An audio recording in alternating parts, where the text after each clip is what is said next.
to think of it, I haven't chatted with Sunny in ages. Let's go see what he's up to.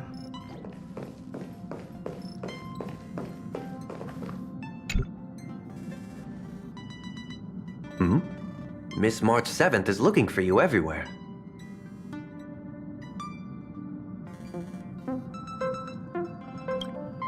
I don't know the details either, but she told me that if I see you, I should remind you to check your messages.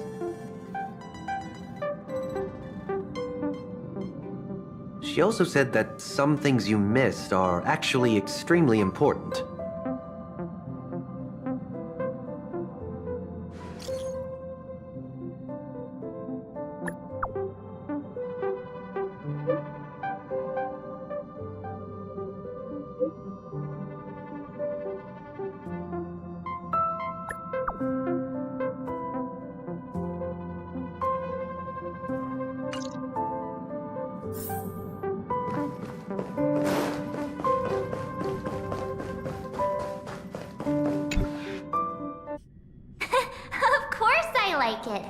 Big Sis Dahlia always knows what's on my mind. So that means we'll be companions again on the next Trailblaze mission? Of course. I deliberately picked up my pace for that. Though, sadly, I still missed out on some things. Indeed. Had you joined the Amphorian expedition, it would have made a lot of things easier. Oh, you're finally here! Big Sis Dahlia has been asking about you non-stop!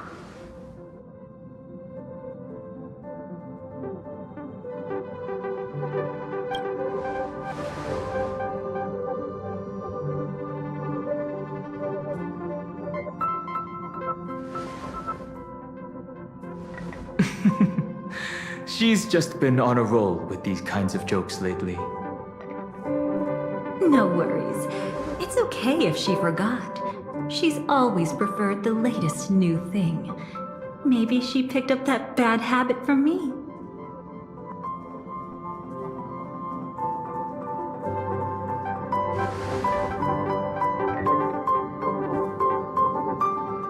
Long time no see. Now, does anything ring a bell?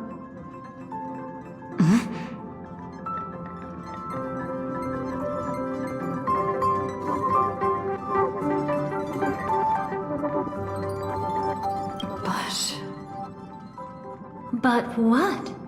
Don't tell me. You forgot something?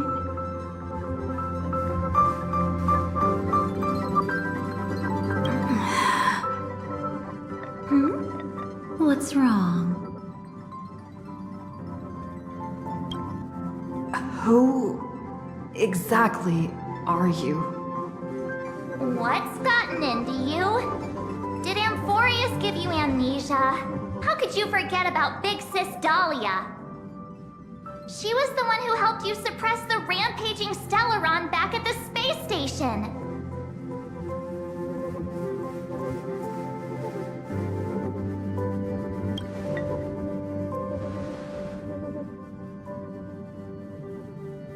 Exactly!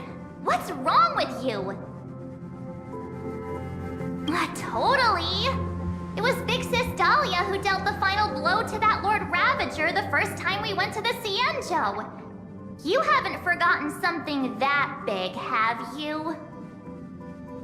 That was why Big Sis Dahlia had to go back to the garden to recover and couldn't join us in Penacony.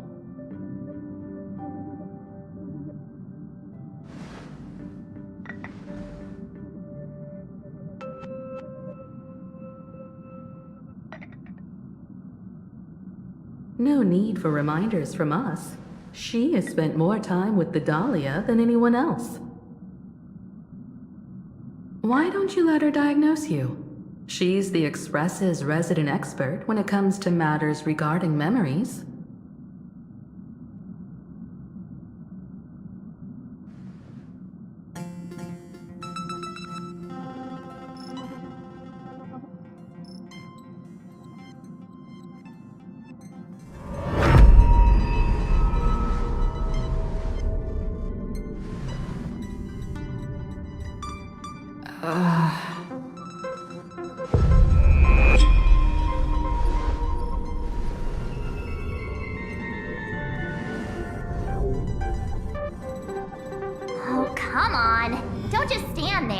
Hurry up and get over here!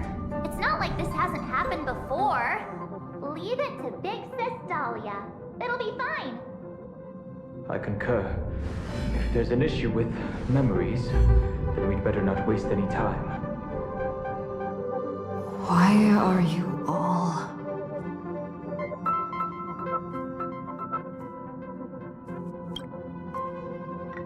No. This isn't right.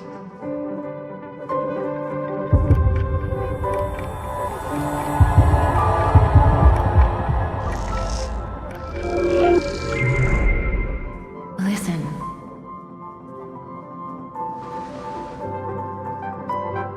You'll face betrayal, lose your way, and seek answers.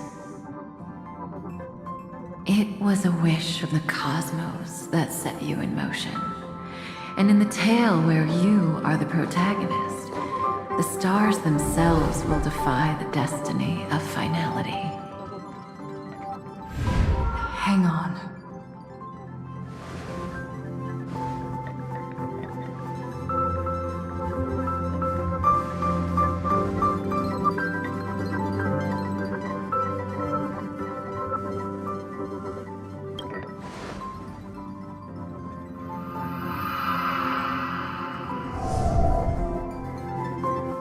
Well, this is quite unusual. Your memories are quite tricky. Is someone protecting those memories? Let's try again then.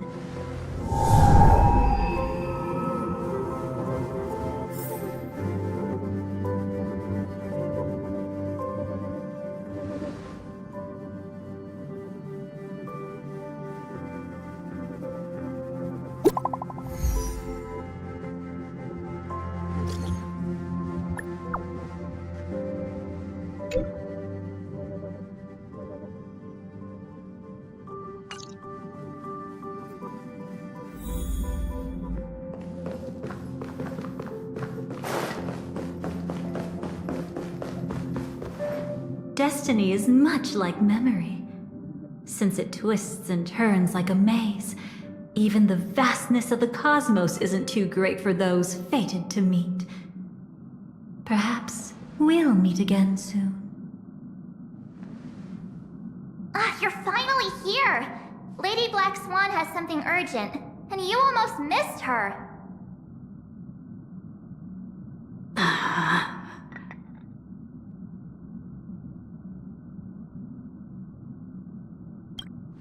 Now's not the time for jokes.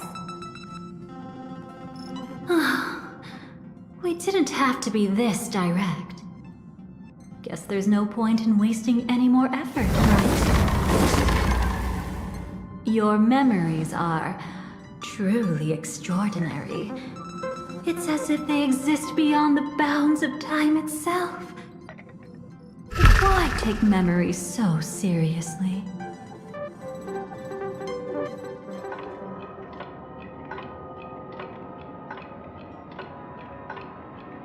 Welcome. Would you like me to dim the lights more? Don't worry, I haven't harmed your companions. What you've seen stays between us.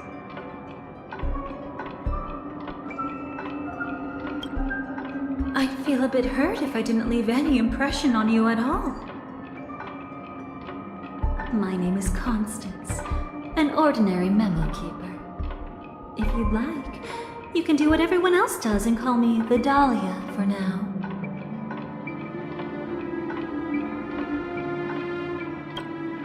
It's a bit complicated to explain. Through certain methods, I've brought you into my own heart. We could be watched if we met anywhere else.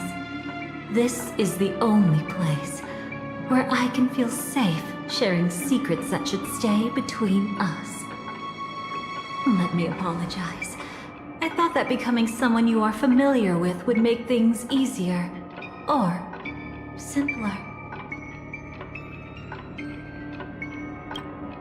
Take it easy. That's exactly why I came to find you. All your questions will be answered. Let's start with the first question. Now, slowly turn around.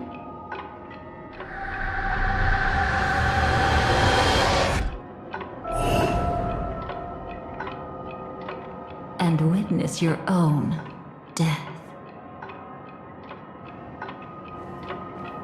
How does it feel to see your own corpse like this? I know death doesn't faze the nameless. It's practically just another day at the office for you. So don't worry, this scene isn't real.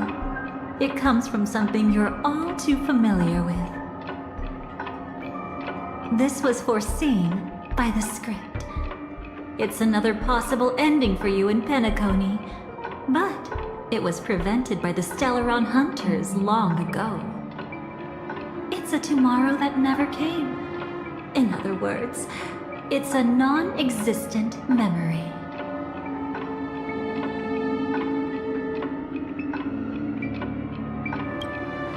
Actually, I'm one of them.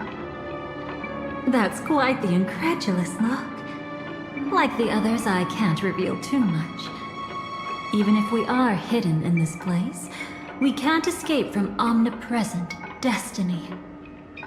But I trust you won't be surprised by a Stellaron Hunter's sudden visit.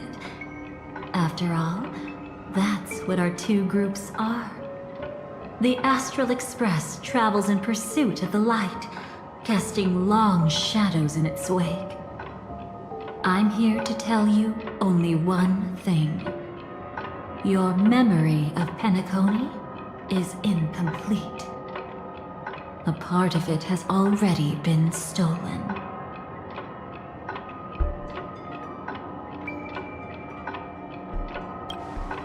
It's not surprising. Have you ever kept a gentle pet?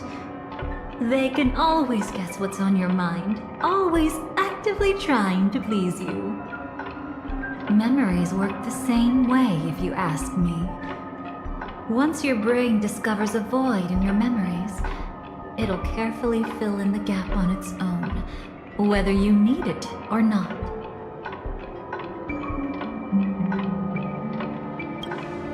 That's hard to say for now. But the gravity of the situation is clear. Someone might have made you forget some critically important information. Either way, I must help you recover everything about the finality. I will keep my promise. I will awaken your memories and save the cosmos's future. Perhaps I can also take this chance to peek into your past, which, if you ask me, should be quite interesting. Don't worry, I won't do anything inappropriate. It's just strictly business. Please, let me touch you a little bit. It's the only way I can probe through memories. You'll need some gentle stimulation to recover your forgotten memories, so brace yourself. Let us now go back to where it all began and see what exactly went wrong. Take it slow. Don't let the memories overwhelm you, and don't worry about getting lost. Remember my voice. Remember the touch you feel at this moment. It will guide you back to me. So, what did you see?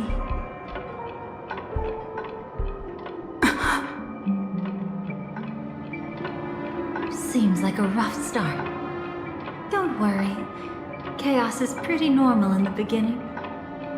Can you still remember where this journey began? Penacony, the land of the dreams. Located in the Memoria-rich Asdana star system. At that time, a grand celebration of the Harmony was about to begin, and as fate would have it, an invitation found its way into your hands. The family's esteemed guests are cordially invited to Penacony to participate in our grand celebration. Witness the impossible in the realm of dreams. Find the legacy of the Watchmaker, father of Penacony, and thus the answer to the question, why does life slumber? There, you encountered Adventurine, an IPC executive who appeared to be answering the invitation alone, but was actually there to reclaim lost territory. He desperately sought allies, attempting to tip the family's scales with himself alone. And then there was Sunday, the former head of the Oak family, a pathstrider of the Order who would soon usurp the power of the Harmonious Choir and become your enemy. There was also his sister, the renowned Robin. She was meant to perform on stage, but got caught up in a series of unfortunate events, and in the end, found herself as lost as any bystander. Oh my, have there been gaps in your memories from the very beginning? This is quite troublesome. Where should we begin? Right, let's start with her. You must remember. That girl who called herself an artist and was hunted down by the family. Of course, her true identity is no longer a secret. What you see as a first encounter is actually a long-awaited reunion for her. Let's begin our story here.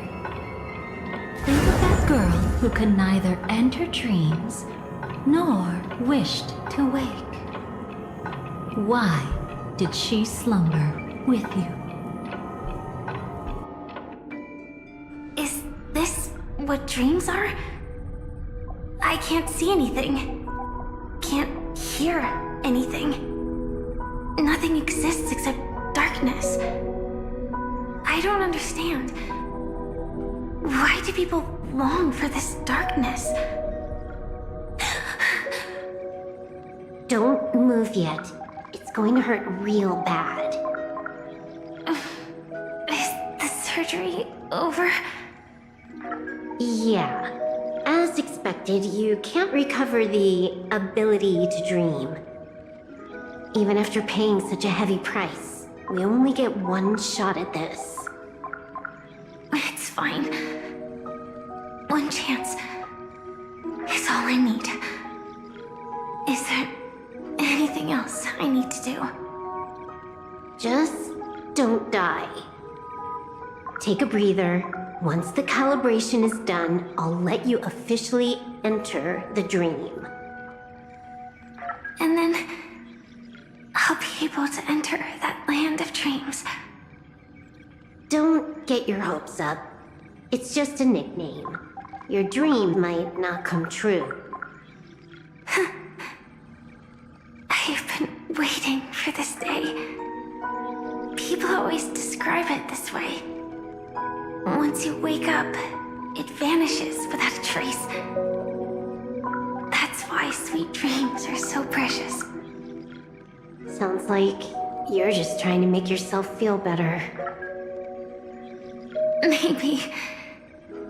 But when the day we cross paths again arrives, I think I'll pretend we've never met and get to know you anew, as if starting all over.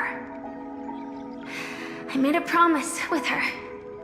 Our reunion is right before us. I have no reason not to give it my all. Even if she's already forgotten it? But I won't forget. No matter how this story ends, I want it to begin with a smile. In the future that Elio foresaw, we never had an ending. But I still have the chance to wrestle back from fate the right to have a beginning.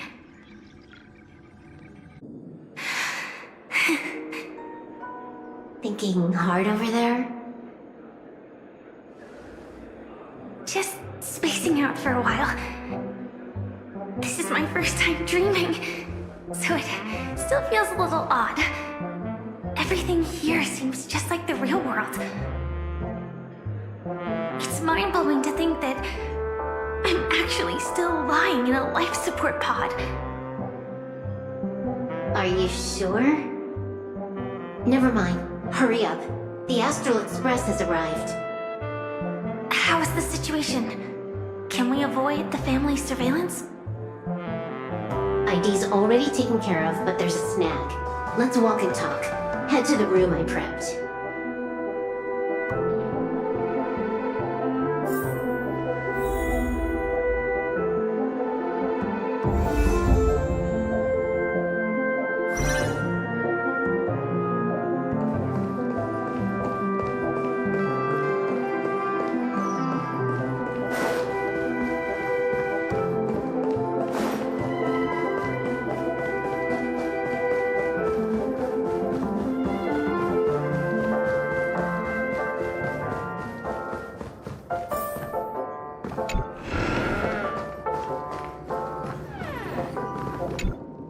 So, what's the problem?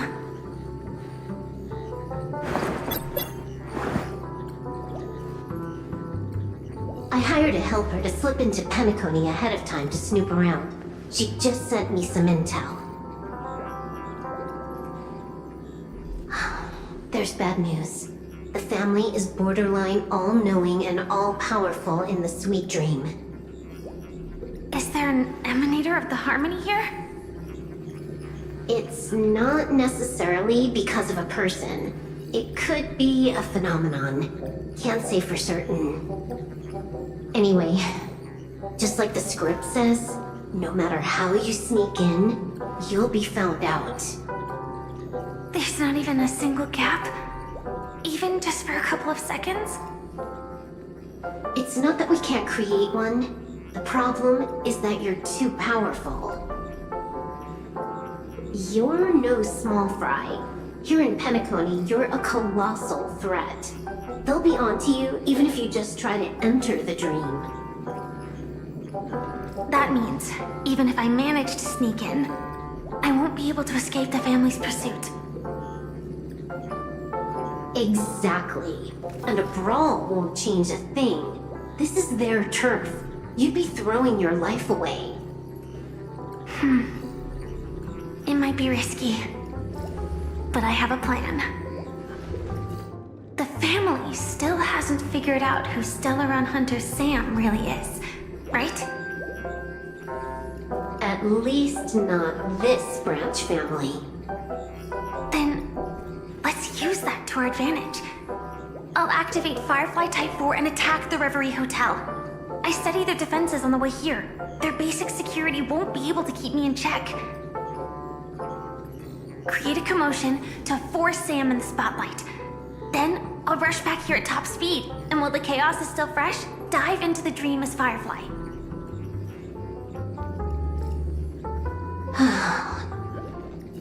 Too risky. It's not worth it to expose our trump card Sam just for an uncertain gamble. But we're already here. Might as well give it a shot. Let me extrapolate the route and calculate the security response time.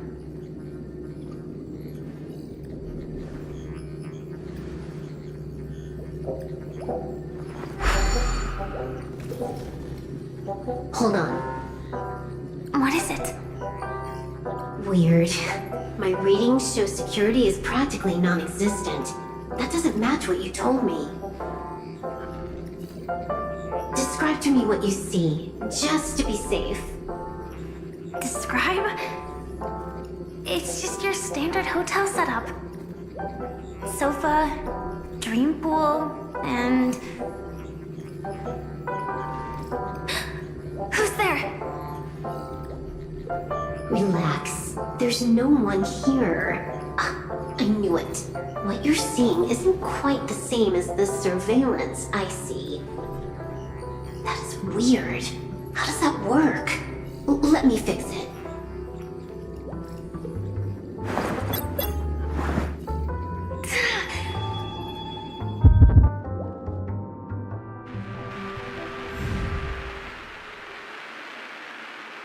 I told you, dreams are never as simple as they seem. How about now? This place is... You haven't gone anywhere. You've been here the whole time, saying weird stuff. This is my first time dreaming, so it still feels a little odd. Everything here seems just like the real world.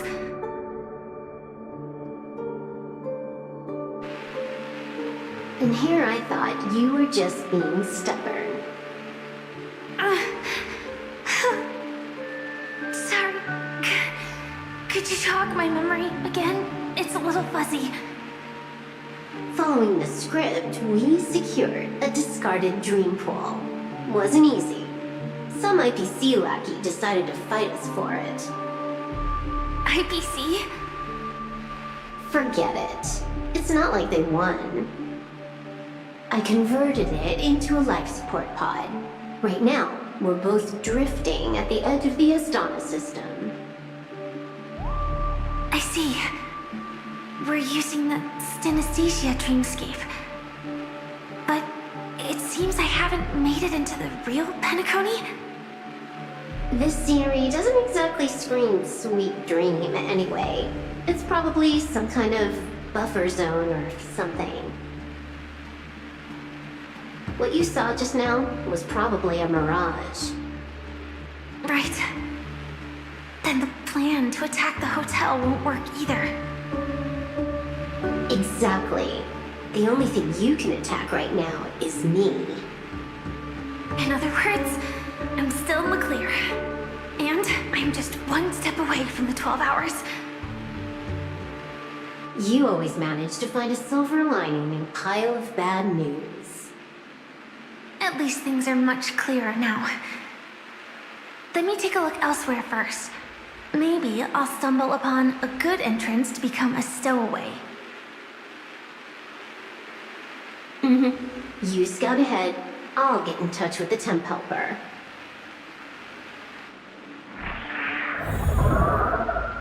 Silverwolf, did you hear something? I didn't notice anything.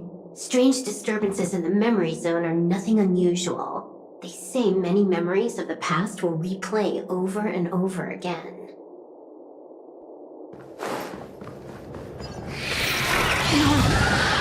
Wait. I'd recognize that sound anywhere.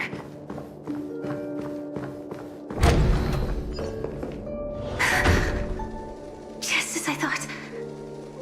But why? Shouldn't you take cover first? No need. I know them too well. It's not necessarily the real propagation. This star system went through the swarm disaster long ago, remember? And it was anything but small. Are you saying this is just an echo from the past? Ideally, yes. But it might also be more like a meme. A fear buried in the Asdanians' hearts like a nightmare. So this dreamscape really isn't under the family's control. Maybe you're right. Let's keep searching down this path. As for what they really are... Let me try it out. Then we'll know.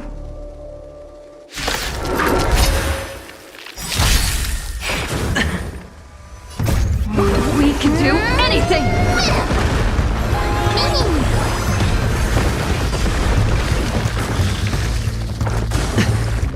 As we've written!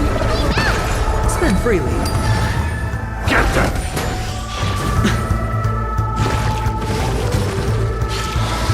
Not all.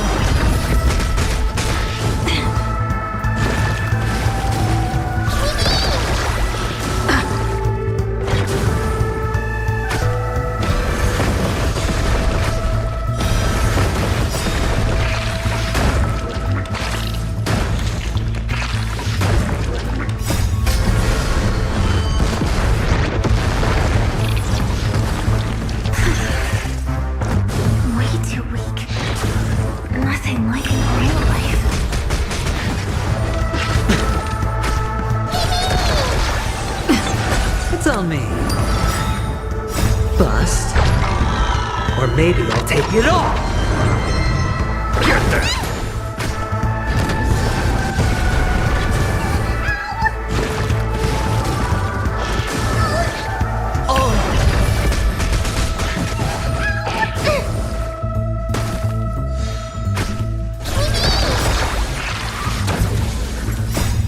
We can do anything!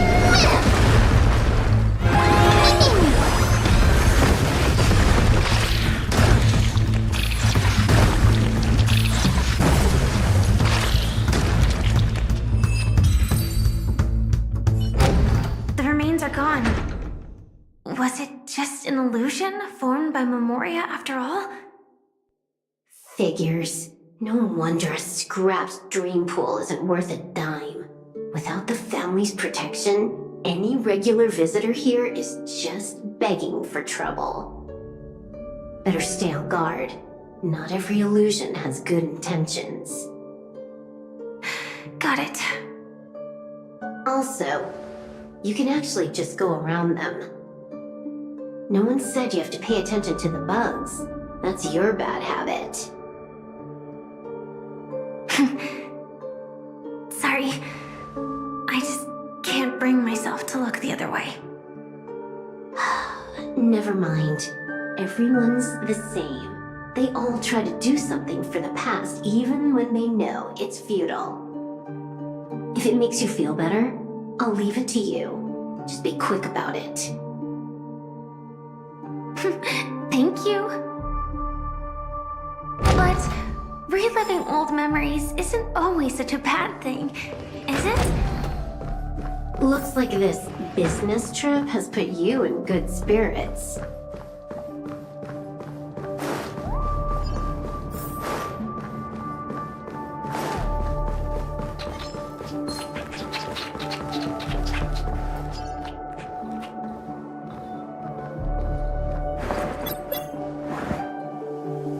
Oh, got a response from our helper.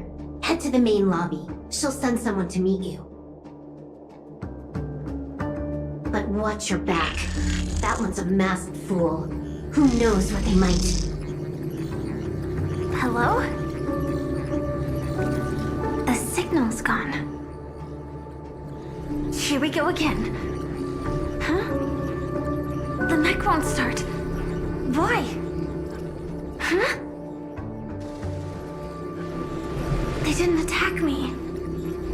Are they running away?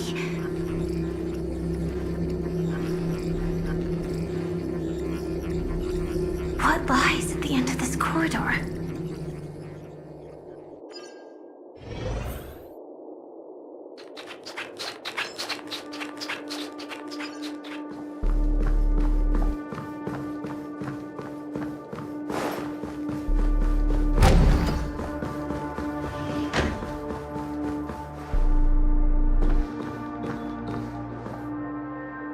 Debris everywhere. But weren't they just illusions?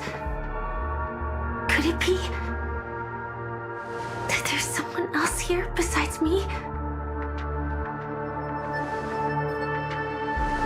The true Sting died from a high heat reaction. And the scar. How can this be? I know it all too well.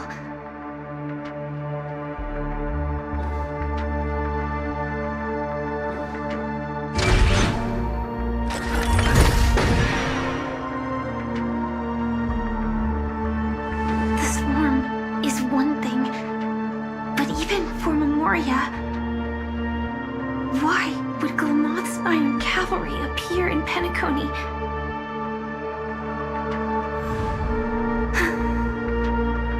I hope we can see the stars on the next battlefield. Will we see each other again? Then we should be able to find each other.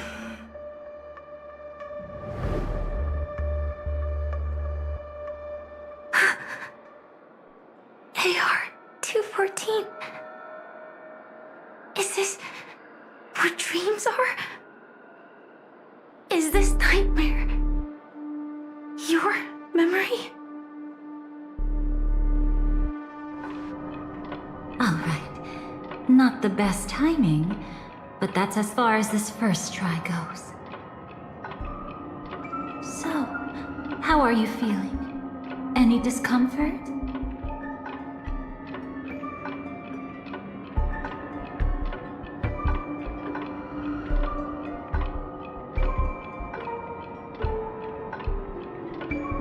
By now, you should know that memories are both precious and dangerous. I must be extremely careful in allowing all the details of the past to come to the surface. If too many memories come flooding back at once, it would be too much for you to bear. I'm afraid I can't tell you directly. Whether intentional or not, putting memories into words would only distort them. Relax. The dust is being swept aside, speck by speck. Look. Though part of it was stolen, the memory of Penacony has become clear again.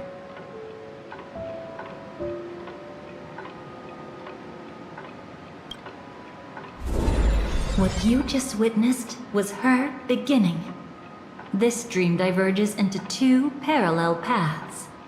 Yours, named the Trailblaze, and hers, named the Finality.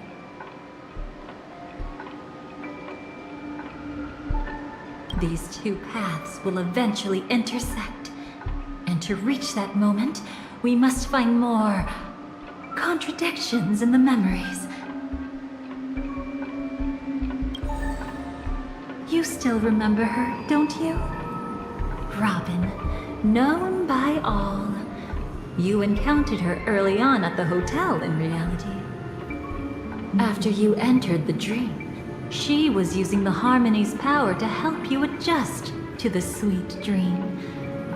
Oh, it's just that. After your farewell, she had already become a victim of a sinister plot when you saw her again. What did she discover during that time that would make her suffer such a terrible fate? Be careful. This time, we're going to dig deeper into a past utterly at odds with the memories you hold.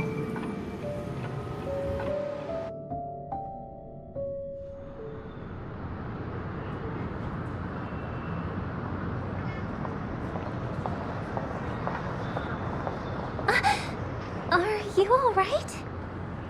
Surprisingly, I don't feel anything. Well, you are in the dreamscape after all. Seems like our guest here hasn't gotten used to the transition. Fret not. Feeling a sense of weightlessness is normal for new visitors. Robin, please guide our friend in getting more comfortable with the new environment.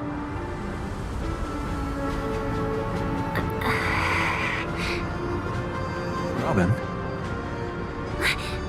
Leave it to me. Don't worry, just relax. You'll be feeling like your normal self in no time. Even so, tuning is still beyond me. Don't worry. Keep going. I'll help you. But brother, this...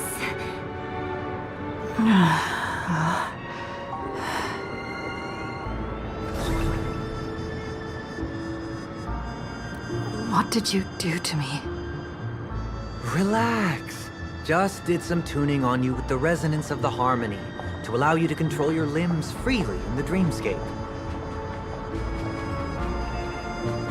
Essentially, the dream of Penacony is a world formed by memoria.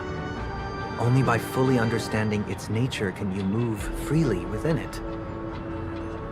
Unless you're one of the memo keepers of the Garden of Recollection, It can be difficult at first to manipulate the Memoria as you wish. Once you've been tuned by the harmony, you can use the same laws of physics from the real world to understand how the dream world works. Oh, oops. I've fallen into my professional habits again. I just can't seem to shake off this urge to be a know-it-all. Don't mind him. He's always like that. Please, enjoy the beautiful dreamscape the family has built for everyone. We shall take our leave. Have a blast!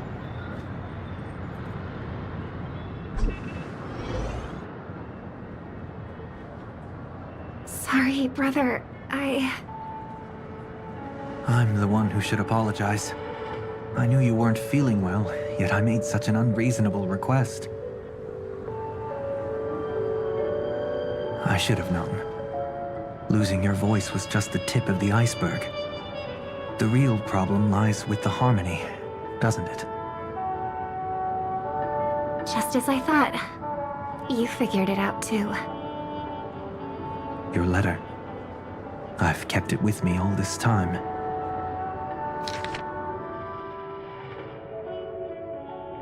Don't worry. This is crucial. I'll uncover the truth before the festival begins. Let me help you shoulder some of the burden. Did something happen in Penacony?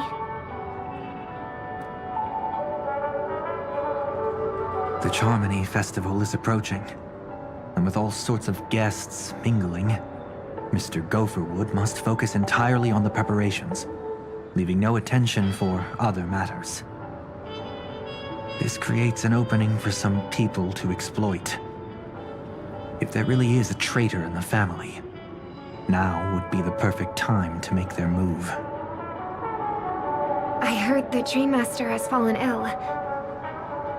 Since I came back, I haven't seen him even once. There was an accident not long ago. He's gravely ill, and I'm afraid he won't be able to appear in his humanoid form for a while. That's why we need to help him even more. Leave the investigation to me. You don't have to worry about anything else. Just focus on the stage. But... No buts. Listen, Robin. Never get involved with death in dreams. You need to sing your heart out. I promise you, when the curtain rises, no noise will drown out your brilliance. Not even the shadow of harmony itself. that's true. Ever since we were kids, there's nothing my big brother couldn't handle. Then I'll go get ready. I won't take up any more of your time. Be careful, brother. And don't forget to save a good spot for yourself. Of course. Who says I can't play favorites once in a while? See you later.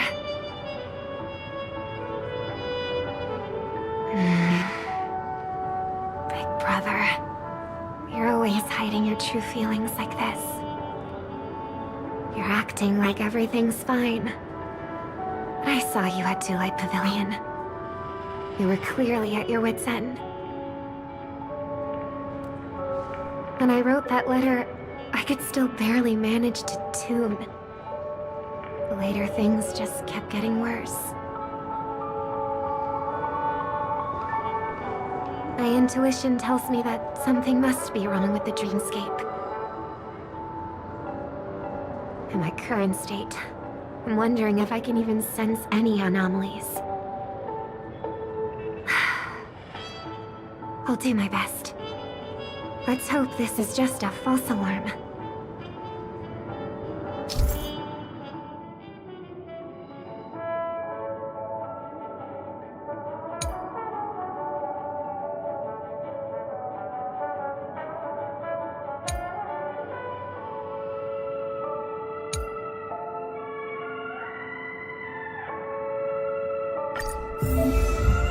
I've been wondering about something from just now. There seems to be a faint dissonance nearby.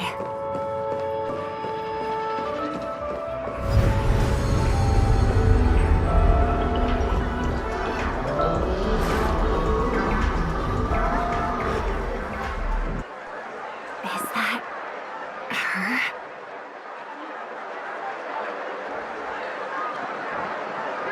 Don't even think about running away. You stowaway.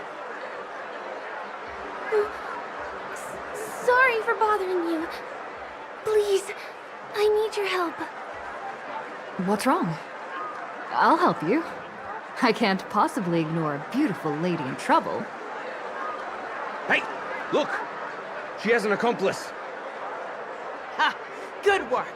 Now we can nab them both in one go! Stowaway? Seems it wasn't a coincidence. The Bloodhound picked up that strange noise too, just like I did.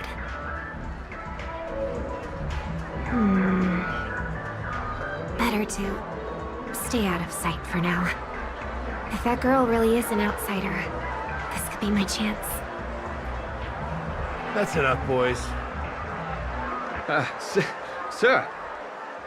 What's gotten into you all? Open your eyes and take a good look. Is this lady the stowaway we're looking for? Huh? Who's this? Don't you know him? Look at his brown hair and grey vest. He's the officer, sent here by the family to maintain order at the Charmony Festival. I see. Sir, the thing is, we're trying to apprehend a stowaway. And that young lady there looks very suspicious. We're sure she's the one. That's nonsense. Take another look, will ya? The witness report says that the suspect is a lad with silver hair, and you guys are going after a girl with silver hair. Does that even make sense? She's our guest. Well, just get out of my way and I'll take care of this. Yes, sir. Something's off.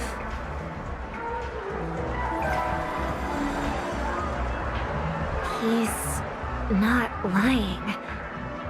But why? An officer from the Bloodhound family shouldn't fail to sense something is amiss. Don't worry. I believe this is just a misunderstanding. How could such a lovely girl like you be a stowaway? Thanks. Without your kind help, I wouldn't know what to do. Just part of the job. I need to get going. If you need help, you can reach out to me through the young bloodhounds in this area. I wish you an enjoyable experience in this land of dreams. Too many people know me. It wouldn't be wise to follow them so openly. Looks like I'll have to use a few methods of my own. We need to get closer. Find a hidden spot.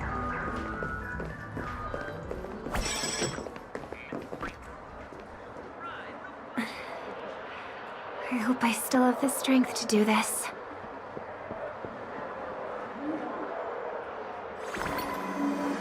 Although the Bloodhounds mistook me for a stowaway, I'm actually a local. My name is Firefly, and I'm from the Iris family. I work as a stage performer, although right now I'm just an extra. A success! Thank goodness I wasn't discovered. That girl claims to be an artist from the Iris family, but I can't hear any resonance in her voice. Well, we can talk about that another time. Right now, I want to give you a tour of the town. Here we go. If I'm wrong about this, I'll make it up to you properly afterward.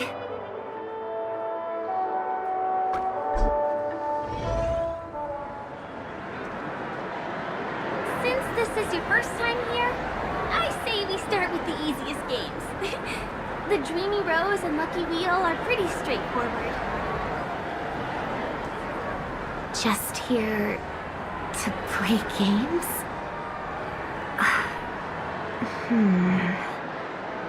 I guess I was worried for nothing. Sorry, Trailblazer and Miss Firefly. Maybe this was just a beautiful encounter. Nothing more. I should leave the dreamscape and see the sights beyond it. maybe things will be better in the real world. Running out of time? They split up? Everyone who needs to be here is here. Not to be a buzzkill, but just a reminder. Don't forget about your first death. Who's she talking to? And what's this about death? Shh. Let's not talk about this right now. I think someone's following me. Did you have fun? No. My intuition was right. That girl is definitely not what she seems. Now I need to be extra careful.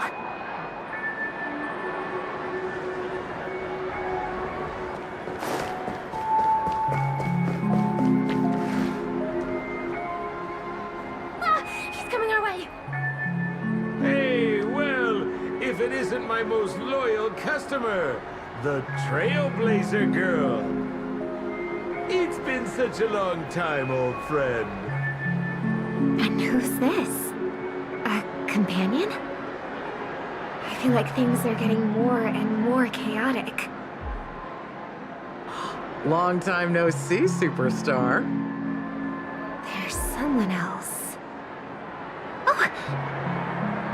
Lady Chevelin? Still radiant as ever. I could spot you from a mile away. I came over to say hi. What brings you here? Drawing too much attention is never a good thing. Oh, reminds me of that old saying, from afar, anyone under the spotlight seems endless and charming. But only when you get close do you realize how restless that heart truly is. Sorry you had to see that. I just came out to clear my head. The Charmony Festival is coming up soon and I'm a bit nervous. I heard about your voice issue. Drop by the Dream Jolt hostelry when you're free, and I'll take a look at what's going on.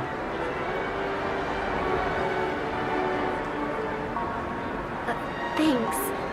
I never thought even after all this time, I'd still be troubling you, Lady Siobhan. You must be pretty nervous if you're being this formal with me. Looks like my analysis is spot on. Follow me, you two. Let me give you a taste of the adult world. I'm afraid I'll have to take my leave. I'll come visit you properly. It's just that, right now... You need some alone time, I get it. It's a date then. Catch you later, superstar. It's a deal. Right. It is the Charmony Festival, after all. As people say, you'll be performing for the Harmony. Remember? Before one of your tours, I asked you a question. It's been quite a while since then. I wonder if you found your answer. Robin, what do you sing for?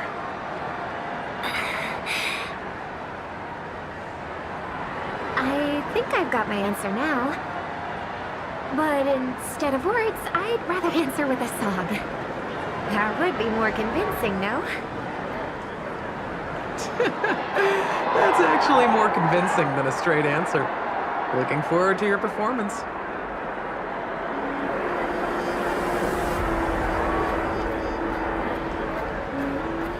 Sorry, Lady Siobhan. If there was more time, we could have had a proper chat. Now, let's get down to business.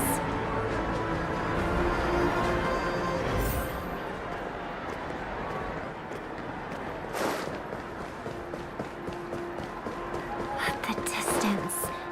It's so far. Just where did they go?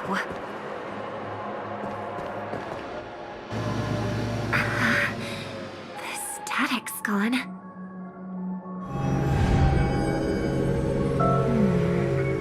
They passed through the commercial district and past the Papeshi Club. And then the voice just vanished. Did she return to reality? That can't be right. There's no entrance or exit there.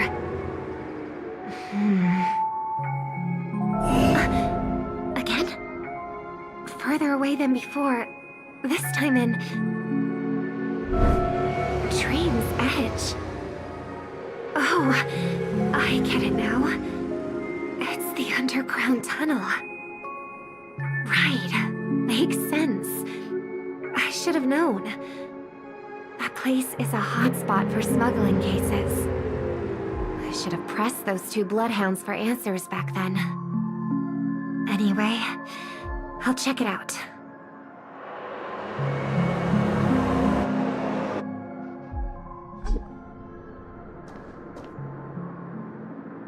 I can't navigate any further from here. Is it because the dreamscape construction isn't complete yet? The family never stops weaving their sweet dreams. And Penacony has always maintained good relationships with the outside world. Why would someone choose this moment, of all times, to plot something sinister?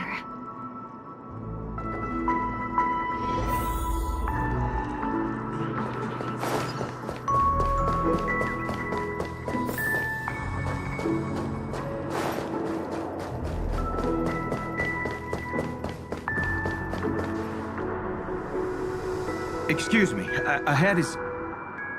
Is that... Miss Robin? Hello. I never thought I'd meet you here. When I joined the Bloodhound family, you were the one who delivered the family's greetings.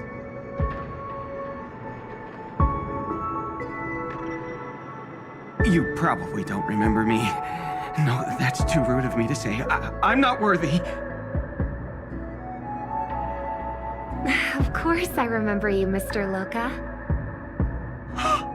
This is unbelievable! I don't spend a lot of time in Penacony, and have even fewer chances to help out the Harmony. If I'm willing to go, I always make sure to get to know everyone beforehand. After all, family greetings can't be mere pleasantries.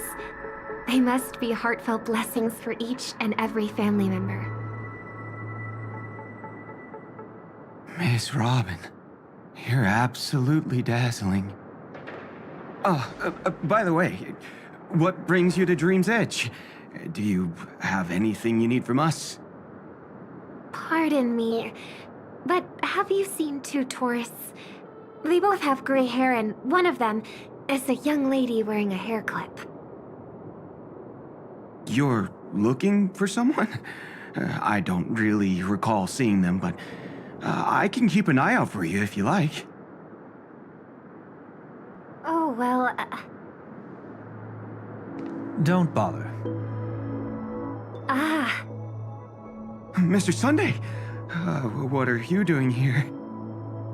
I heard someone's up to no good, so I came to check things out myself.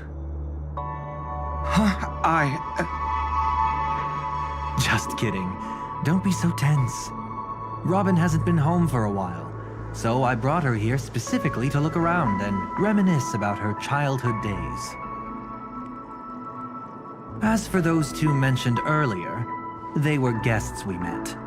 They left some items behind, which I've already returned. There's no need to ask anyone else about it.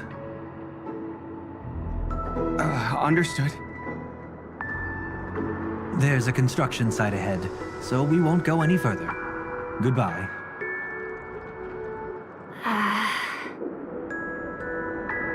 Thanks a lot, Mr. Loka.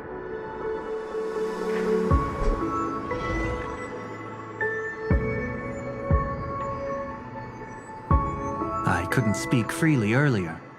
Robin, why did you come here? Like you said, I'm here to reminisce about old times. What about you? What brings you here? Tracking down criminals is my duty.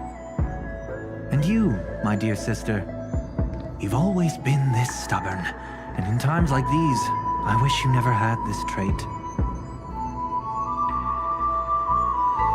You're still investigating on your own, ignoring what I said?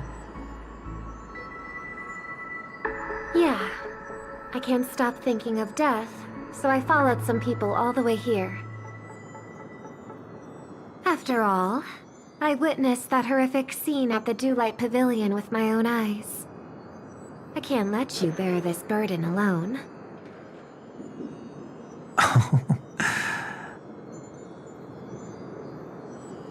Oh, so you saw them? Those family members who were in the sweet dream, yet death took them away. I only saw documents strewn on the tabletop. If my brother had even an ounce of energy left, he would never have tolerated such a disorganized sight. Just like now, if it weren't for getting the truth out of you. I absolutely won't tolerate your arrogant and disrespectful facade.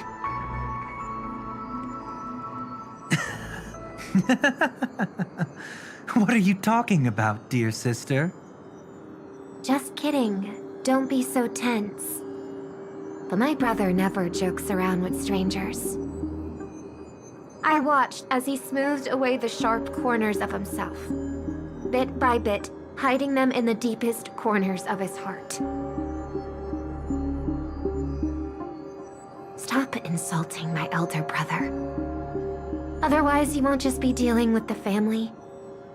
You'll be dealing with me, too.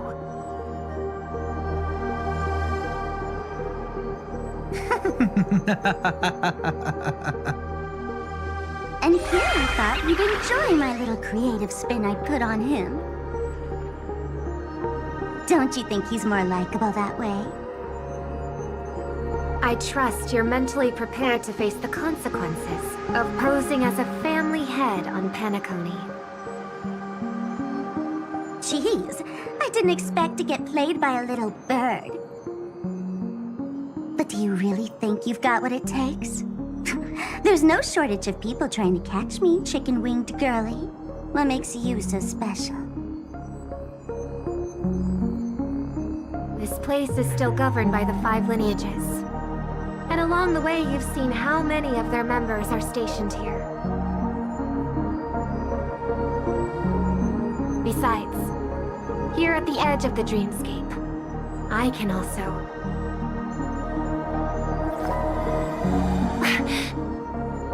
What do you mean, can? You think you can get your lost power back? I'll give credit where it's due. You must be quite talented to have been chosen as a chord master for the Charmony Festival. You're also quite clever. You almost got everything right, except for one thing. Silent little bird. Have you considered that maybe your sweet dreams never changed at all? They just stopped welcoming you because you grew up. Like a mask. Once you wear it for too long, you can never take it off again.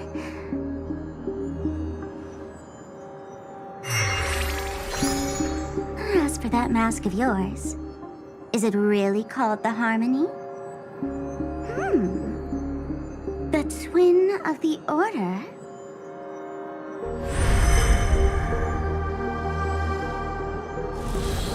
Oh. You know what they say. Robins will fight tooth and nail to protect their territory, even at the cost of their own lives. Looks like that name suits you pretty well. Oh, right on schedule. Gray hair should be wrapping up soon. Miss Sparkle, time to head to the next scene.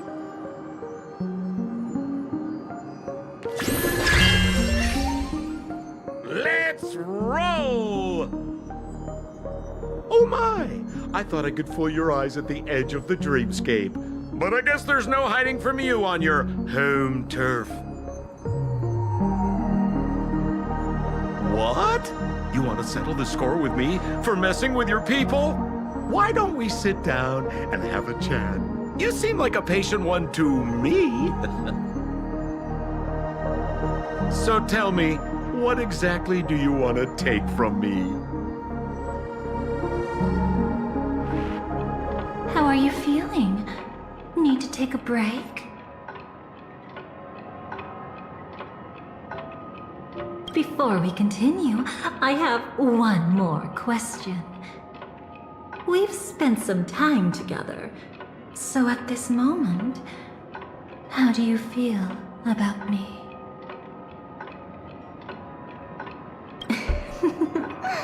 How delightful. A pity, though, because that's not the kind of feeling I was thinking about.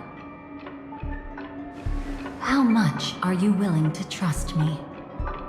As a matter of fact, I've appeared in your memories before. And similarly, it was related to Penacony. That's exactly what I like to hear. Let's continue then. Let's follow that train of thought and delve deeper. Even I don't know about your experiences in Dream's Edge. When I asked Firefly about it, she declined to give an answer. But judging from her expression, I believe it must have been a beautiful and unforgettable time that belonged to just the two of you. And Sparkle wasn't just here for fun.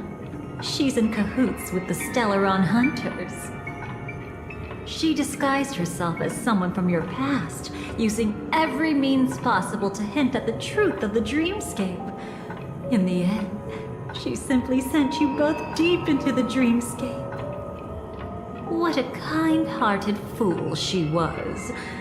Thanks to her, you and Firefly managed to uncover a piece of Watchmaker Mikhail's past. And the dangers that lurk within. A memory zone meme, something unto death. At least back then, you mistakenly thought it was dangerous. With the help of a, let's say, graceful memo keeper lady, you managed to escape from there. But in the rush, you and Firefly got separated. And her experiences afterward might differ from what you remember. I was there at that time, too.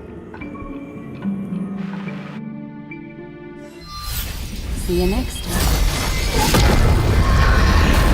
Hurry.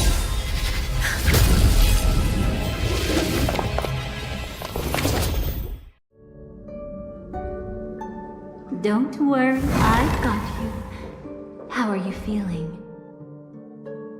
Passing through Memoria so suddenly always leaves you in a daze. That memo keeper had ulterior motives. She could have sent all of you away, but deliberately kept you behind. What happened just now?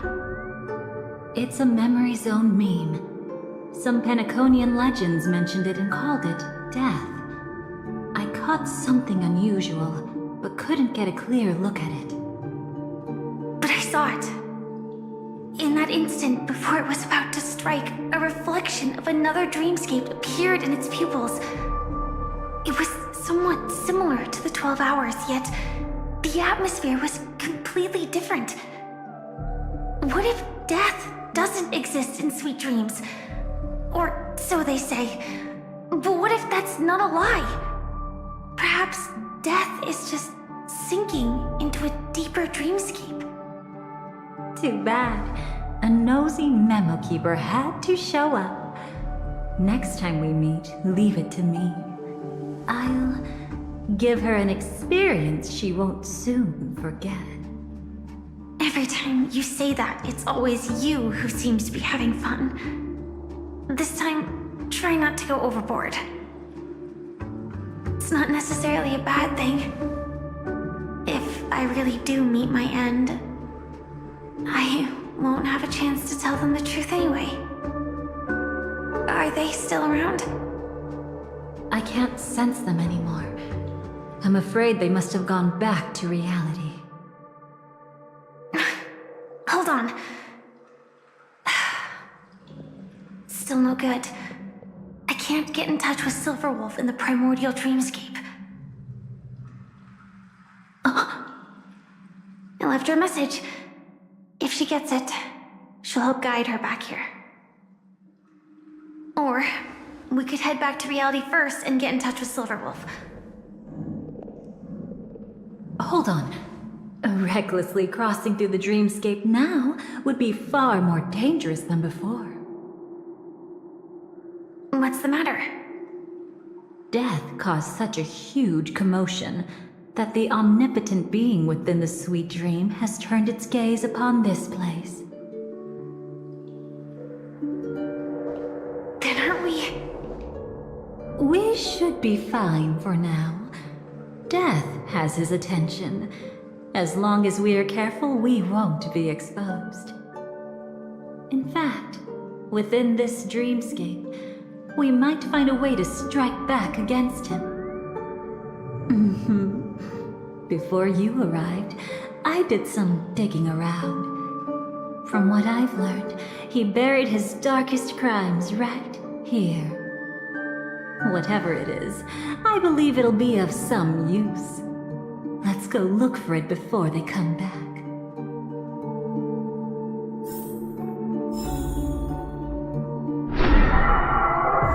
It's that memory zone meme.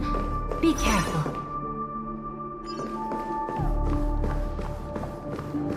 What's that? Firefly. Let's go and check it out. From the traces nearby, it was Death's doing. But did they really die? No, your conjecture is right. It's just that these birds weren't welcome in another dreamscape. You've seen them before? Yes, but that's what makes this so intriguing. The outcome of the battle was the complete opposite of what I expected. That reminds me. There's something important I still haven't asked you yet. Would you like to die together with me? Today? Not really. I just love catching you off guard like that. It's adorable. Then, take a few steps back. I have a few conjectures. There might be some risk. If anything happens, don't worry about me.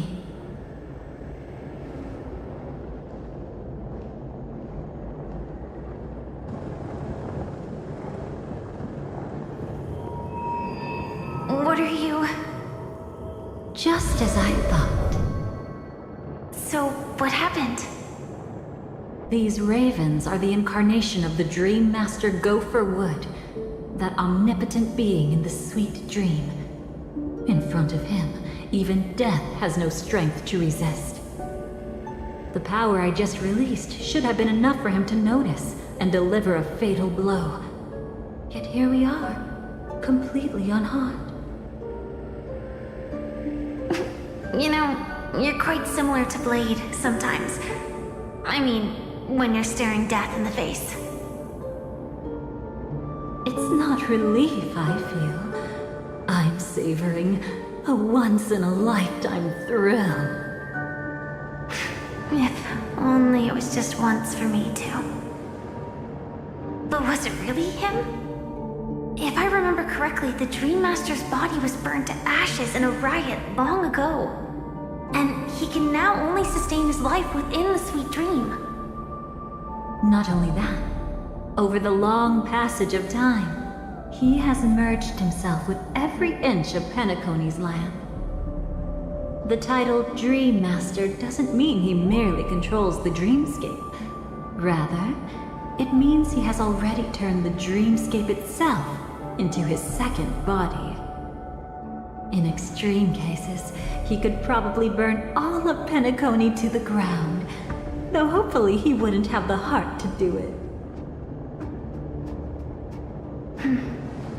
We better act fast. Easy now. We're safe for the time being. Maybe it's not that he doesn't want to act against us, but rather that he can't. At least, not yet. Lately, Gopher Wood has been claiming to be ill, never appearing in the 12 hours. Yet just recently, he buried his darkest crime deep within the dreamscape. So, you're saying that burying this crime took a heavy toll on him, leaving a flaw in his supposed omniscience and omnipotence? That does sound plausible. Could it have something to do with the Watchmaker's legacy? I don't think so. After all, that secret was branded as the darkest. And perhaps the legacy is not one alone. Only by seeing it for ourselves can we know.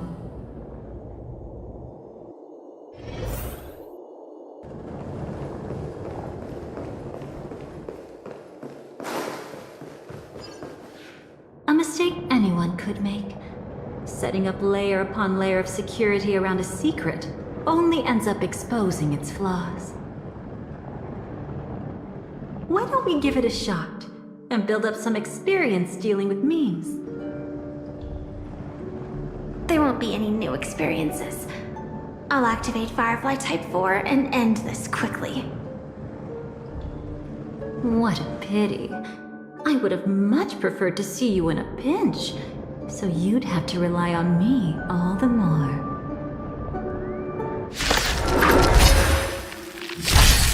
We can do it! It's on me.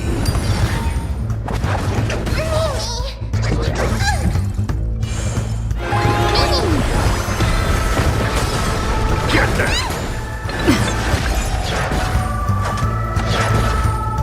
Watch your head.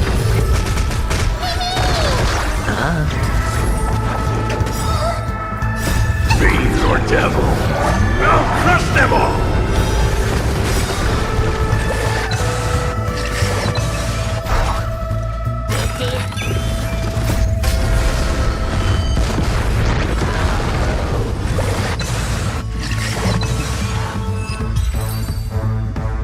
When it comes to this, you're the expert. Yet I've always imagined that calling upon that power would make you... Is this it? An entrance? It only looks like an entrance. That crack doesn't lead anywhere. It's a lock of memories. And the key is a light cone carrying specific memories. Clearly, Gopher Wood had help from a memo keeper. And since that light cone isn't in our hands, I fear we'll be returning empty-handed. Is there really no other way? We could try our luck. Perhaps the memo keeper helping Gopher Wood shares the same habits as me. I'll take a look, but don't get your hopes up.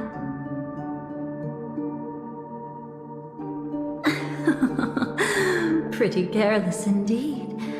Just like an old friend of mine. Looks like we're in luck. We found one of their contingencies. Do you have memories like that? A moment in time you never want to forget. One that you find yourself reliving over and over again. Of course. More than just one. What a shame. Huh? Don't take it to heart. I'm just imitating those annoying memo keepers. In their view, the more memories recalled, the more likely it is to become distorted beyond recognition. Each time you recall a memory, you risk distorting its true face. That's how they justify the necessity of light cones. How tragic. They never understood the truth.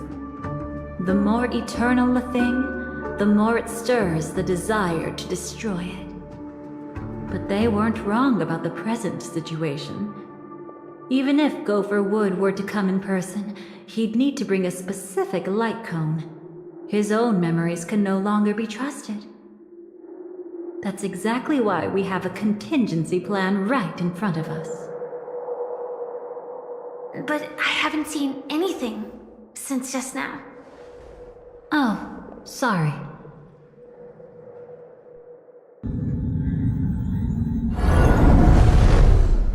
Inside here, there must be some kind of gentle trigger that would help him recover his memories before they are subjected to distortion. But for us, that's probably meaningless. Whatever triggers his memories would just seem bizarre and random to us. Still, let's go take a look inside. We might pick up some clues at least. That's right. Go ahead. Every action brings joy. And a price to pay. Paradise shall fall into this world of sorrow. And once dawn breaks, it will shatter in the light of day. How could anything golden abide in glory forever?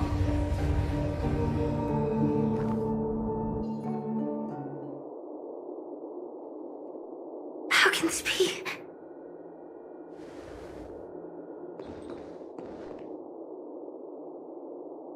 AR 214. Is that really you? You don't have to force yourself. I can take care of it. No, it's okay. Was it her that you saw when infiltrating Penacony? Yes, I saw her fighting off the swarm. But it was just Memoria, and it vanished quickly. Silverwolf mentioned that Penacony had also faced a swarm invasion before. I kept telling myself that she was just passing by and lending a helping hand. And after everything was over, she had already left, safe and sound. So this time, do you still want to know the answer? Would it be any different? I really want you to tell me that this is not real. It's just Memoria. But thinking about it calmly, nothing can change it. A memory is ultimately something that's already happened. You're more composed than I expected. I wish I wasn't like this. She and I, we could be called friends. I wish I could just break down and cry for her, like any normal person would, to mourn her loss. But what surfaced in my mind was that one sentence. This is our predestined fate, and one day, I too shall meet the same end. One day. Not today. Though it's already too late, there are still other things I can do for her. Maybe you should calm down first. Unfortunately, this isn't Memoria, but a real Glamoth Knight. Clearly, Penacony was her final destination. I'm surprised she made it to Penacony at all. Oh, the Glamoth regulations. She broke those prohibitions? Worse than that. She was the first and only deserter of the Glamoth Iron Cavalry. The Empire hadn't fallen yet, but she didn't want to accept a fate of dying in battle. So she left on her own. She said she wanted to choose how she would die. We had a brief farewell, but I didn't stop her. I couldn't. Leaving the Glamoth Empire itself would quickly drain her life away.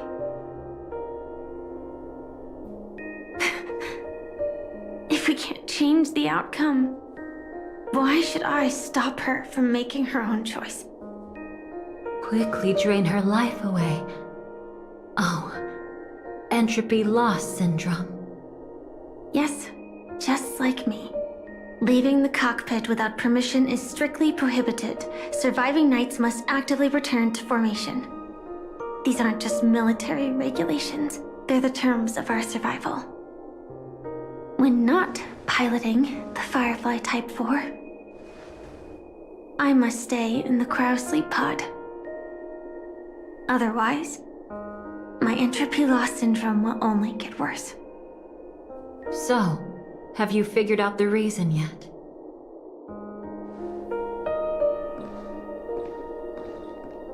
When she and Kafka found me, I had just finished my duties as a Glamoth Knight. My final battle as a Glamoth Knight. The Empire fell, and all restrictions vanished. For the first time, green flames ignited upon my body. And for the first time, I touched the true path power that the Glamoth Knights wield. That's when I realized entropy loss syndrome is a death called living. The propagation?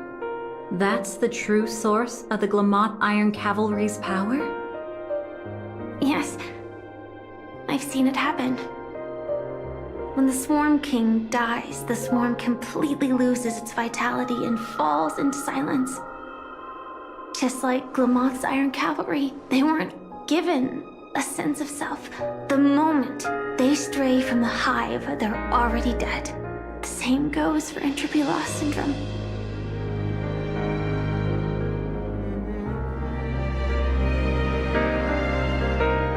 Could you help me take her away? I don't want to leave her here alone. After all this is over, I want to give her a proper burial, just like any normal person. I'm happy to help. She wanted to escape her fate, but in the end, she died fighting against the Swarm in Penacony. The detestable thing about destiny is that it brooks no defiance. Do you know her name? When we parted, she had no name, just like me. But I hope, by the time she leaves this world, she will have found both a name and a purpose for her life. Why did Gopher Wood leave her here? No matter how much I think about it, everything he's scheming couldn't possibly be connected to the propagation.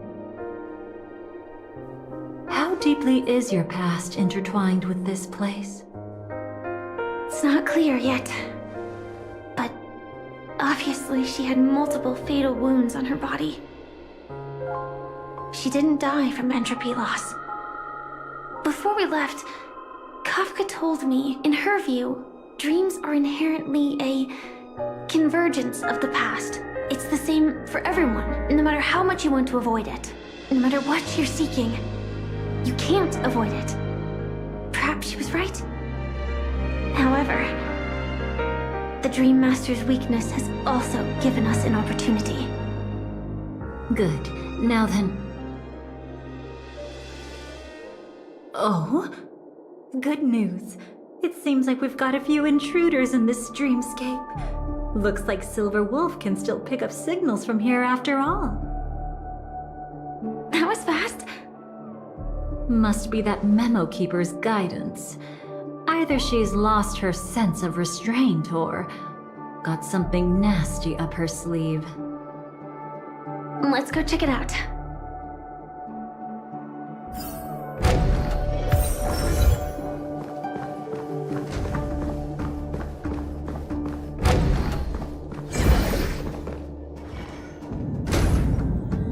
You aren't hiding anything, are you? Great. She's okay too. Hold on. There's a troublesome stranger here. She looks familiar. She's... Oh? You don't know? Setting allegiances aside, she's much more dangerous than the Dream Master. When facing an emanator who walks in the nihility, We must always tread carefully, no matter when or where. An emanator of the Nihility. Was she ever mentioned in the script? No. If it weren't for my father's death, I wouldn't have known about this either. Your arrival is timely. This dreamscape is fraught with danger. Since our destination is the same, how about we join forces? I can protect you from harm, but in the memory zone, I'll need assistance from the Memo Keeper as well. And if we run into the family, it wouldn't hurt to have one more person to explain the situation. Absolutely not. We need to keep her away from her. Shh, be careful. What's wrong? Right now, their journeying together is actually saving us a lot of trouble. I can sense it. Death has cast its shadow once again. It's close. And unless things change, they'll cross its path before long. That Miss Stellaron is clearly unfamiliar with Memoria. And that arrogant swan, always mindful of appearances, is unwilling to show all her cards. Only with Acheron present can they cross beyond death. Then all the more reason I should find them right now and tell them the truth. There's no need for another conflict with death. But Black Swan is still here, with unknown intentions. If she chooses to twist the truth, you won't be able to convince the others. Here, a Memo Keeper's word carries more weight. No need to rush things. There's still time to reveal the truth later. Absolutely not. Have you forgotten? As a Stellaron hunter, I have a 0-point mission. One that must be completed at any cost. If there's even the slightest chance that Acheron might draw her blade, I cannot let her be there.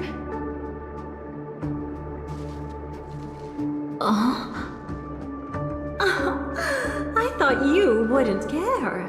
Haven't you had enough of sacrificing yourself for duty? My dream was destined to shatter from the start. But for them, it's still not time to wake up. Can I ask you for one more thing? There might be a way to have the best of both worlds, but I need to find death before them. That's not hard. It's still lingering in this domain, but... a win-win solution? I don't know for sure, but it's worth a shot. Maybe it's not always hostile. And even if it is, once I activate Firefly Type 4, I can quickly subdue it. But if we're dealing with the worst-case scenario, Elio once said that I would face death 3 times in Penacony, and for this first death, I want to decide how it comes. I just hope that reunion a moment ago didn't rattle you. Go on. I burned a hole through the Memoria that'll take you straight to the meme. Better hurry, though. It might not stick around in one place for long. Got it. Thank you.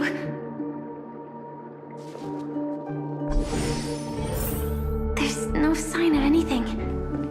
Could it have already left?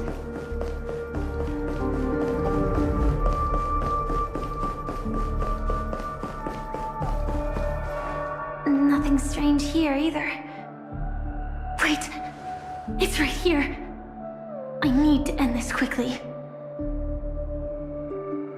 Watch out!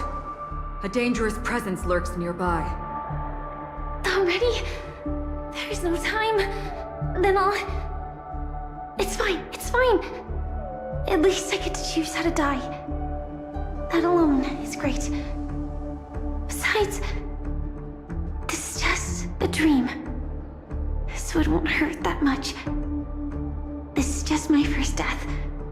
I still have plenty of time to fulfill the promise we made together.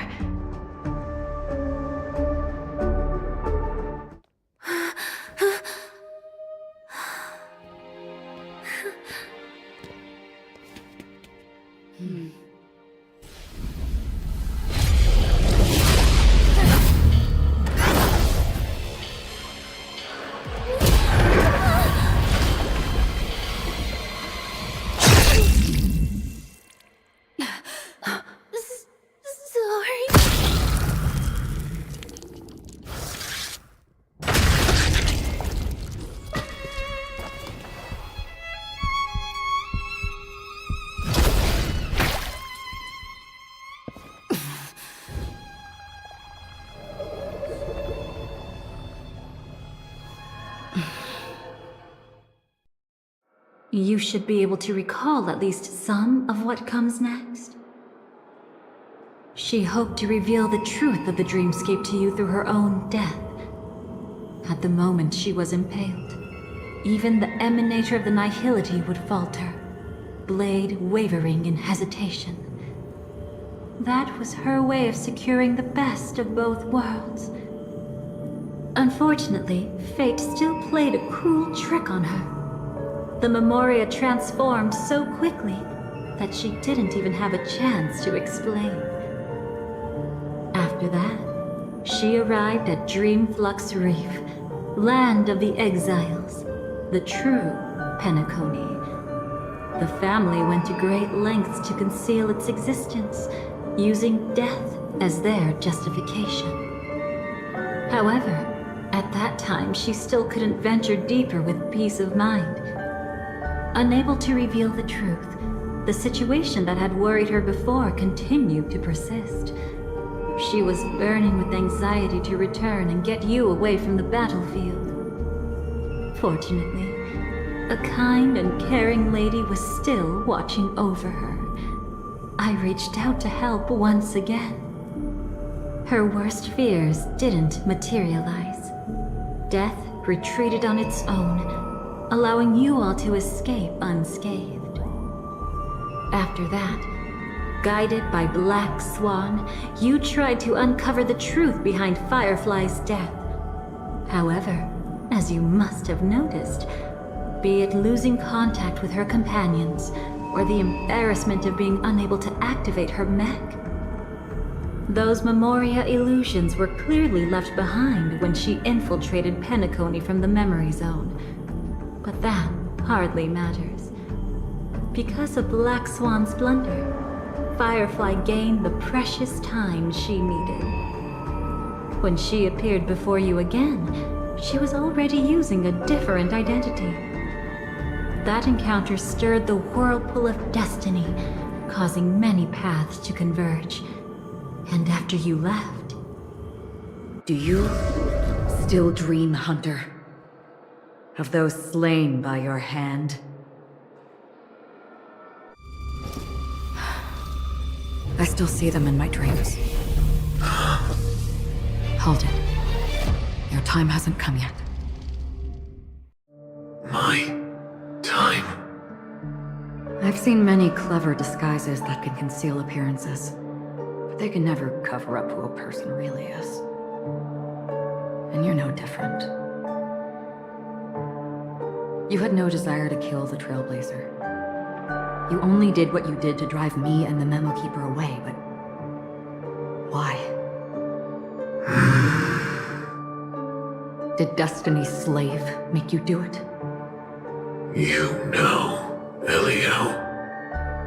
I thought this is just the kind of thing that'd get written into your script.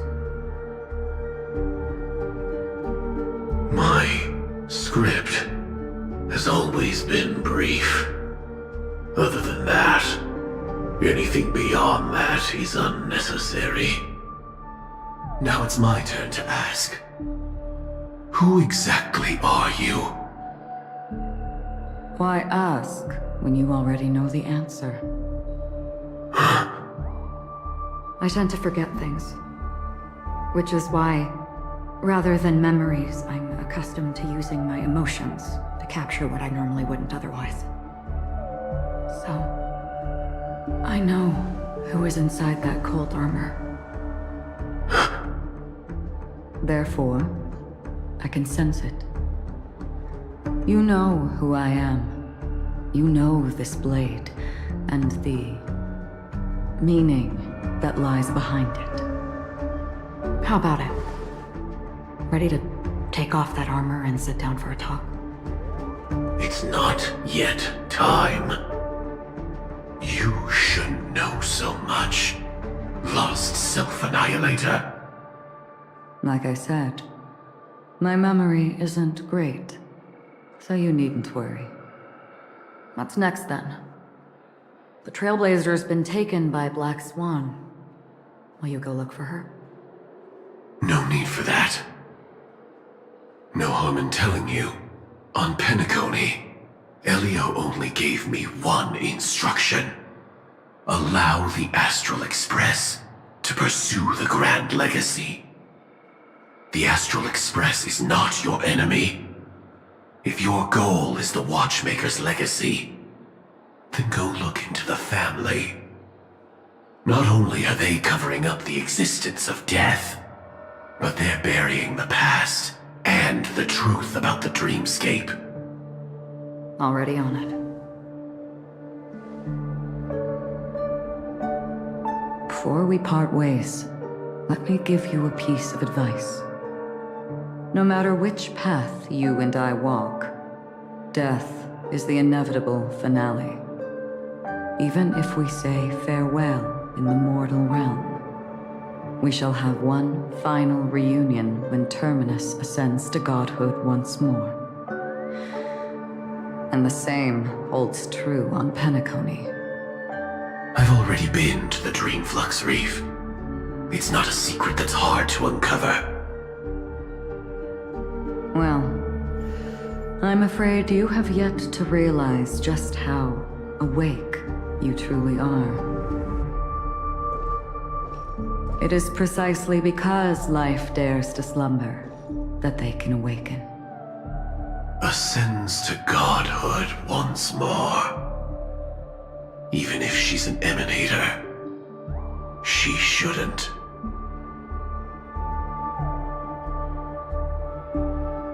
After today, Japella's name will disappear from cosmic history, and the Everflame Mansion will take its place. In the not-too-distant future, you'll receive an invitation. That's your next stop. Land of the Dreams, Penacony. I hope you find whatever you seek there. Be it answers or salvation. Thanks. I hope. Huh? A phone call? At a time like this? You can turn him down. You know what I mean. But Elio said I'm the perfect candidate. Candidate. So Elio finally came to a conclusion. Yes. He said he saw the fourth fate clearly. There won't be any more surprises. He also chose me as the last survivor. Just like her. Which path is it? The Nihility. After it engulfs everything, I must be the last survivor. Giving my all to turn the tide.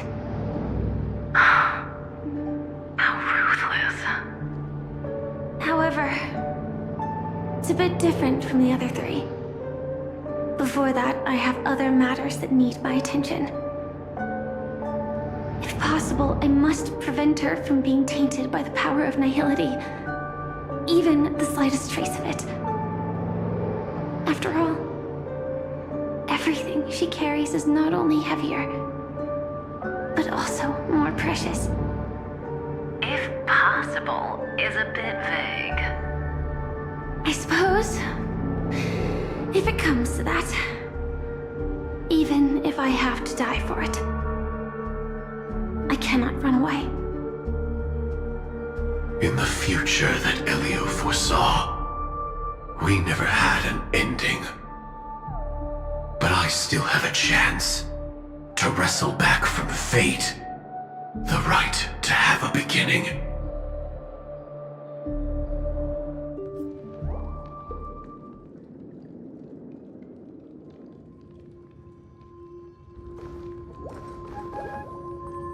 Your guest room in reality is surprisingly modest. An aesthetic you share, Miss Acheron. It's a cinch, this music box. The invitation received by the Annihilation Gang. There are latent memories that linger on it yet. You see, memories of you are not yours alone. They travel in other people, other things. I know much, and I can predict even more.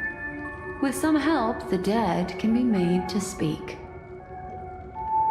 The Annihilation Gang, that band of desperados who all disappeared after meeting you.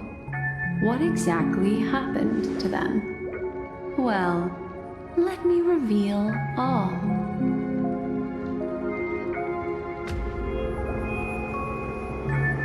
Gradation 12. Dreamscape 12. Father, I dedicate this to you. Well done, Dobra. Wherever they go, shall be met by annihilation. There it is. It's hazy, but it's Ifrit's voice. The other one is probably his progeny. This is the residual memory from when the invitation was first delivered. They were abruptly interrupted. Then, what happened next is...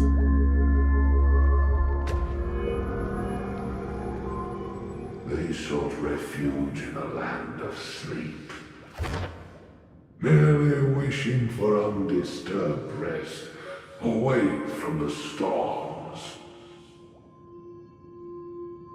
Children of the flame, this marks your rite of passage. She won't be necessary. I alone am enough.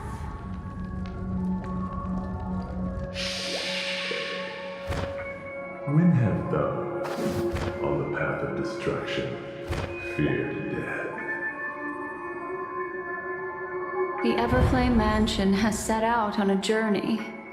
Those poor people, they have no idea what lies in wait ahead of them.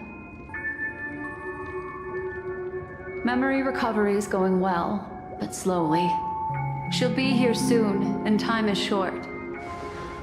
There's nobody else here, so there's no need to be delicate. In fact, I think I'd better go all out.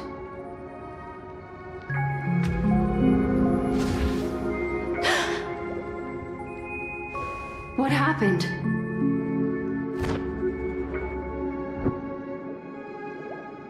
The memory after that is blank. How is that possible? This music box fell into Acheron's hands, and she brought it to Penacony. That's a fact, and that's how it should have gone. But along the way...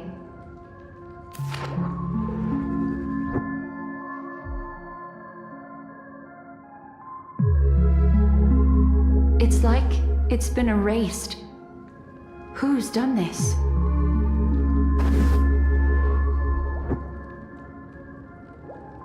Who are you? Who are you? It's... No. Is this not a memory? Oh, a memo keeper. Do you serve the Garden of Recollection? Or the Cremators? My name is Constance. A pleasure to meet you. We were supposed to meet in Penacony and spend an unforgettable time together. But that seems unrealistic.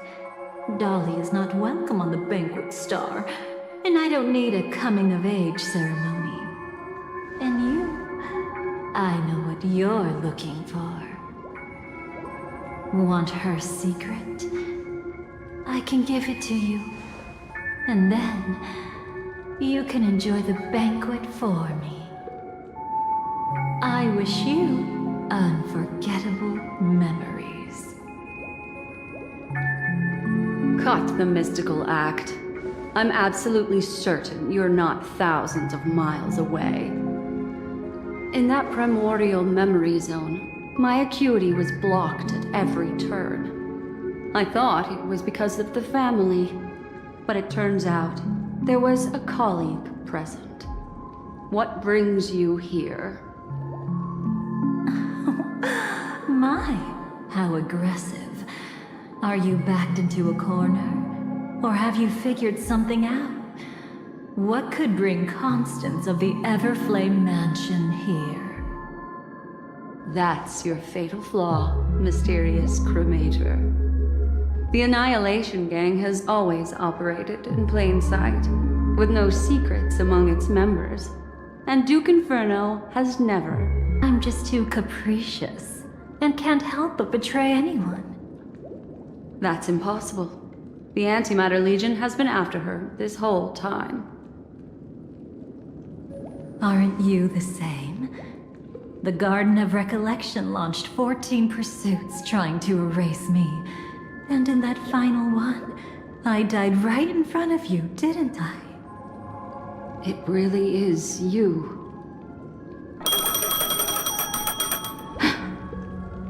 To interrupt another's reunion. Such a graceless act. But by all means. After this, we'll have ourselves a nice long talk about your ingratitude, my dear cellmate.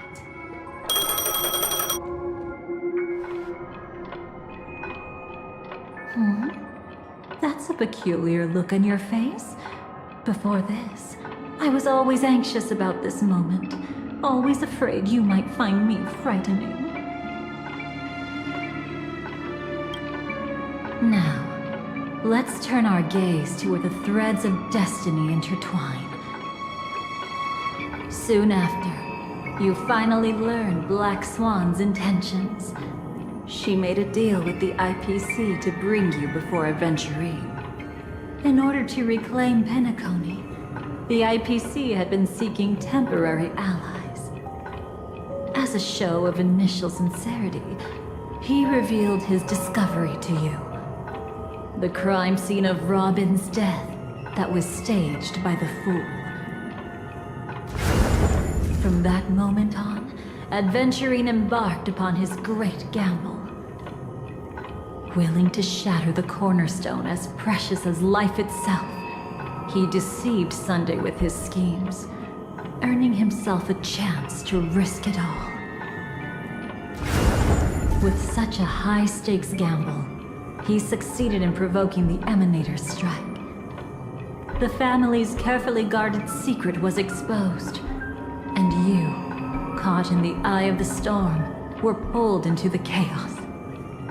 But that's all about the living. In the same moment, what became of those within the world of the dead? Miss Robin arrived at Dreamflux Reef ahead of you. But what awaited her wasn't the uncertainty of a gamble, but rather a destined life and a destined death. Brother, I don't understand. For a bird, does flying also need a why? Since it falls to us to decide whether to release it back to the sky, we must take responsibility for that choice. That really sounds like Mr. Gopher would. But I've made up my mind. Let it soar free and wild. If I had feathers and wings like it does, I definitely want to fly. Even if just to try it once. Besides, Big Brother will help it, right? But It's truly reassuring to hear such words before parting. Come someday. Your little sister will be walking ahead of you now. Mr. Gopherwood, how did you... The gods bestowed upon us heavenly fire, and with it divine tribulations. Let them be, for we are all mortals, born to love and to suffer. Today, more than one little bird will embark on their long journey. How could I miss the moment of your departure? Come here, child. I've prepared a farewell gift for you.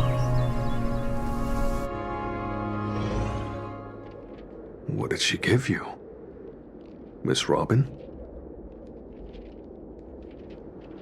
sorry. Where was I?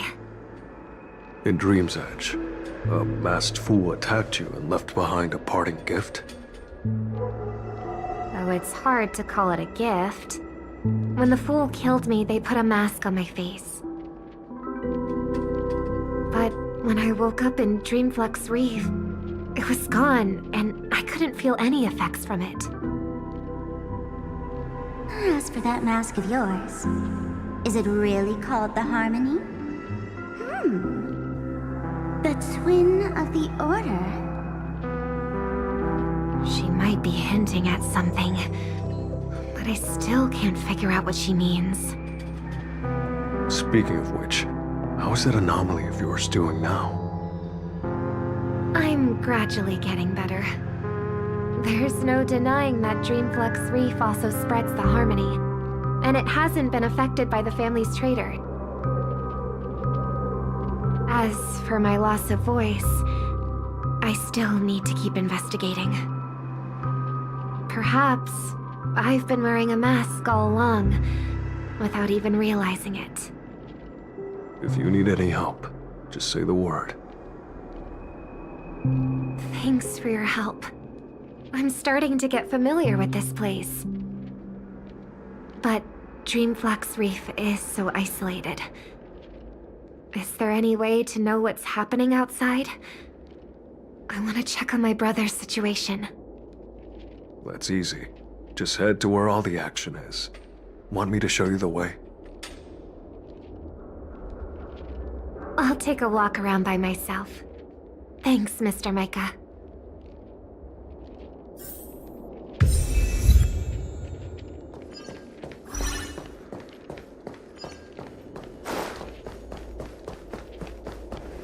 Miss Robin, can you hear me? That voice. Over here.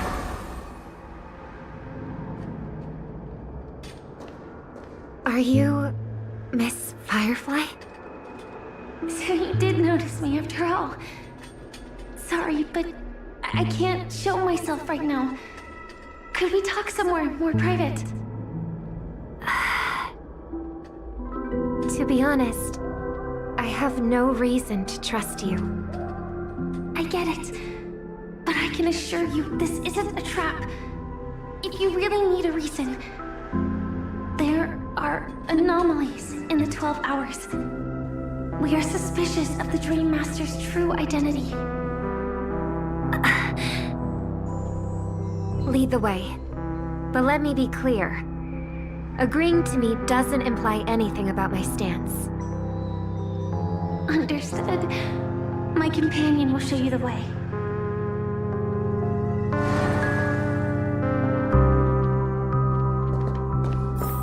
Blue flames.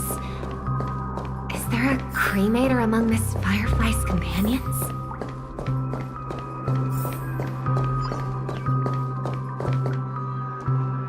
Miss Firefly? You can show yourself now. Sorry, just a moment. My companion will bring you this way shortly. This way?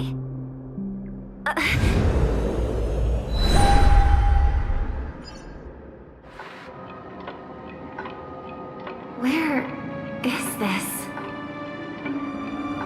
As expected of the Harmony's favorite. Passing through such dense memoria without even being affected in the slightest. Hello. You may call me the Dahlia for now.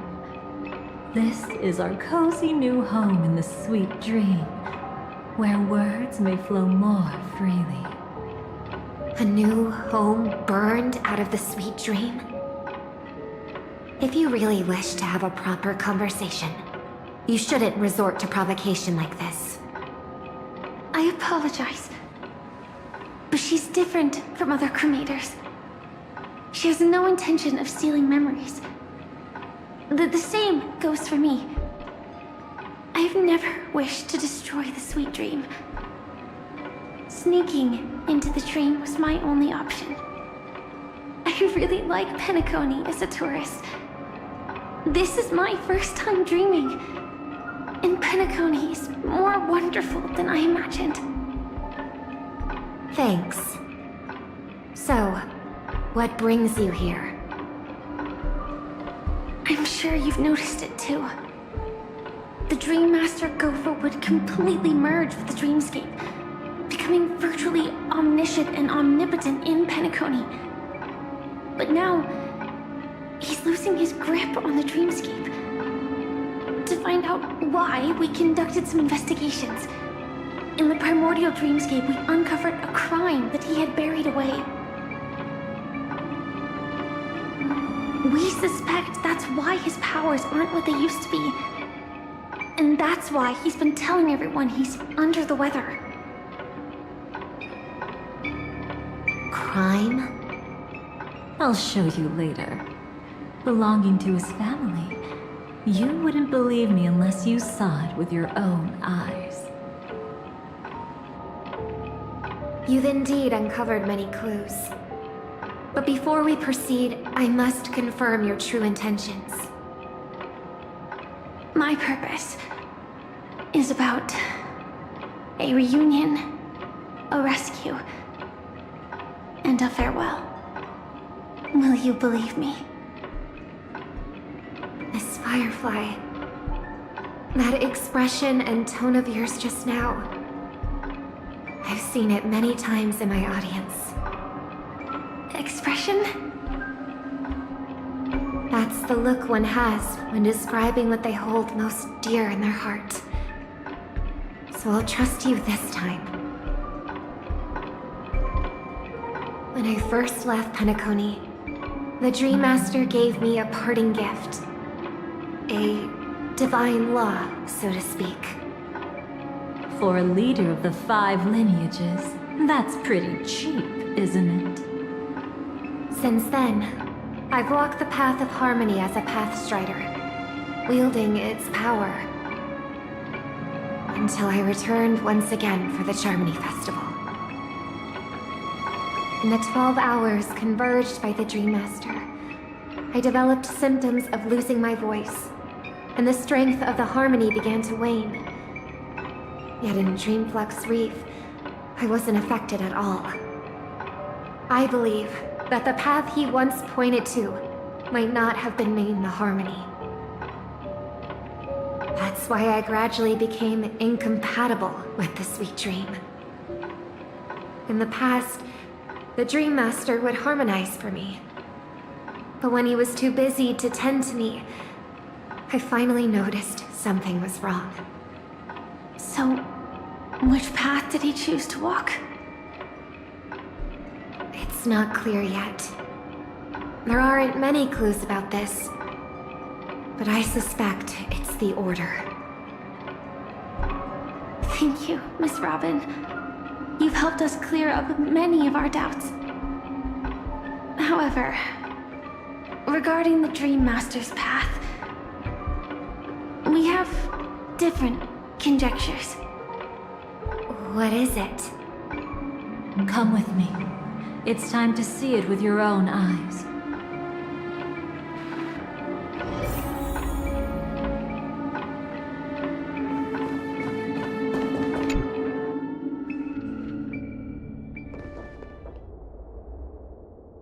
Here lie secrets that the family tried to conceal, and a long, romantic tale. Sadly, most of it has nothing to do with us. Brooklyn Tiernan. I remember that name. A Galaxy Ranger, worthy of admiration. When Penacony was plagued by the swarm disaster in the past, he was the one who fearlessly protected our sweet dream. That's why we had to come here. We suspect that after turning away from the family, the Dream Master sided with the propagation. How could that be? History as we know it may be long gone, but people's memories remain preserved in the memory zone. If we can master the technique, we'll be able to pierce through time itself and salvage the past from chaos.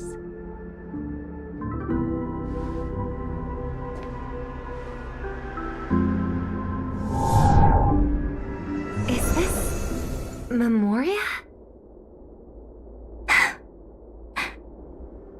Every disaster brought by the swarm was accompanied by countless sacrifices. Some names were remembered, but others were not only forgotten, but betrayed. What are you doing? I am not your enemy. Indeed. Our true foe is that abominable fate. Then why? Why? Easy, child. Your struggle only adds to the pain. The strike I just delivered, dishonorable though it may be, did not miss. Here and now, your death is certain. But I was clearly helping fight against the swarm here. Indeed. As the swarm ran rampant, a Glamoth knight passing through joined the battle without asking for anything in return. Truly admirable. But have you ever wondered why, right after that, the infestation only grew worse? Could it be? The Glamoth Knight, born to purge the swarm, turned out to be a pathstrider, walking the path of propagation. The sweet dream has never been tainted by the propagation. You brought it here, and only your death can remove it. How can this be? I can leave and never come back here. I can't die. I don't want to die.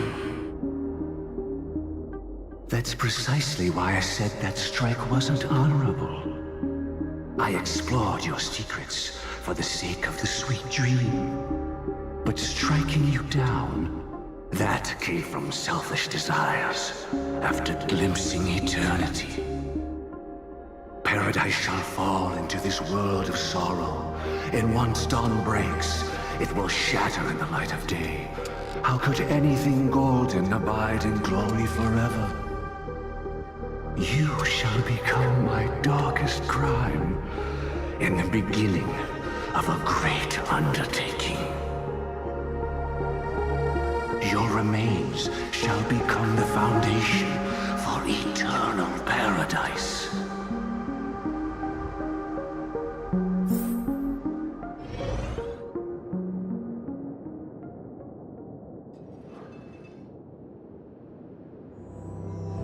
You're quite familiar with the Memoria, so you should be able to tell whether this memory is fabricated or not. Laying the foundation for eternal paradise?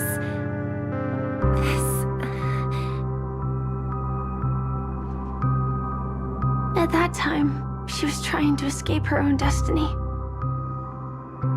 But when the swarm was discovered on Penacony, she didn't just stand idly by. Even though she died while fighting against the swarm, it wasn't destiny catching up with her again. It was her own choice. Because, like any ordinary person, she had a conscience and knew compassion. Is she your friend? Yes. And in many moments, looking at her is like seeing myself. I know it won't undo what's been done, but I'm sorry. No matter what purpose the Dream Master has, it doesn't give him the right to sacrifice anyone. I promise you, when all of this is over, regardless of the outcome, I'll tell everyone about her deeds. She deserves to be remembered by the sweet dream. Thank you. But there's one thing I don't understand. Even if the Dream Master is after the power of the propagation, there are plenty of swarms left in the cosmos. Why resort to killing?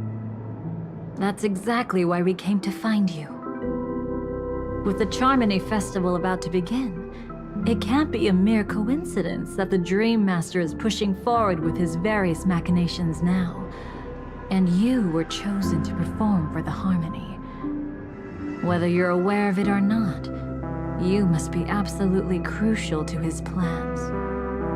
I see.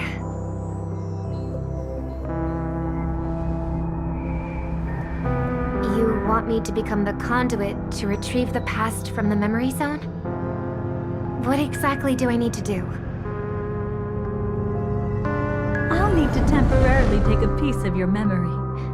By letting it stir up the memory zone, I can follow the flow of memoria and burn a path through, retrieving scenes from the past once again. Whether I succeed or not, I'll return your memories to you safe and sound. Let a cremator access my memories?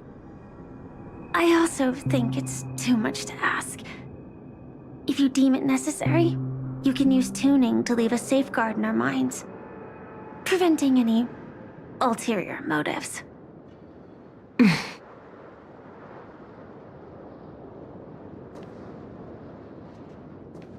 There's no need. Let's get started. May the harm that befalls you never lead to your downfall. This is a blessing that has been passed down through the family for generations. I don't want all trust to be built upon mutual threats. So this is what star power looks like. You've even made me a little starstruck.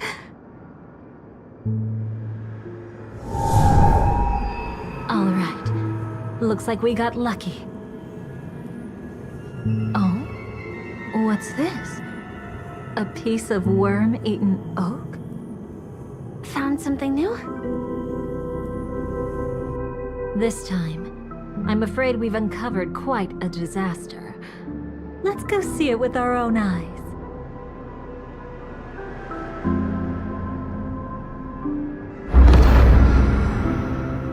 Nothing but lies, my dear. Hiding behind the title of a memo keeper? Tell me, how long have you been lying to them? You really seem determined to savor those unforgettable moments, don't you? Be smart and take a hint. I don't have time to entertain you right now. Oh, because you're busy, pretending to be a Stellaron hunter? Who are you talking about? Quite the clever move there. Miss Firefly, if you're willing to take my advice, why not make a trip back to reality? Ask that Silver Wolf lady carefully who your true companions really are. How did you... All right, you. Still can't help sticking your nose into everything, huh?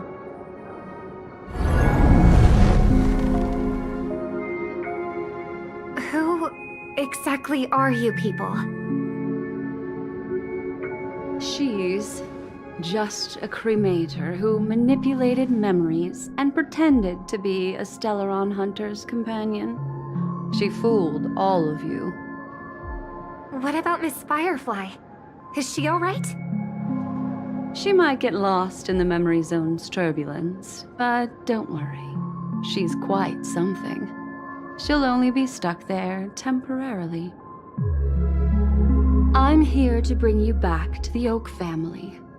Mr. Sunday is worried about your safety. He tasked me with finding you in the dreamscape. As for this Dahlia, she cannot be trusted. To extract specific history from the memory zone through just one memory? While there might be memo keepers capable of such feats, they certainly wouldn't be mere pathstriders. Seems you've been watching for quite a while. Yet you only show up fashionably late when we're about to make progress.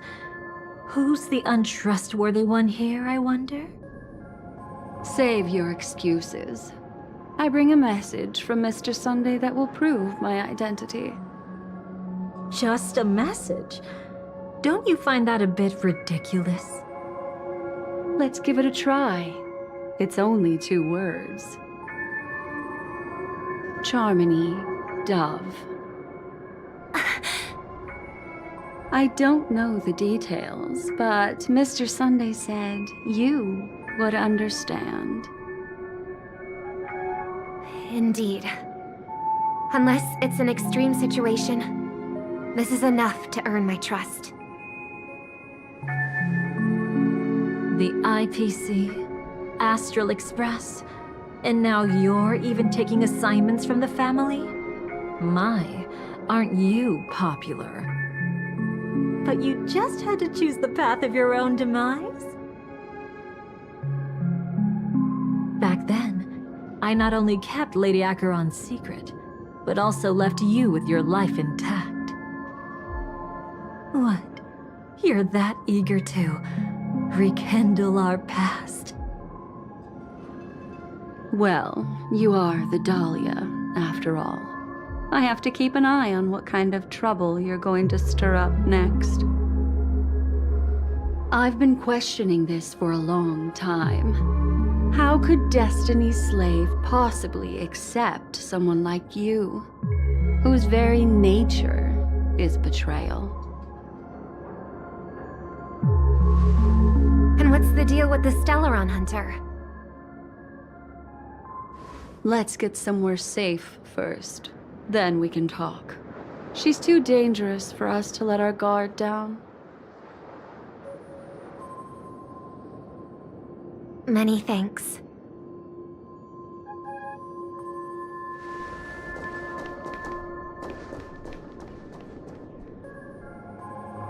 You've gotten more composed. Or have you just gotten slower? She's already left this area. There's no way you can catch up to her now. Catch? Why would I chase after her? Arrogant swan. If I didn't take her memories just now, then what exactly did I do to her? I might as well tell you. I planted a spark of the cremator's fire in her memories. It will spread silently, and in an instant, it will burn away all her memories of seeing me. She'll believe she was never here. The suspicions that have already taken root in her mind will also gradually fade away. No matter what she has discovered, the moment she attends the Charmony Festival, she'll revert back to that good child who was born to walk on the Order. You're the one who's run out of time. I see. Not a member of the Everflame Mansion, and definitely not a Stellaron Hunter. Your true ally is the Dream Master? Oh, aren't you clever? How about a little reward for that? Cut the act. Even with your usual reckless methods, you can't handle me alone. You're right. I can't do it alone. But I rarely feel lonely anyway. Repent and return to righteousness. Though you soar like an eagle and make your nest among the stars, I will bring you down from there. Now, can you still keep your cool? He actually gave you strength through the divine law. The Dream Master would go this far for an ally? What can I say? I'm just that trustworthy. If he hadn't done that, how could my control over Memoria far exceed that of ordinary memo keepers? Let alone allow me to tamper with the Stellaron Hunter's memories. Unfortunately, you lost your composure in your euphoria. In the dreamscape, I might not be your match. But if I want to leave, you can't keep me here. Harsh words. Want to test that theory? It's easy to throw away a flower, but the fragrance lingering on your hands won't fade so easily. I can be quite persistent, you know. Even if we rekindle what once was, I remain unchanged.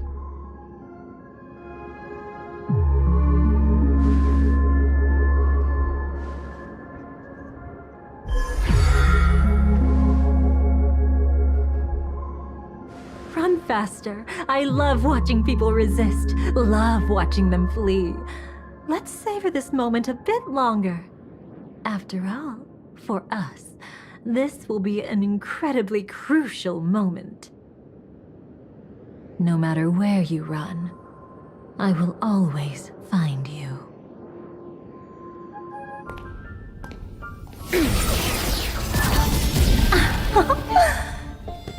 I have the numbers advantage.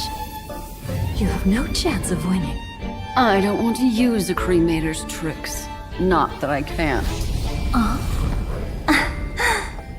I knew it. Your ever-shifting morals. Never changed.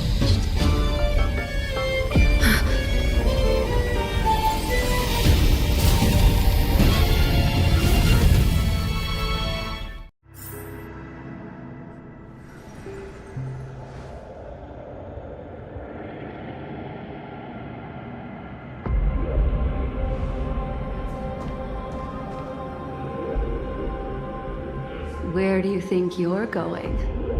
After putting on such an elaborate show, won't you stay for a little chat?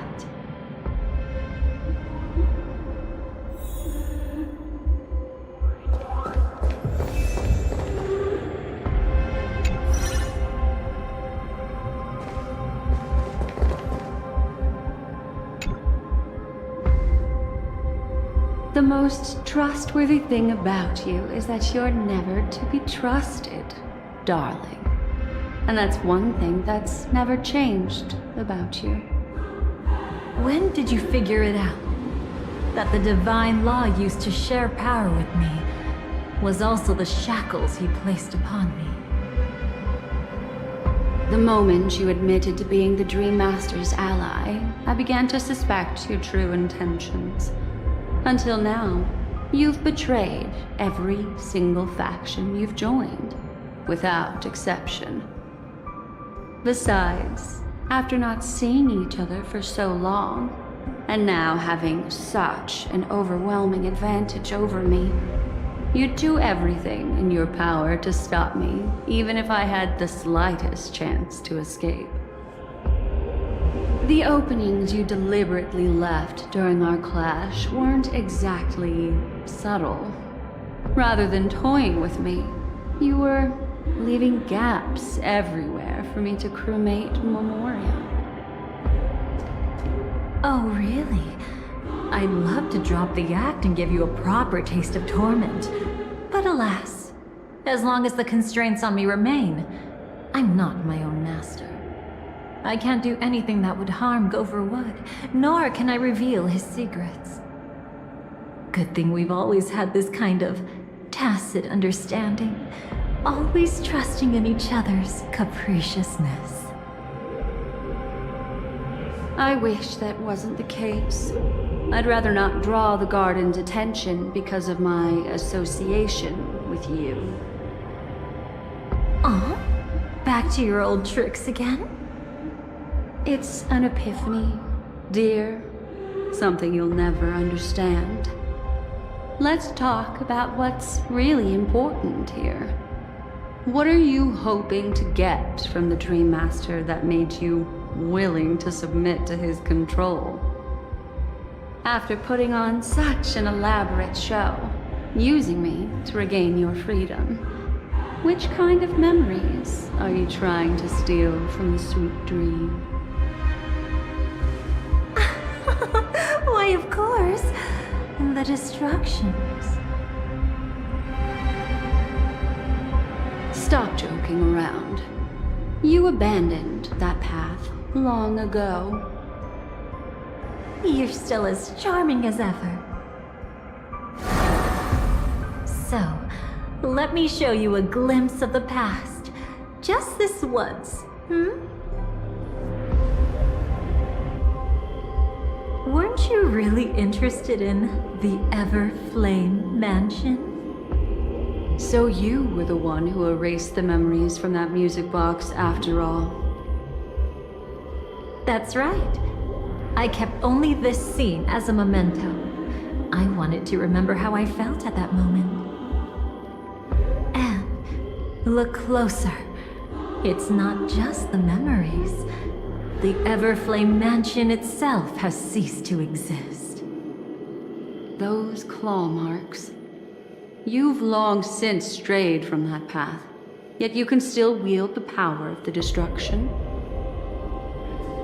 Isn't it the same right now? I've betrayed the Garden of Recollection, yet I can still show you the memories. If you have time, I can help you savor the memory of our first encounter.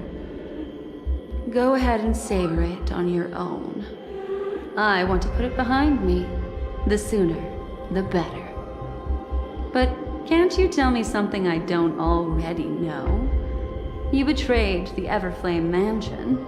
Is that really supposed to be surprising? Destruction is a glorious moment. As Duke Inferno's daughter, I will see his last wishes carried out to perfection, even if my role as such is only temporary. And besides, who said I betrayed them back then? I came here to fulfill Duke Inferno's last wishes. This was his command to me. Make the Knights of Penacony crumble and wither. Leave naught but a tomb of remembrance. In other words, everything on Penacony related to the Remembrance was my target for destruction. But this was already a world of Memoria. How could I possibly accomplish this without any help? Working with the Dream Master may be like dancing with the devil, but I have no better choice. Oh yes, everything tied to the Remembrance includes you, of course. Grateful? You should be. My whim is the only reason you're still alive. I won't be grateful for that. You couldn't have done it anyway. Filial piety has never been one of your strong suits, so drop the act. That's exactly why I'm saying, you only think you understand me. Think about it carefully. As a Stellaron hunter, didn't I work my hardest to help Firefly get closer to the truth? As an ally of the Dream Master, I also helped monitor the dreamscape. And when a hunter infiltrated Penacony, I seized the chance to pose as her companion and trapped her in the memory zone. As for Robin, whom he chose as his songstress, I burned away her doubts too, leaving nothing to chance. Like the destruction, betrayal is but a fleeting moment. And before it came, whether with Duke Inferno, Gopher Wood, or Firefly, I wasn't pretending. I truly, wholeheartedly became their companion. What about Robin? Those sparks that burn through memories. Don't you think that was a bit too much? Oh my! I thought I could fool your eyes at the edge of the dreamscape. But I guess there's no hiding from you on your home turf. What? You want to settle the score with me for messing with your people? Why don't we sit down and have a chat? You seem like a patient one to me. So tell me, what exactly do you want to take from me? Don't worry. I only went with the flow, suppressing her power a little to make it easier for you. I trust. You're someone who knows how to return a favor, right? There's this thing called the script. Now that, I find quite intriguing. Stellaron Hunter collaborator. Soon, Robin will understand the true purpose of those sparks, and thank me for it. I can hardly wait. Even though I'm not a Stellaron Hunter, this time, I might have a chance to betray destiny too. So stop thinking you've figured me out. I don't want to miss out on any possibility life has to offer. Betrayal isn't in my nature. Greed is. Darling, are you fatally wounded or terminally ill? Unless you're on your deathbed, I don't believe you're actually being this honest. I can make an exception for you, but most people, I certainly don't want them to remember. Sometimes I resent memories, because some people don't deserve to witness my radiant bloom again in their memories. And besides, you're no better when it comes to greed. On my deathbed, I suppose that's not entirely wrong. I was hoping a little honesty could talk you into dying with me. No, thank you. Too late. You're already caught up in the secret. Come on, just a few steps more. Even if I tried to turn you away, you wouldn't want to.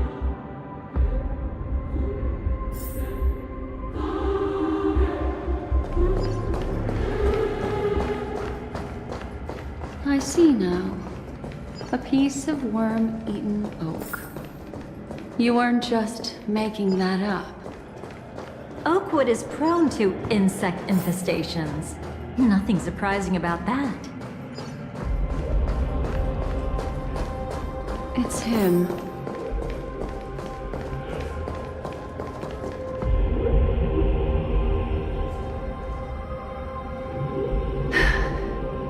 Just look at this place. Shouldn't be this lively here. Ladies, which one of us would you say is the uninvited guest? Mr. Aventurine, what are you doing here? Well, the game's over. And I scored a big win. Oh, what did you get out of it? The Nihility Emanator cut me, and I died in the most spectacular fashion. Oh, speaking of which, you must know exactly how that feels. My dear lady who loves to dance. Still better than having no invites at all, my dear helpful lady. You two are really something special. You're quite interesting, Mr. Aventurine. However, you weren't supposed to find your way here. Unless you can give me a reason, I'll indulge you by letting you die once more. That confident, huh?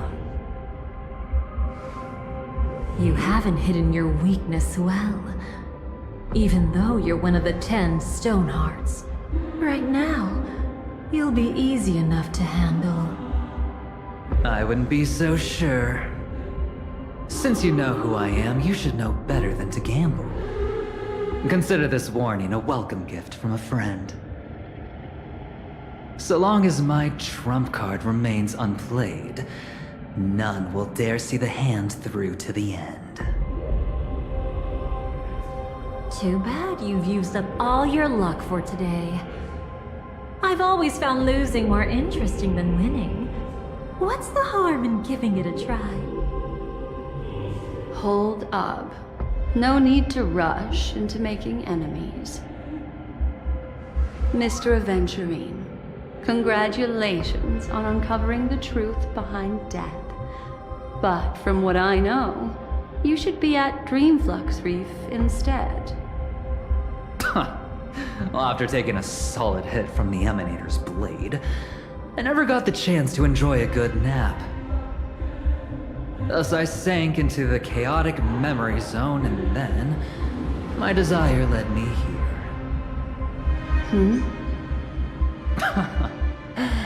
As I thought. You two haven't noticed. The answer was right under your noses this whole time.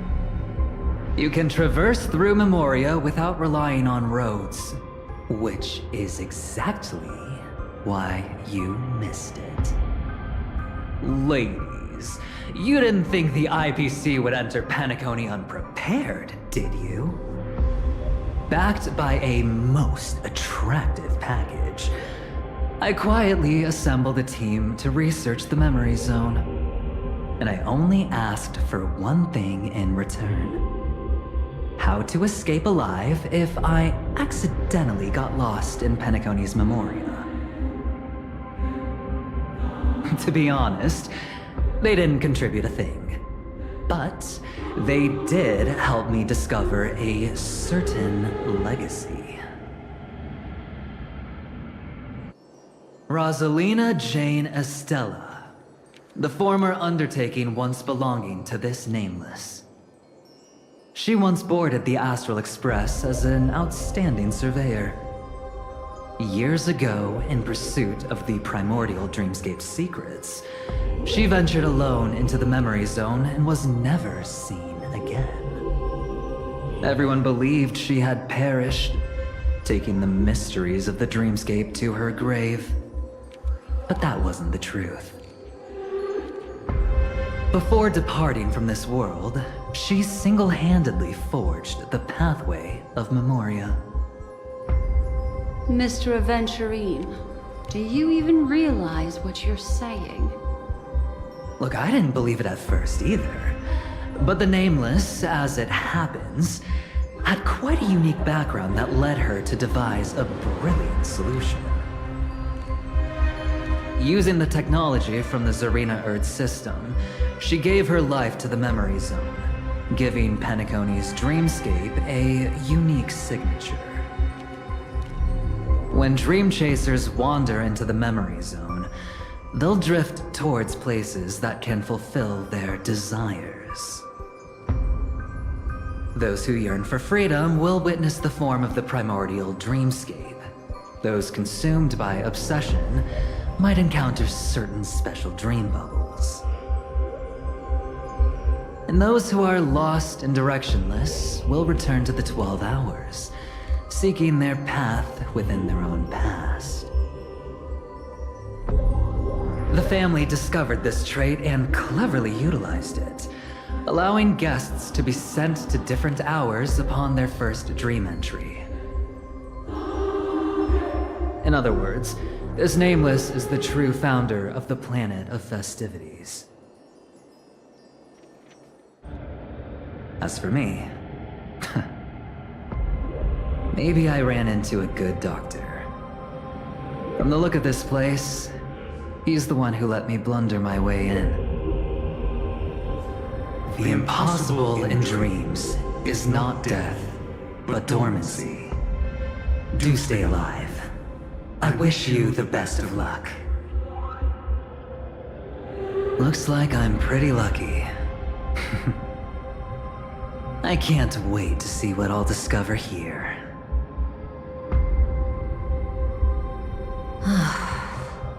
It would seem luck favors you still, Mr. Aventurine. Fate is truly fascinating, yet cruel. Remember Miss Robin's question? If the Dream Master was after the propagation, why did he have to harm the Glamoth Knight? Years ago, he had already completed this plan, waiting for a Glamoth Knight to enter the dream. Unfortunately, with the sudden fall of his empire, his hopes seemed to have been dashed. Yet just as the Charmony Festival was about to begin, a descendant of the Glamoth Knights appeared uninvited, and everything began to turn once again. The Dream Master was never afraid of Firefly investigating the propagation. That was exactly the truth he wanted her to see. Wait, is that why you trapped her in the memory zone? Correct. This place is where the Dream Master wanted her to be. And he wanted her to think she'd figured something out, only to make the wrong decision at the most critical moment. So, what exactly is the Dream Master plotting?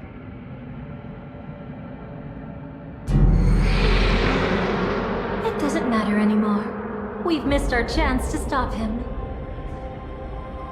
Even if we catch him in person? From the very beginning, he never existed anywhere at all. When he attempted to merge with the dreamscape, he transformed himself into 4 primordial divine laws. The gods bestowed upon us heavenly fire, and with it divine tribulations. Let them be, for we are all mortals, born to love and to suffer. The first law. As his parting gift, he bestowed it upon Robin, guiding her onto the harmony.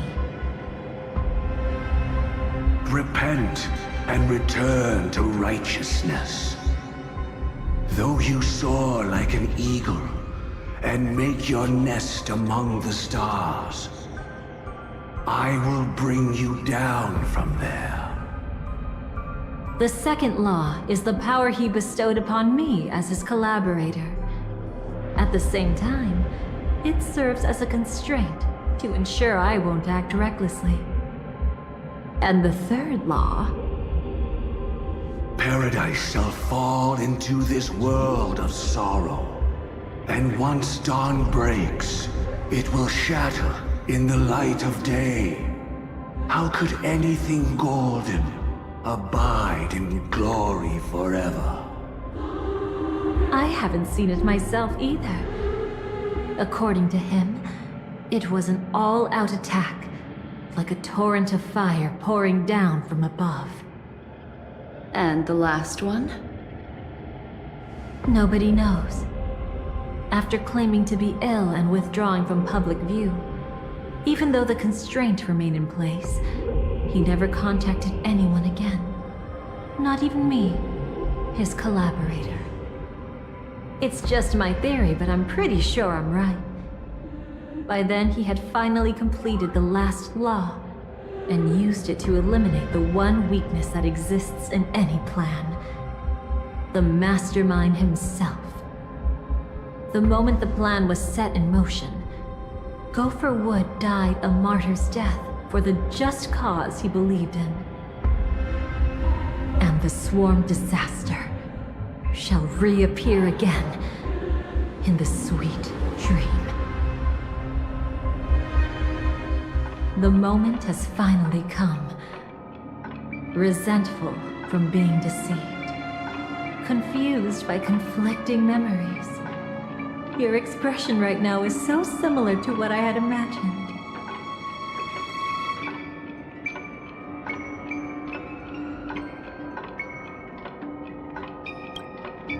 Though it wasn't my original intention, I wanted to help her. To keep her from getting caught up in Gopher Wood's schemes and facing such a detestable fate. Alas, I couldn't make it happen. The path your predecessor Rosalina left in the Memoria pushed Firefly towards a new lease on life. Indeed, how could a nameless who walks the path of the Trailblaze leave behind a legacy built on evading destiny?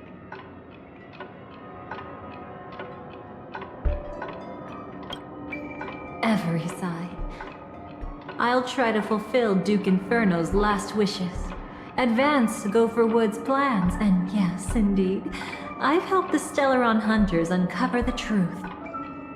Don't be too mad. I wasn't a Stellaron hunter back then, but wasn't everything that happened in Penacony the perfect opportunity to join?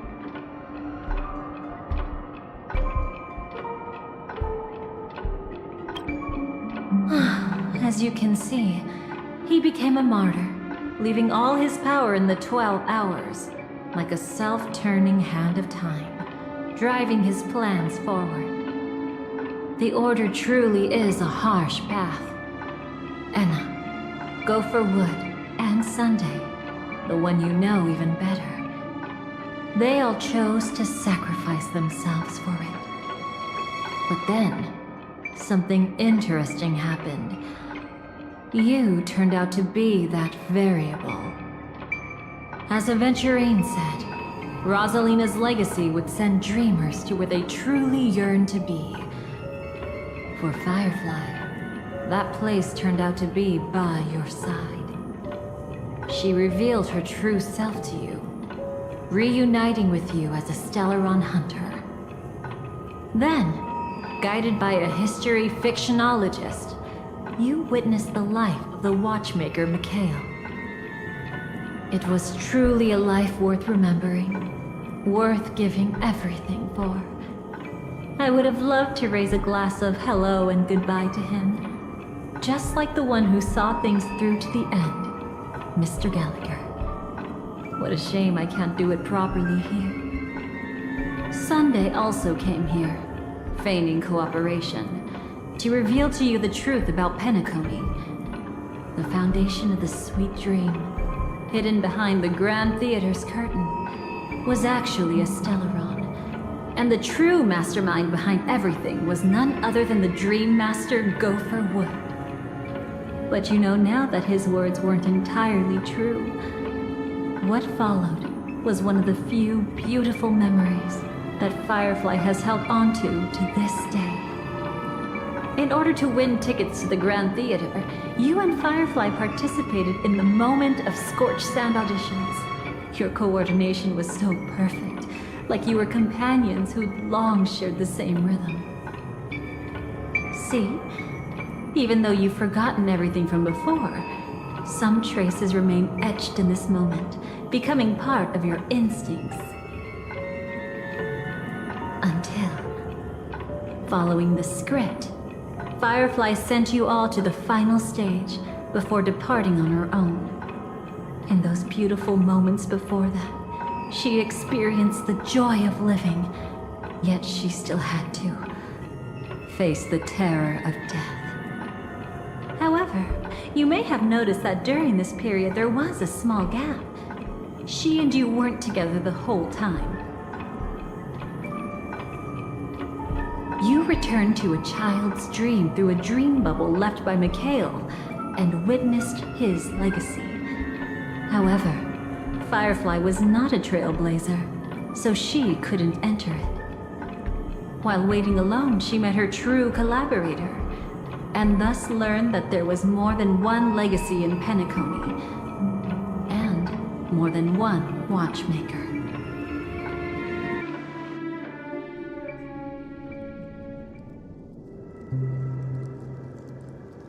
Did they enter that dream bubble? That's right.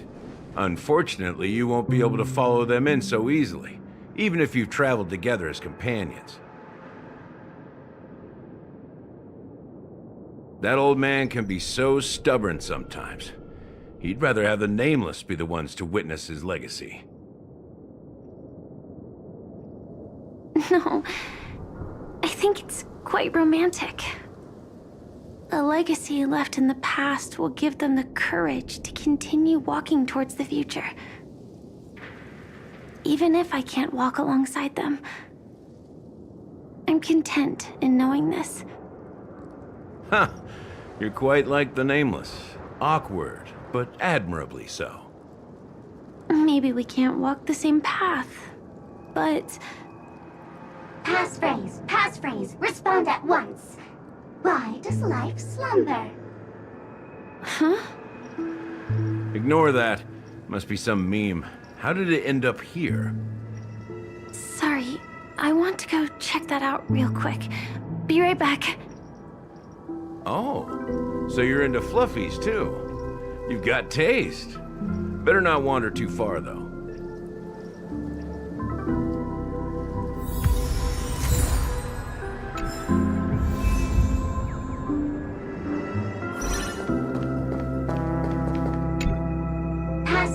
Passphrase, respond at once. Why does life slumber? Because people are afraid to wake up from the dream. Perfect! Identity confirmed. Welcome, Agent Mech Tycoon. Please proceed to the next rendezvous point. Our people will be waiting for you there. Is this really necessary? Gotta stay in character. Follow the instructions, Mech Tycoon.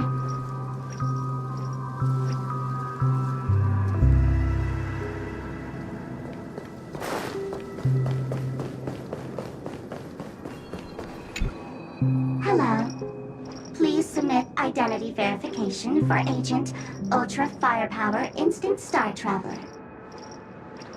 Who? Mech Tycoon wasn't cool enough, so Miss Sparkle went ahead and changed it. Masked fool. You shouldn't be here. Well, someone's been kept in the dark this whole time, completely oblivious to their real body standing right in front of them. Buddy? Don't tell me you still haven't noticed. That memo keeper has already stabbed you in the back once. No way. Silverwolf never mentioned me? But she's the one who invited me to team up. The family's omnipotence in this sweet dream, that was my intel. Now you all are going back on your word? Your intel? With Kafka's spirit whisper, my cognition shouldn't be susceptible to distortion. Could things be different now that I'm in a dream? Before heading to Penacony, Silverwolf did tell me to keep an eye out for anyone asking, why does life slumber? But as evidence, that's not enough. Oh, really? Then what if you were to die 3 times in the sweet dream? Then, why is this the first time we're comparing notes? What else could I do? As a fool, how could I ever catch up to a memo keeper in a dream? Every single time, just when I was about to reach you, poof, she'd vanish with you. Who exactly is Constance? She works for the Dream Master, but she definitely has her own agendas. She secretly made a deal with me.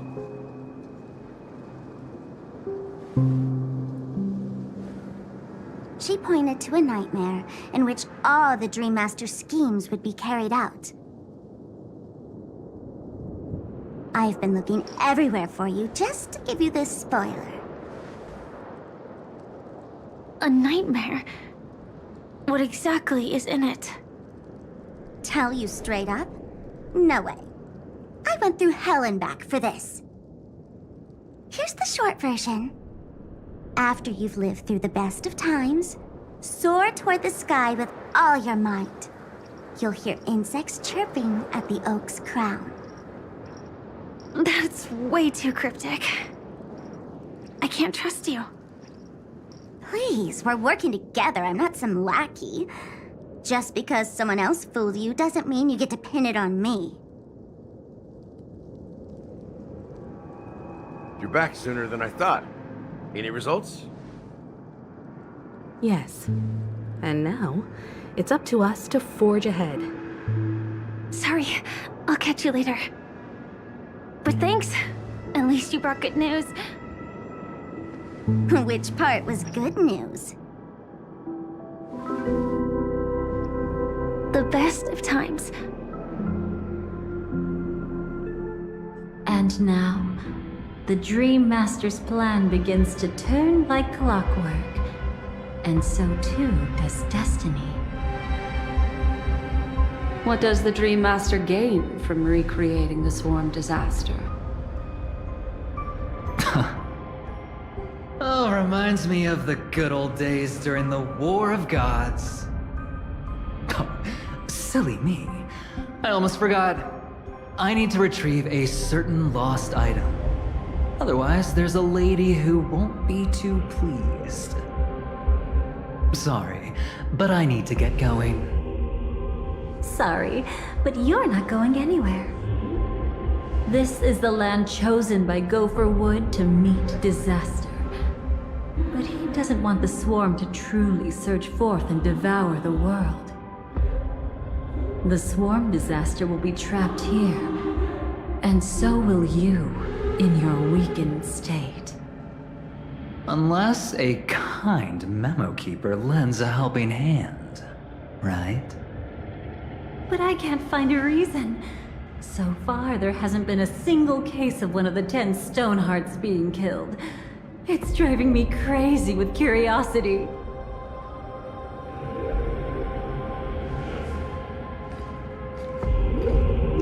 Glory above all! My friends, in the face of the omen of evil, we must stand united more than ever. Allow me to prove our resolve with my spear and pierce through this darkness. Huh? Whose backup is this? Pardon my late introduction. I am Argenti, of the Knights of Beauty, traversing this cosmos to eradicate all that is unsightly in this world. In the name of beauty, the one and only has brought me to this place. Perhaps it is destiny's guidance that led me here. In this dreamscape tainted by the propagation, I shall uphold the name of beauty and clear the path for all of you. Ah, passing knight. You found just the right person. I am an IPC envoy trapped here. Lend me your aid. For Adrilla the Beauty is the most peerless beauty of them all. Someone's a quick learner. Nothing else to say. This is far too much of a coincidence. What else is there to say? Would this Sir Knight even listen to us try to reason with him? That's the fascinating thing about destiny. Some people are just born lucky. Let them be. We should get moving now.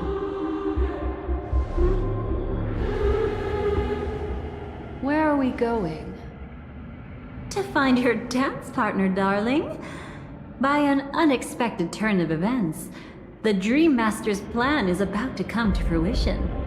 And to deal with him, we'll need an... Fight us during the Charmony Festival?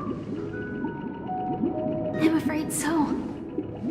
Anyway, we can't leave the Stellaron unchecked. This is about trailblazing a bright future for Penacony, and fulfilling the long-cherished wishes of Mikhail and our other predecessors. After you've lived through the best of times, soar toward the sky with all your might. You'll hear insects chirping at the oak's crown. It's all over now. So that's how it is. Well then, it's time for me to depart. They've harnessed the will of an entire planet to create an Eon. This confrontation is far more complicated than a simple power struggle. To secure Penacony's future, fighting on the stage alone is not enough. What do you mean? Are you not coming with us? I believe Firefly is trying to say that she's heading off to another battle.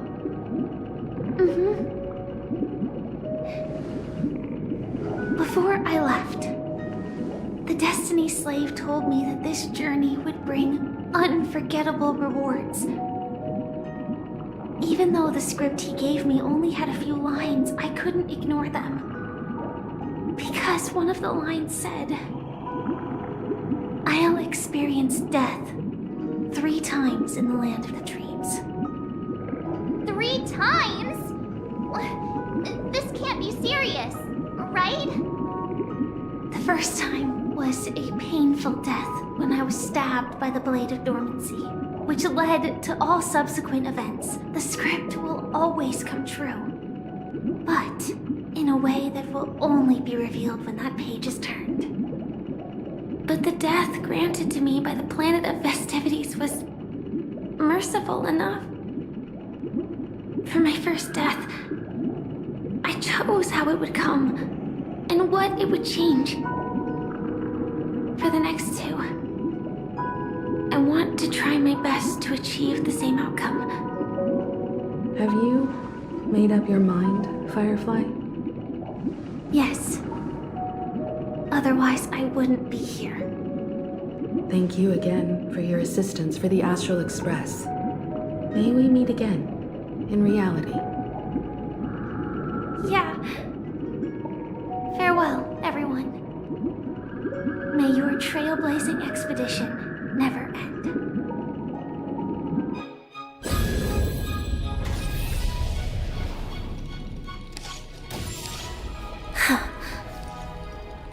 I dreamed of a scorched earth. Everyone, are you ready?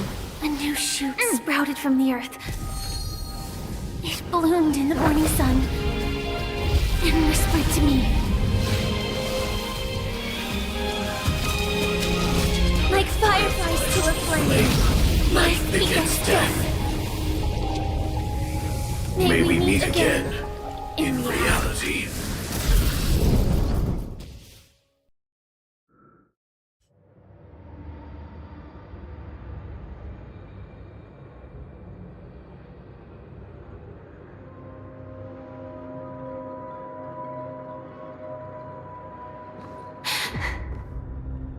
Is this the place where the Dream Master executes all his schemes? Or perhaps it's the place where he'll find redemption. Dream Master? No. Just one of his divine laws. Don't think I'll let my guard down. I know your true nature. Whatever your goal is, I will stop you. No need to be so tense, Miss Firefly. I am but a thought, formed from memory. Feel free to strike me if you wish to verify this. But his actions aren't baseless. There's a reason for my presence here. Please continue. Thank you for your openness. I'm equally unaware of the Dream Master's malicious plans. But he's been waiting for your arrival. That Glamoth Knight he killed with his own hands, through me.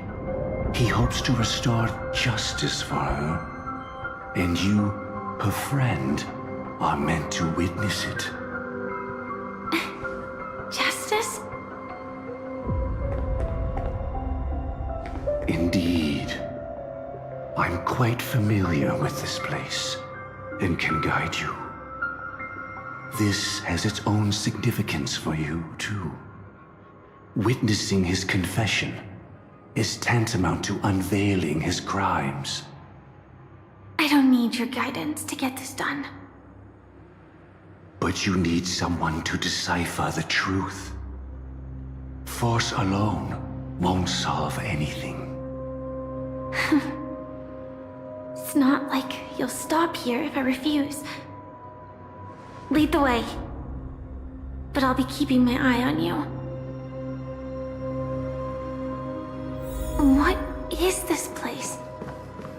Oak Manor. Once part of the Dewlight Pavilion. Before becoming the Dream Master, he used to hold family councils here. But it's been abandoned for years now, sinking into the primordial memory zone. Is I'm afraid it's pain.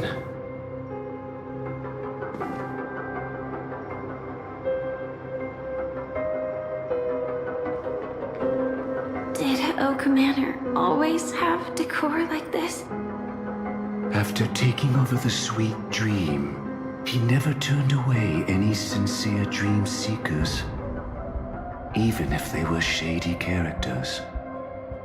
Walking along the harmony, he firmly believed that even villains could be transformed by Shippei's benevolence to show mercy, act with justice, and walk with humility. It seems his wishes didn't come true. Indeed, those villains never learned their lesson. They even conspired with one another, foolishly attempting to establish their own family lineage. Such arrogance. They went as far as sending a messenger across the vast cosmos to seek permission from the main family.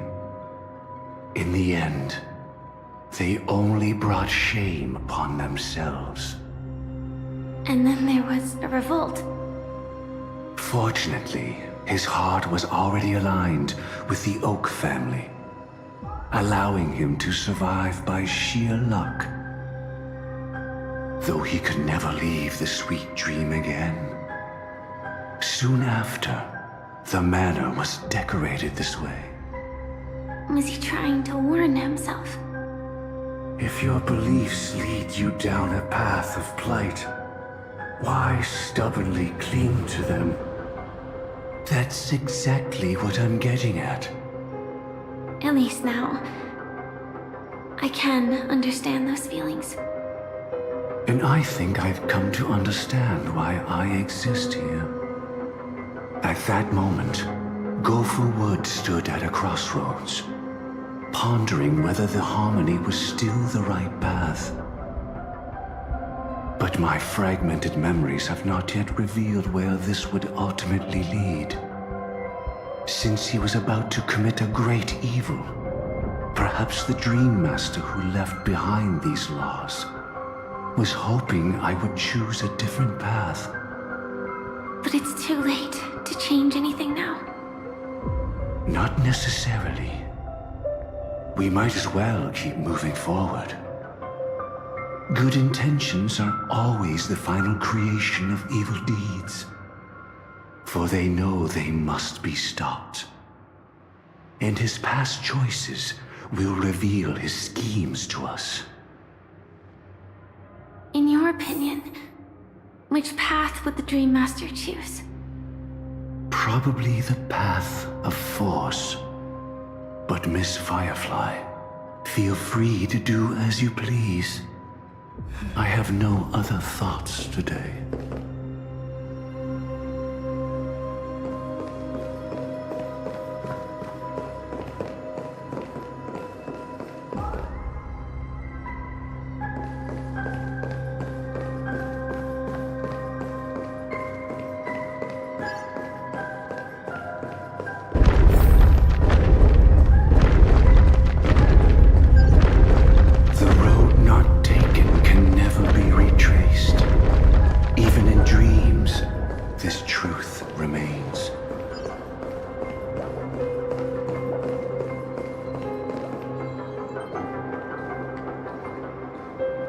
In the end, all paths lead to the same destination. Human will, it seems, truly has very little impact. Is this?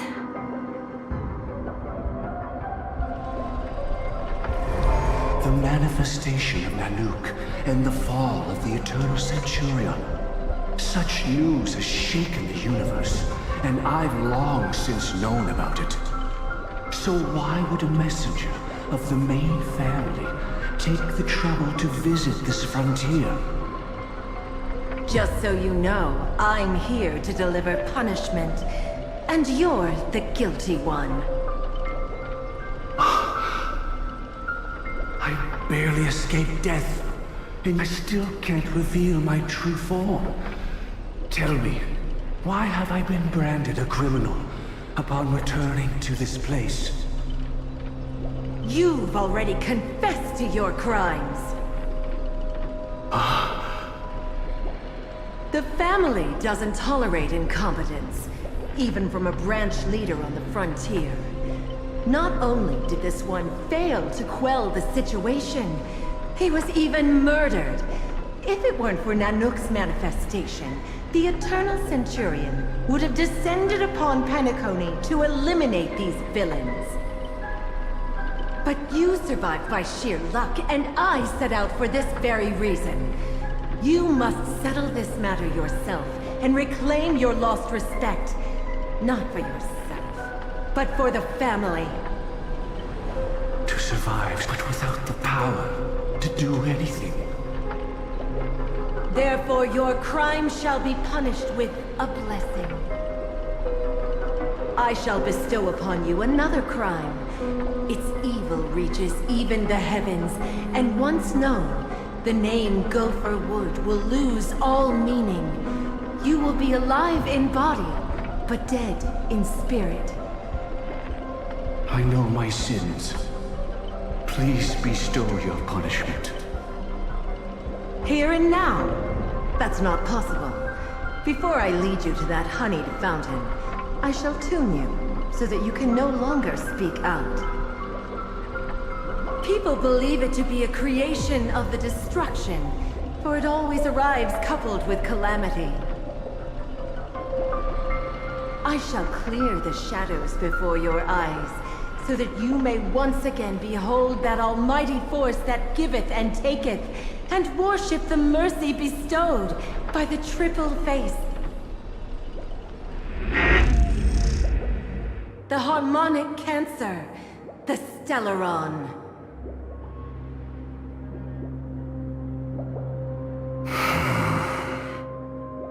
Did the Dream Master already know back then that the Stellaron was actually a creation of the Path of Harmony? Was he forced to manipulate the Stellaron under the family's orders? I'd like to defend him, but calling it forced would be self-deception. He claimed he was powerless, not that Shipe taught us we shouldn't do this. Whatever the family's true face may be, right now, Gopher Wood is no longer a follower of the Harmony. What if you were the one standing there? Perhaps I too would betray the Harmony. But in any case, that would only mean I found the family unworthy of obedience. It doesn't justify the Dream Master's heinous acts. Miss Firefly, have you ever pondered over destiny? I often wonder if we could face our past decisions again, would we really make different choices?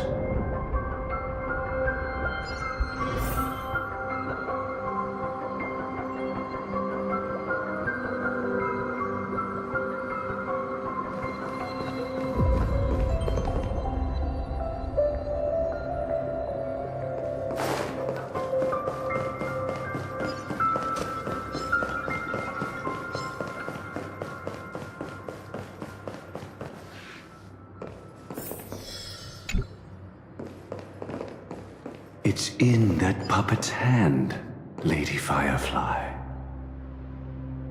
Got it.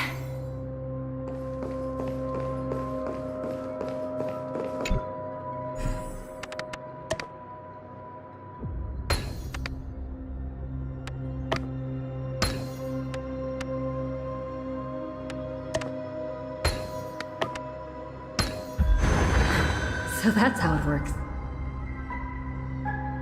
Rest in peace now, old friend.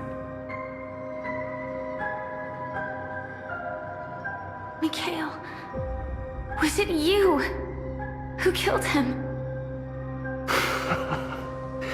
Is that what you think of the Dream Master? someone so unforgivably evil. He was once the Dream Master's closest friend, but they ultimately parted ways due to their differences over the sweet dream. Mikhail once gave the Dream Master a wristwatch, and even though it's broken now, he still treasures it to this day. I came for confession, old friend. I wonder, what did death feel like to you?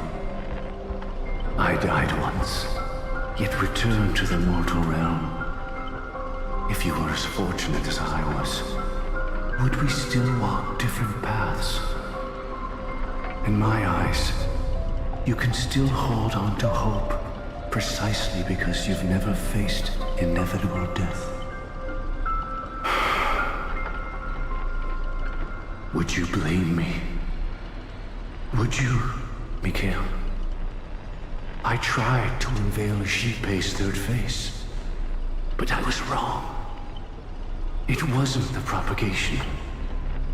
Yet destiny was so merciful, making me realize the propagation was able to continuously evoke people's prayers for the order through the fear brought by the swarm. When the swarm disaster ravaged the universe, that was also when the order reached its unprecedented peak. But after that, the Great One deliberately ignited a war among gods, leading to their own downfall. They would rather fall than let the Order ascend upon a staircase of falsehoods. They were wrong too. The Great One wished to restore justice to the mortal world. But what people prayed for wasn't justice. It was freedom from fear. Will you forgive me? Will you, Mikhail?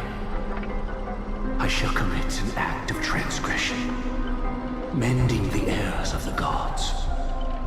I will restore the missing hand to the celestial clock and show mankind death. I know my sins. They are ever before me. But I shall never repent.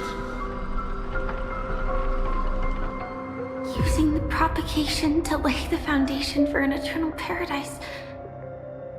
So what he meant was recreate the swarm disaster using fear to force people to pray for the Order's return? Perhaps that's why your friend was killed.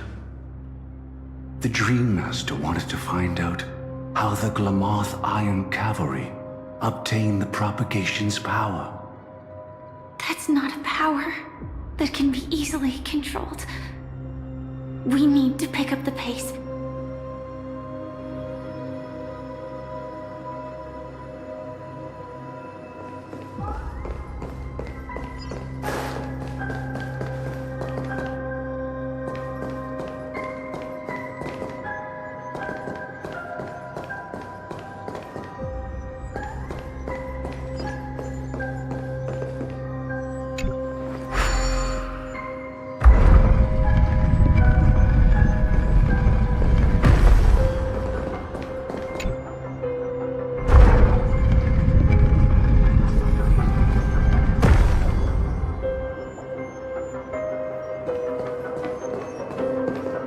Past this point lies the Grand Hall at the end of Oak Manor.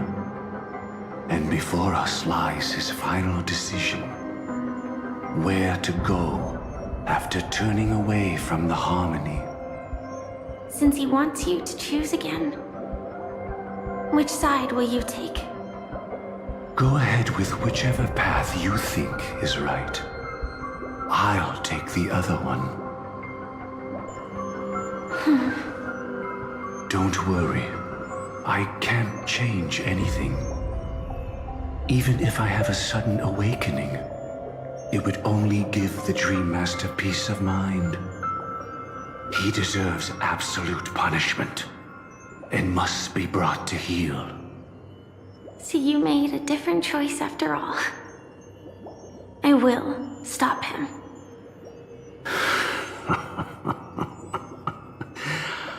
I hope everything goes well. This is goodbye, then.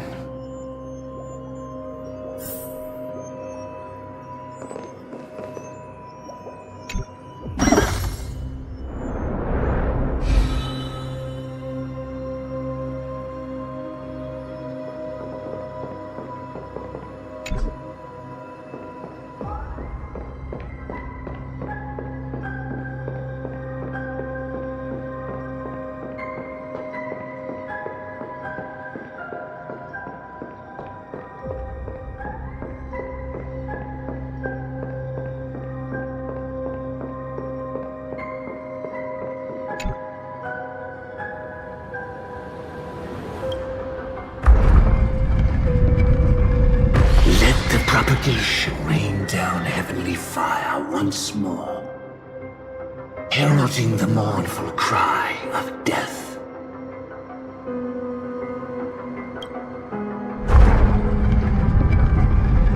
Let the harmony's lies be exposed in an instant, revealed by the piercing blade of truth.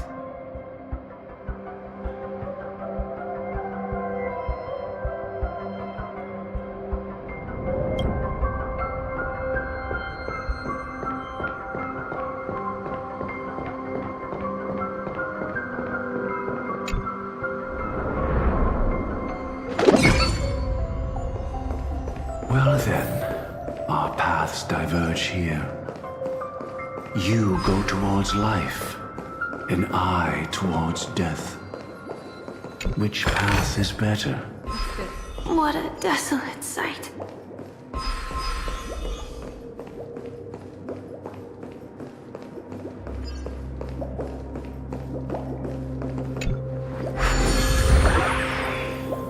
Nothing seems out of place. Did I pick the wrong one?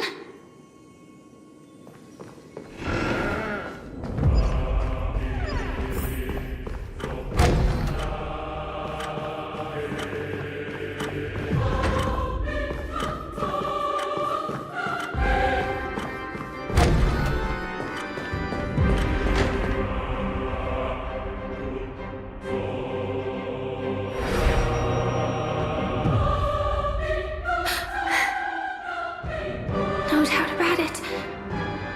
This is the place. My apologies for keeping you waiting, Lady Firefly.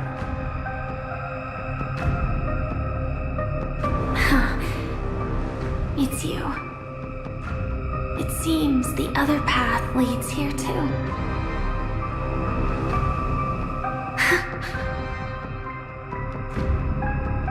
What is this? It's the terror that humanity dares not recall. The swarm disaster's chrysalis of extinction. The Dream Master's devastating strike, like a torrent of fire, lies hidden behind the stained glass, waiting to shatter it and unleash the swarm disaster once again.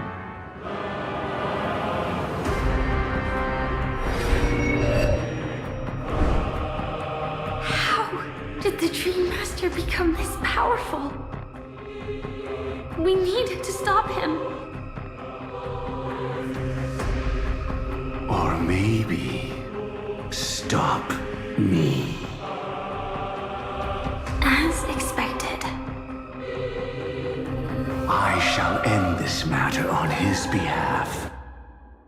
This thought, together with the power beyond the window, completes a single, true, divine law. Divine law. Everything you saw along the way, none of that was meant for you. It was meant for me. So that I could bring you justice. I don't see justice in any of this. Lady Firefly, I assume you've pondered over destiny too. I don't think it can be used as an excuse for anything. Even if the ending is predetermined, we can still decide how we get there. That's just self-deception.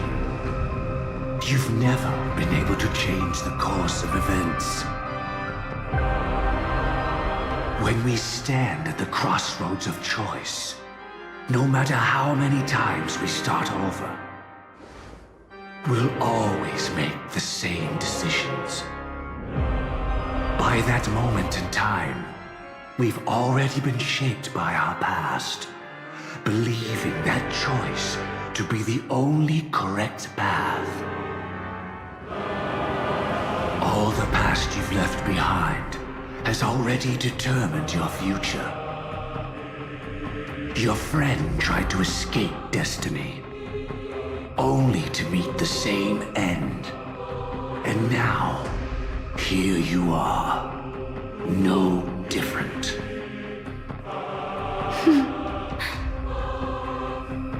But the person you met today is someone who has rewritten their destiny.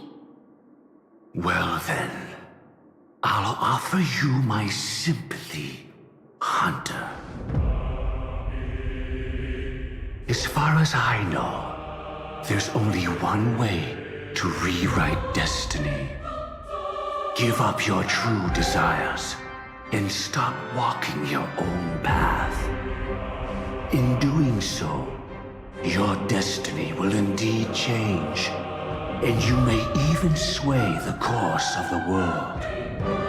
But from that moment on, you will have killed yourself, alive in body, but dead in spirit. This is the price we're willing to pay to defy destiny. Not everyone chooses to surrender with their hands up. Everyone has the power to see the world as it is, and to bear that weight.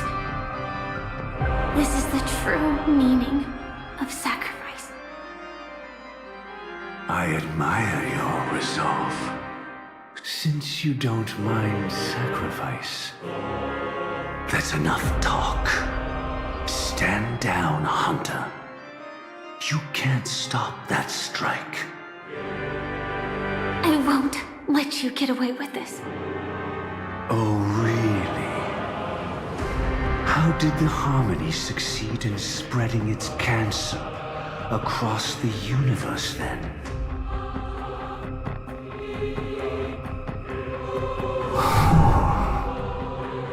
Though she wasn't my true companion, the cremator left me with a spark of her flame. I never trusted you. During our journey together, I planted it on you. And now, I'll let it reignite. It can burn away a thread of thought with ease. Impressive. But do you really think you can get ahead of me?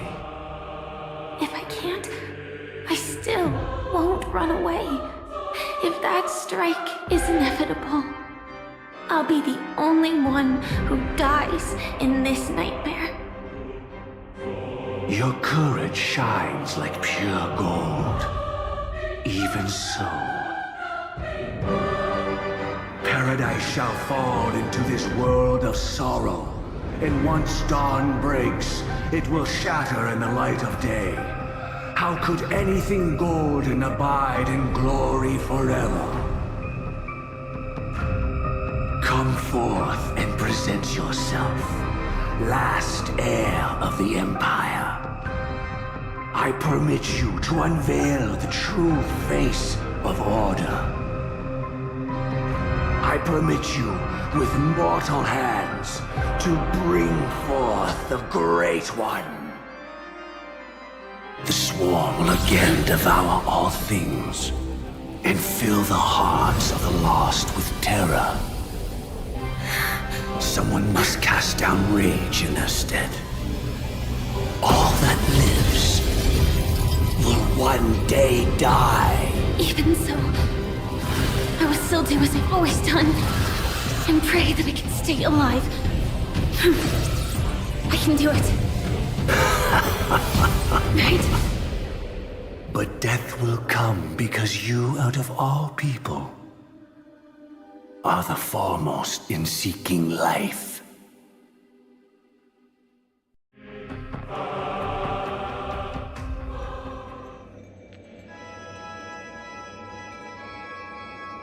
Your last confession took me by surprise. Mr. Gopherwood. No. The final divine law. I suspect there was never any chrysalis of extinction from the swarm disaster to begin with. Was there? What exists in Oak Manor is nothing but a disguise. The only thing hidden within is a Stellaron. True. I never unraveled the secrets of the propagation. Now, split into 4 parts. A single strike of mine cannot harm that hunter. But if a Pathstrider of the same origin as the Swarm were to be deceived by tuning, mistaking what lies before them as certain death, if they were to make a wish to live before the Stellaron, the outcome would twist into a catastrophe that brings death. The Swarm disaster. Her life shall beget death, and that death shall beget life unto this world. But why are you so certain that nothing will go wrong? I've already glimpsed the secrets of the Stellaron, and I have no need for certainty here.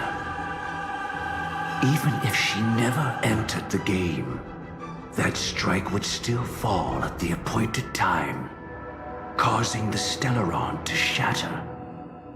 The Dreamers will learn that the power to destroy their own lives comes from the harmony, but that it is ultimately the worst option. You should know that I won't agree with this. Too late, child. The hands of time have struck midnight. Look up at the stars. Do you know why they are so cruel? That reason shall be the final divine law. And with this, we entrust everything into your hands. Because the stars belong to everyone, they have never belonged to anyone. If you love everyone, then you love no one. Well, that's where our conversation ends. Go ahead. The 107,336 souls of the Oak family have dreamed of this moment too many times. The opening is near. Go, my child. Seize the power of the harmony and reveal your karma. I shall walk the path of the Order to its end, as you wish. But I can no longer accept your divine laws. If I become the only star in the sky, even if I belong to no one, there would still be no cruelty. The stars are cruel, only because they have never shared their heat with the masses, burning fiercely only for themselves. Well, there can't be 2 suns in the sky. I'll step up and take down the other sun if necessary. Moreover, how could I allow other stars to shine during the day? Paradise shall soon be created, not at midnight, but at noon. I shall initiate the first and only divine law of the great Septimus. I shall ascend to the heavens becoming the scorching sun. Bathed in my light, my people shall flourish, while all evil shall be eradicated.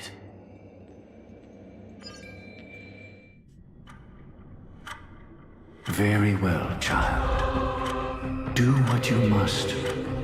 Perhaps I was never without choice, merely too entangled with the fear of losing, never knowing what was possible if I chose to act. I should become a watchmaker too. The harmony I seek has but one note, repeating endlessly, never falling out of tune.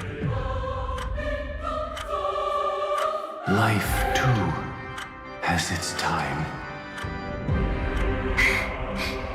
We did it. He faded first, causing my power to lose control.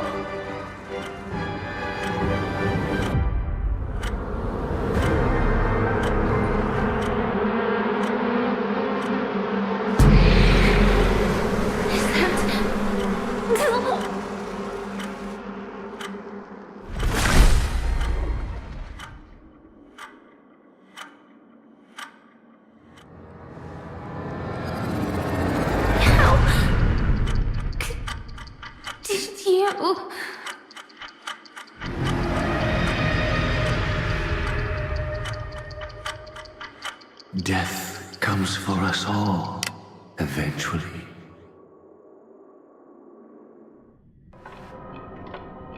I'm starting to hate how powerless I am. How I wish that I had some way to comfort you right at this moment. Oh, don't worry. That was all in the past.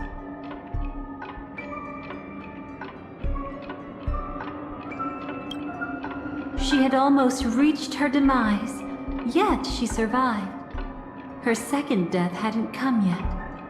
It would be upon her soon. He lured a Glamoth Iron Cavalry to face a Stellaron after years of plotting. Though everything Firefly had learned since entering the dream was true, they were only truths that the Dream Master wanted her to see. And that is often regarded as the highest form of deception.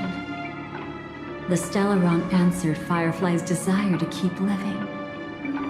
In response, it recreated within the sweet dream the Swarm Disaster and the Eon Enna. It was confined within the dream. Even a Stellaron could not truly revive the Swarm Disaster. The Dream Master's actions could only evoke fear in those already dreaming. Yet this swarm was frighteningly real when you consider the next steps of his plan. Enna's dream had enveloped the entire star system, which meant the swarm disaster would gradually become indistinguishable from reality. The propagation would awaken the most primal fears in all dreamers. Through their cries, the path of order would be sustained, until the entire cosmos drowned in a singular dream. You engaged in a decisive battle with Sunday at the Penacony Grand Theater afterward.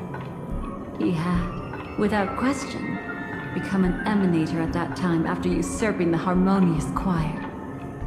But you showed no fear, and gave it your all in your fight against him. And you emerged victorious with the help of your allies. Yet that battle, the setbacks, the victory, was just an illusion woven by Sunday.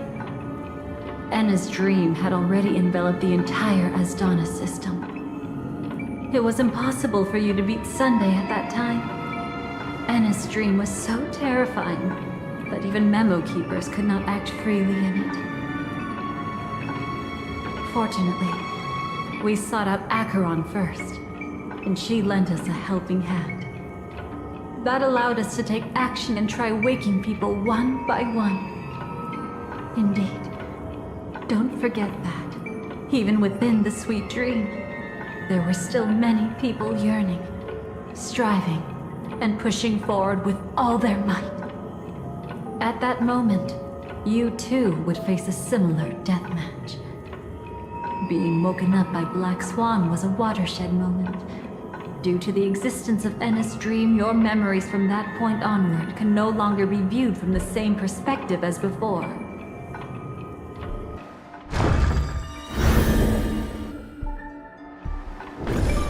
It's not that they're not real enough.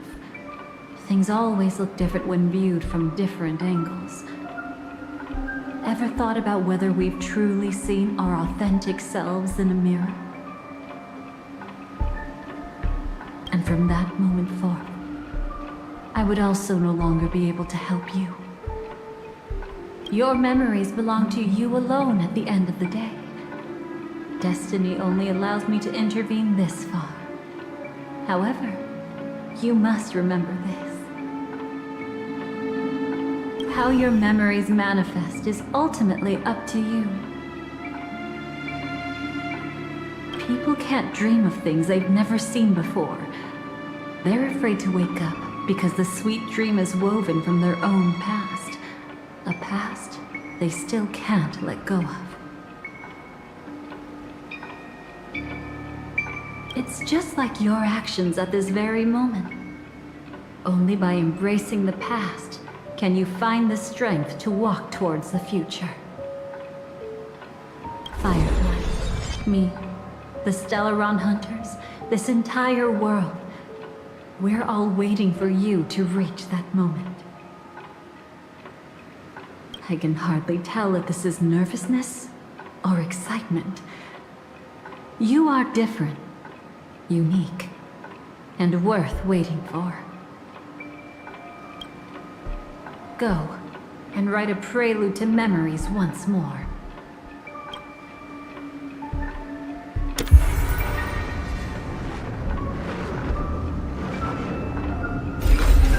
From within the ashes of time, you must reignite destiny.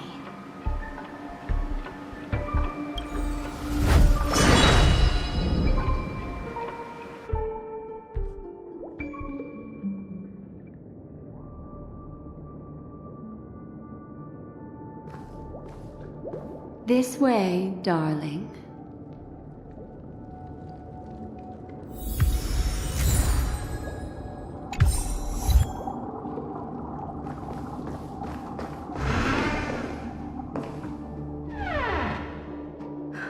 Not another one. Thank you so much, Black Swan. Finally, I can breathe a sigh of relief.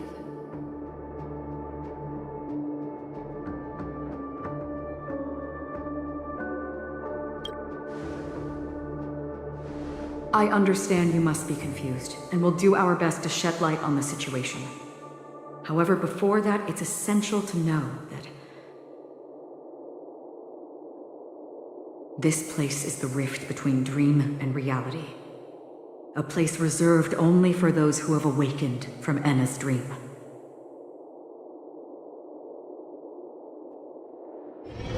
Do you remember Sunday's ambitious plan? He intended to harness the power of the Stellaron, the collective will of over 100,000 Oak family members, and the desires of everyone in Penacony to usurp the harmony and restore the order. Unfortunately, it didn't stop there. From the early days of our journey into Asdana, we were already affected by the Stellaron. That strange dreamscape where we met. Maybe it was a sign that your thoughts were beginning to drift away.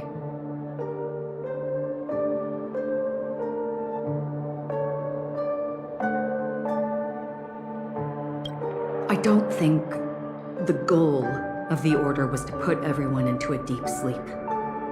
Quite the contrary.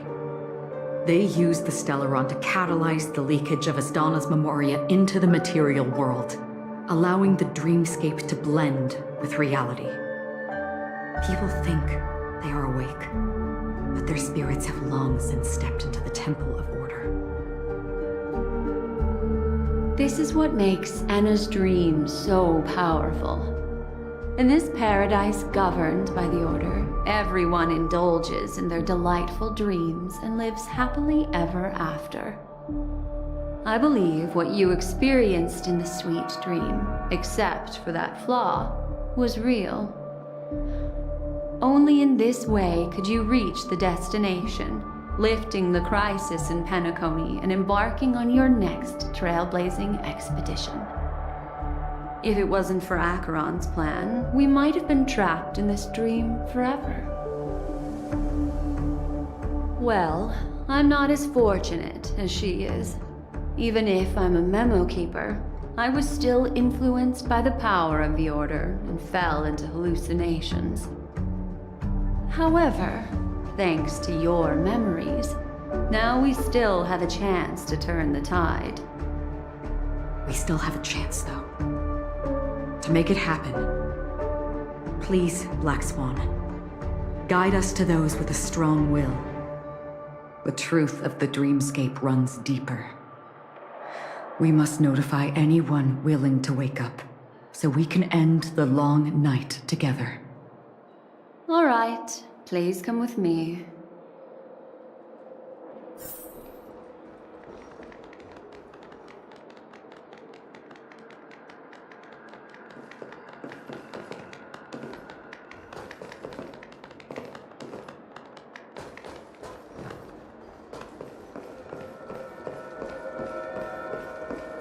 Stay calm.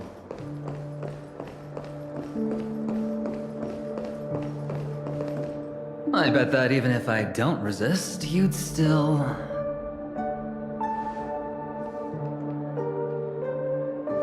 Time to get down to business, cowboy. You okay?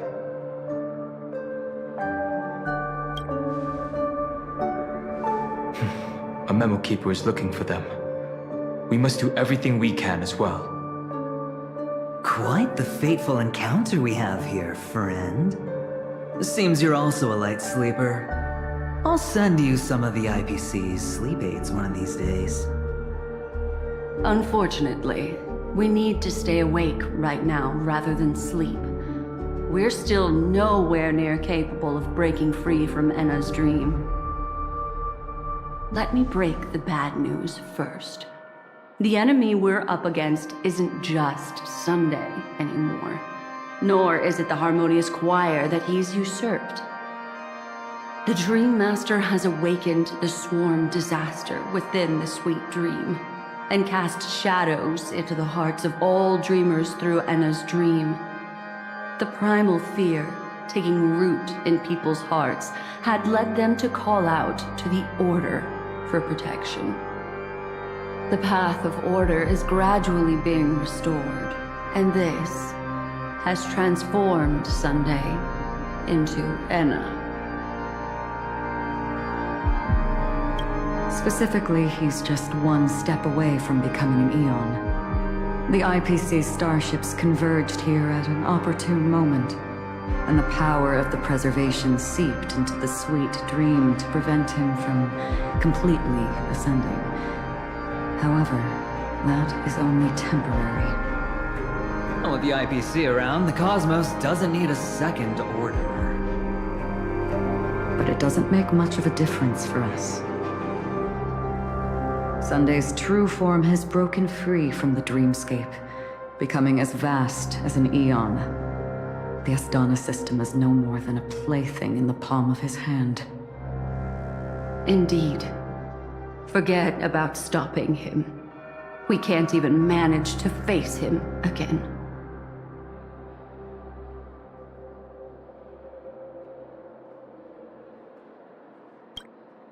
The key still lies in Enna's dream. Fear and sweet dreams. He relies on these two lies to gather the dreamer's shared wishes. He's still just a false god who barely managed to ascend. If we can wake people up and break Enna's dream, Sunday's divinity will fall with it. But the current sweet dream is extremely complex. Miss Black Swan, could you please explain the rest of it? My memory isn't the best, after all. Time is of the essence, so I'll cut to the chase. There are 3 layers to the dreamscape trapping us. First, there's Enna's dream controlled by Sunday.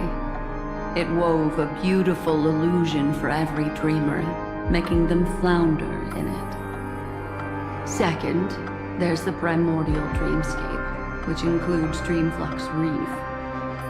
The swarm disaster is manifesting again in the Oak Dream within this layer, and is continuously empowering the Order through an endless stream of fear. Third, there's the 12 hours established by the family. This layer was the first to merge with reality and is itself an enormous trap. Forget about winning. We need to cross all 3 layers of the dreamscape before we can even face Sunday again.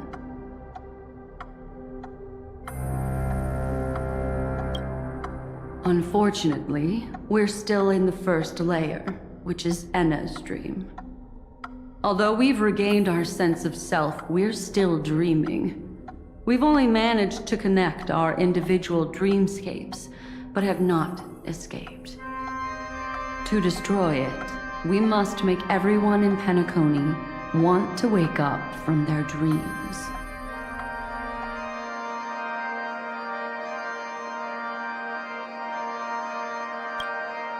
Humans yearning for sweet illusions borders on obsession, leading them to subconsciously resist the harsh reality.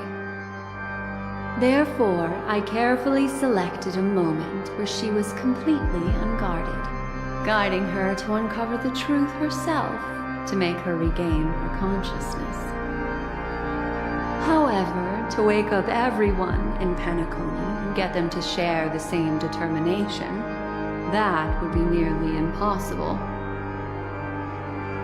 But we can't just stay here and do nothing. This is the first step of our plan. With the assistance from the Garden of Recollection, those who possess a strong will, like you, will gradually awaken from the dream. These free wills are the discord that will sway Enna's dream. However, awakening a mere handful of individuals is insignificant compared to the vast number of people immersed in the dream. We must find other ways to awaken the free will of millions of people within a short period of time. Looks like the Jade Abacus of Allying Oath will be the only solution. No need for that. Keep your once-in-a-lifetime treasure. We don't need to bother the Cienjo Alliance for such a tiny request. You want thousands of people with unwavering free will? That's easy. Just leave it to us Galaxy Rangers. Do you know what it is, Acheron? It's the relic I returned to you.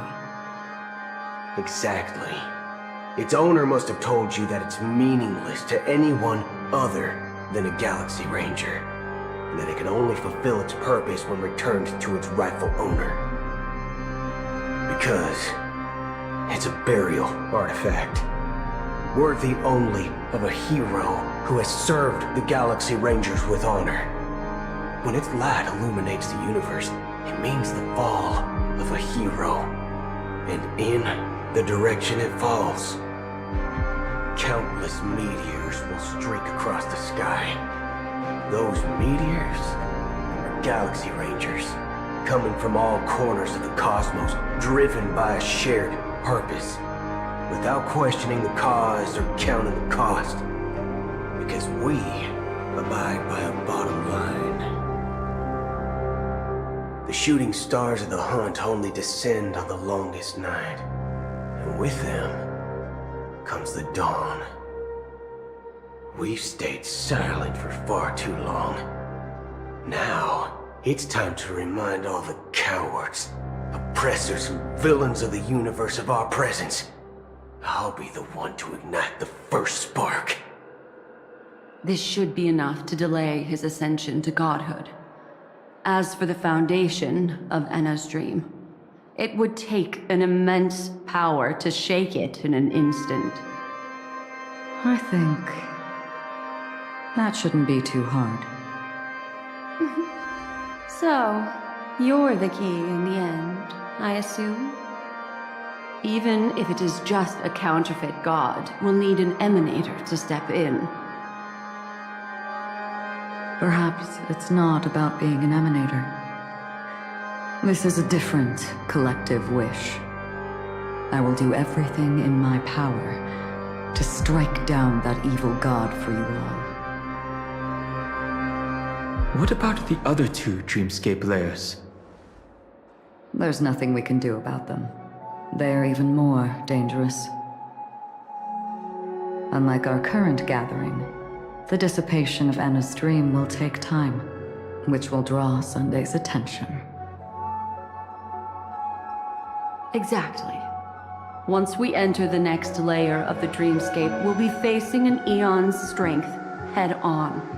But by then, we'll have played all our cards.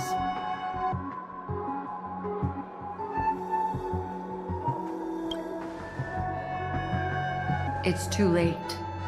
Unless another eon intervenes, but that would be tantamount to igniting a cosmic war among gods.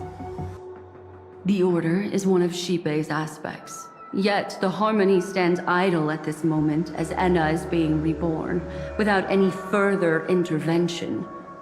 There must be some deeper reason behind this.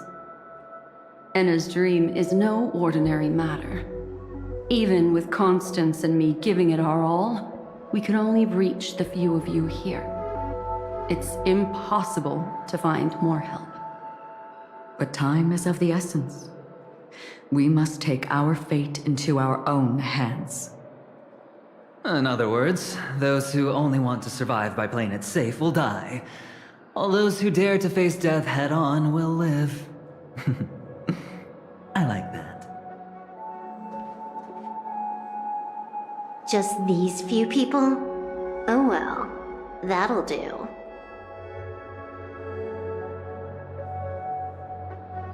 Quiet down. You're just a kid yourself. It's not just Penacony. The entire Asdana system is done for.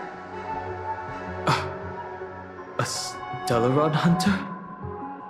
She was at the edge of the Asdana system, but she still got dragged into this mess. Just finding her nearly wiped me out. Quite a bold investment strategy. Tell me, with such a huge risk, what kind of payoff are we talking about? The other two layers of the dreamscape will be handled by the Stellaron hunters.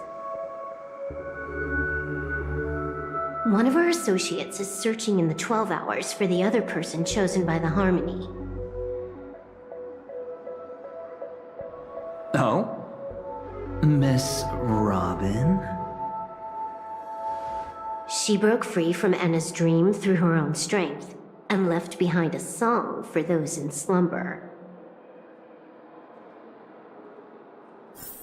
It's true that some people are born strong, and others are born weak. If the Trailblaze is the target of heroes, then the Harmony will guarantee that the strong help the weak. Only the people of Penacony themselves can be the saviors of their homeland. Their path of happiness should be forged by themselves. While I may not be a nameless, I'm willing to instill courage in all those who need it. This includes my brother as well. Anna's dream is too cruel for him and everyone else. I see. So, we were able to wake up thanks to Miss Robin's help. But the flaws rooted in human nature can't be eradicated overnight. Do you believe that these efforts alone are enough to convince everyone to choose the right path? I agree with you, Black Swan. That's why the most critical aspect of this plan is not to convince everyone to choose the right path.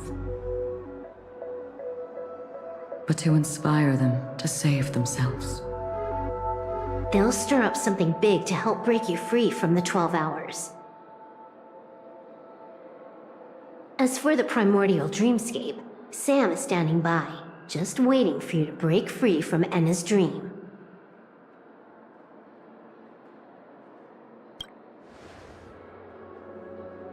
Now, I'll tell you, but don't panic.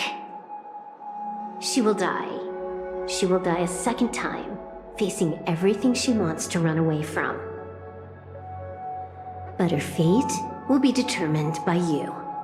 She will help you break through the second layer of the dreamscape. Then, she'll fall into Enna's dream, which hasn't fully dissipated yet. If you defeat Sunday and wake her from that dream, then her second death, too, will become nothing but an illusion. But if you fail, the dreamscape will ultimately merge completely with reality, and her death will become a fact.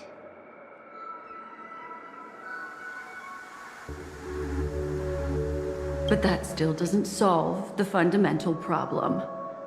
What about Sunday? He could wipe out all our efforts with no more than a glance the moment we cross the 3 dreamscape layers.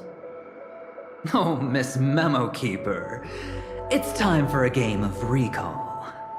I once said something to you lot back in the Oak Dream. So long as my trump card remains unplayed, none will dare see the hand through to the end. And now, it's time to reveal that ace. Let me point out 2 mistakes. One of them is yours. Having personally been to the heartland of the Dream Master's plans, wouldn't I have already found a way to inform the IPC? The fleet's deployment was never meant for a direct confrontation. It was to seed the Preservation's heart into the dream.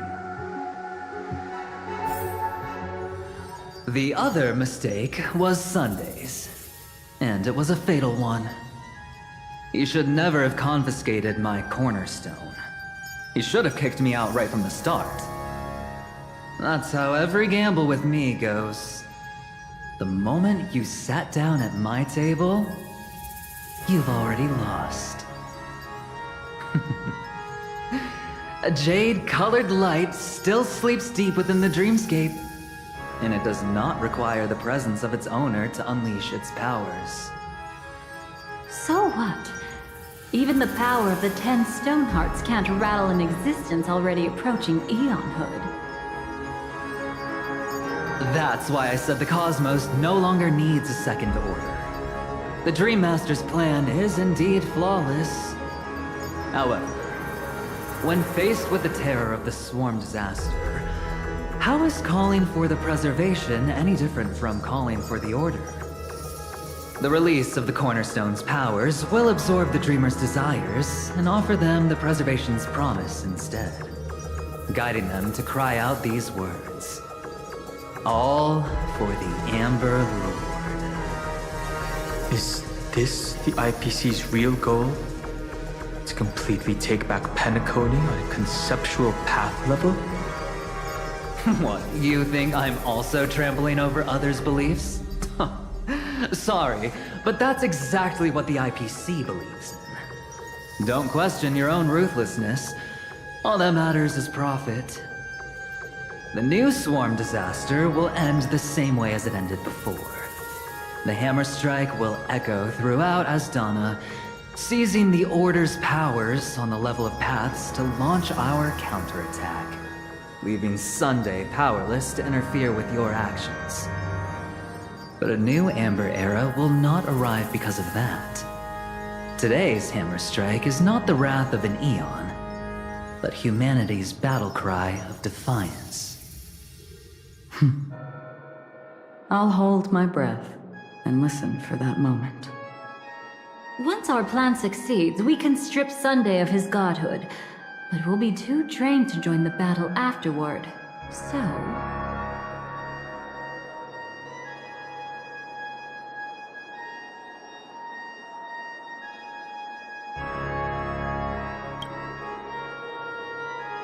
take your time to prepare. Before you head out, may I have a moment alone with you? There's one more thing I need to explain to you.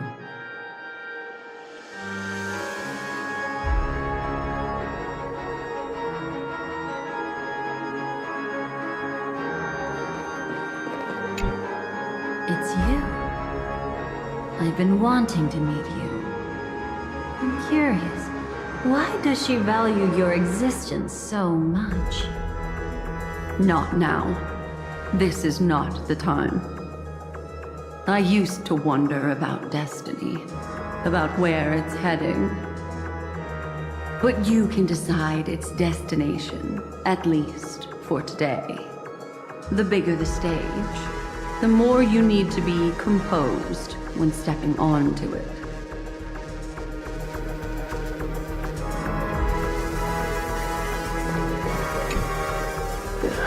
Now that our roles are assigned, let's get to our battlefields and pose a grand finale. Go. You already know what I want to say.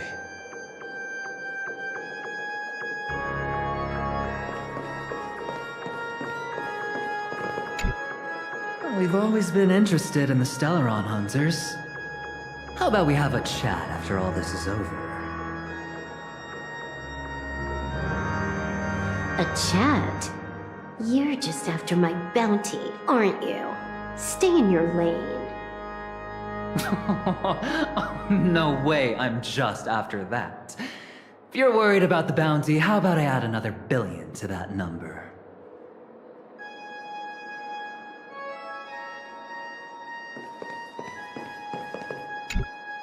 This grand festival is drawing to its close. This is the starting point for the ultimate stage of our journey. Just as it marked the beginning of all the stories in Penacony.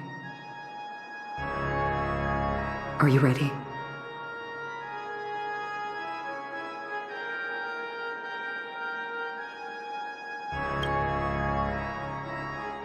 Very well.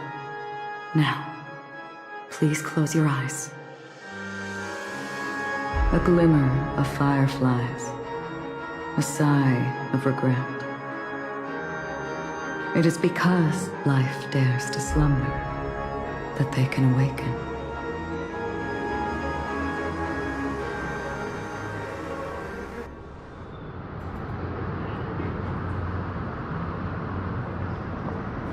Am I awake?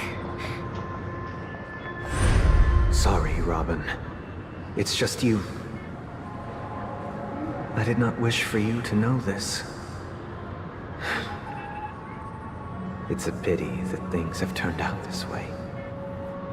Within the foundation of law, humanity establishes civilization, and through harmony, we obtain order.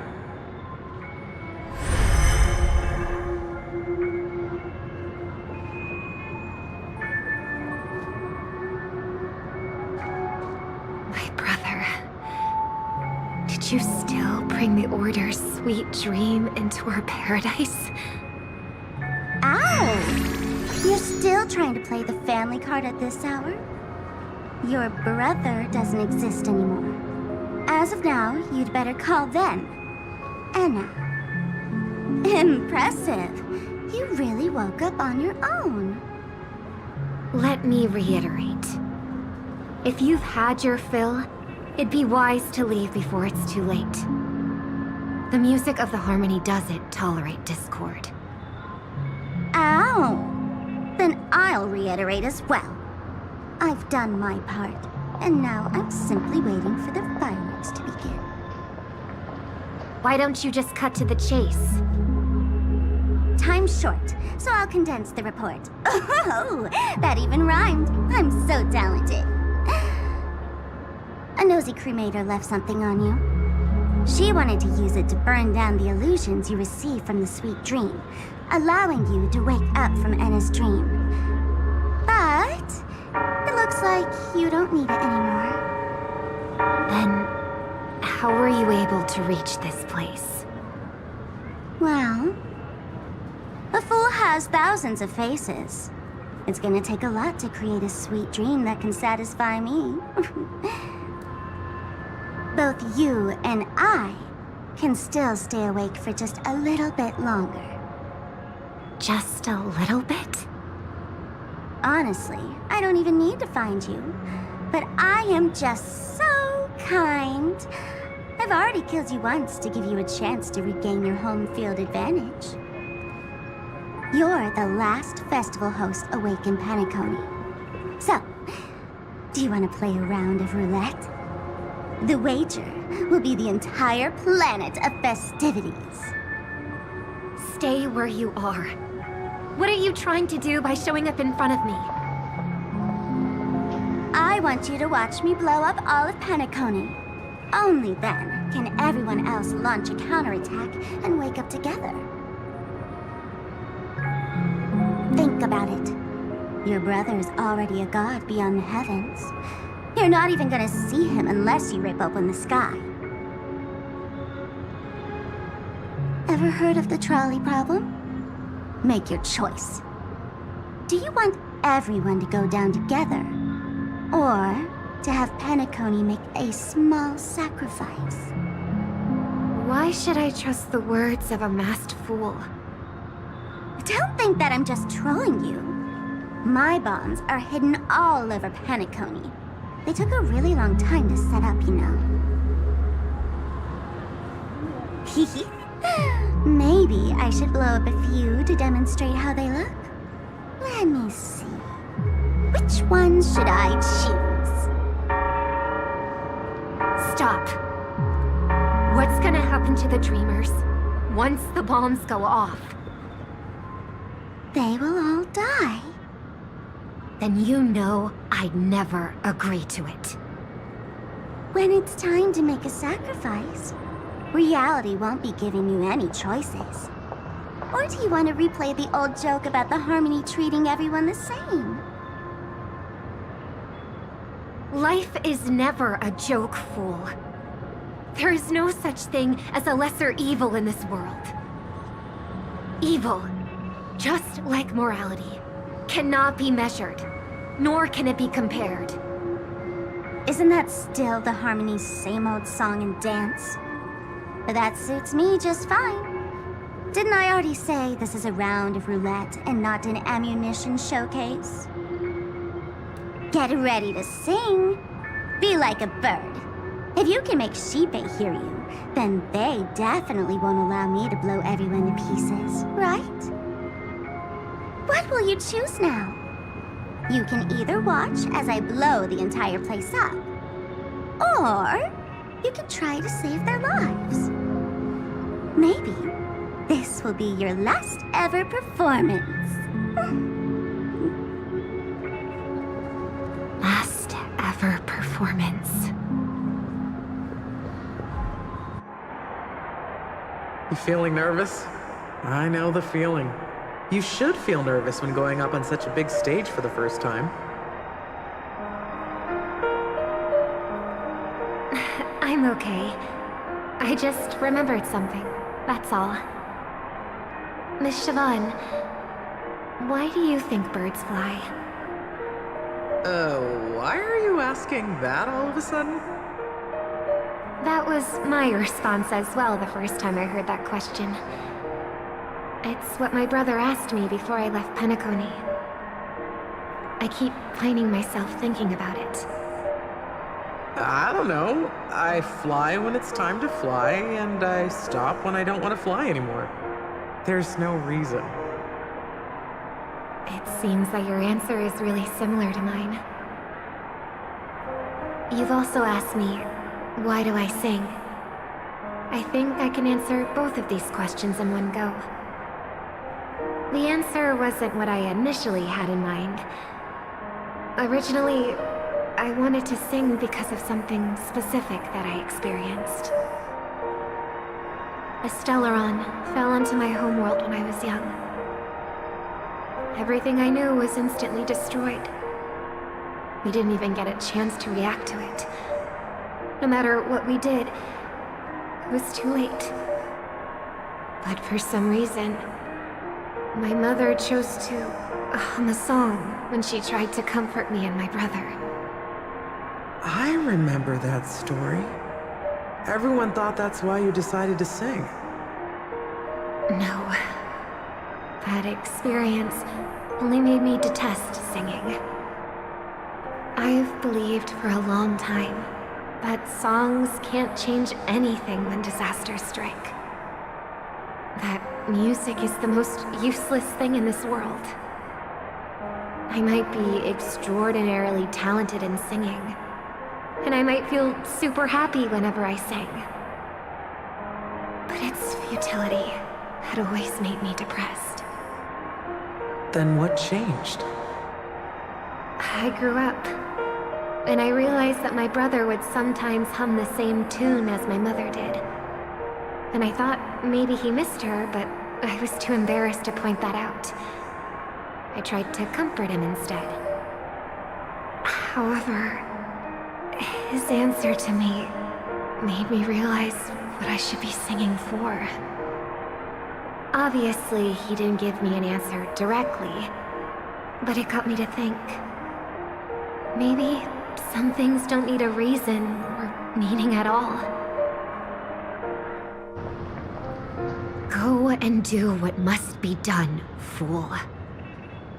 It's for the sake of Penacony's future. But I won't let anyone get hurt. Oh, did you just have a flashback? Now I'm even more excited. Let me check one last time. If you were to die, how would you want people to remember your ending? Like a bird, she lived her life, graceful and composed. Now her beak parts slightly with a sigh, as soft as falling feathers. Like it? Drop the sanctimonious mask. Singing only needs one thing, and that's sincerity.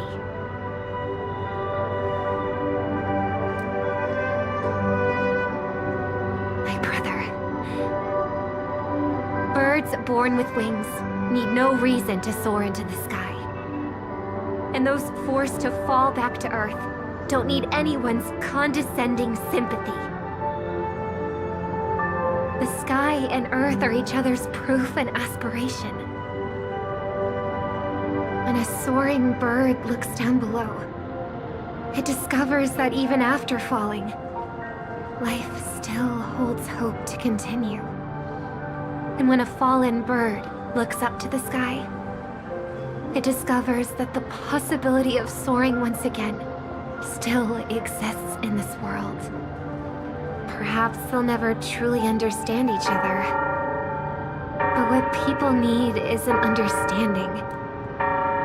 It's showing a little more compassion for the way others choose to live.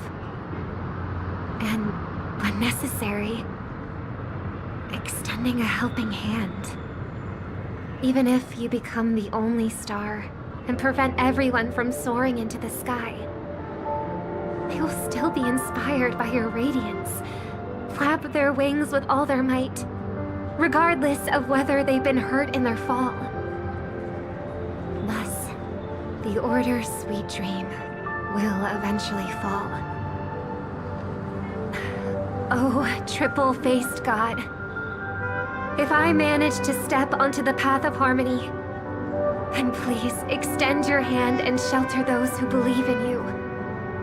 And if I am a bird destined to fall, doomed to never sing again, then while the sound of me hitting the ground may be my last note for the harmony, it will never be this world's swan song.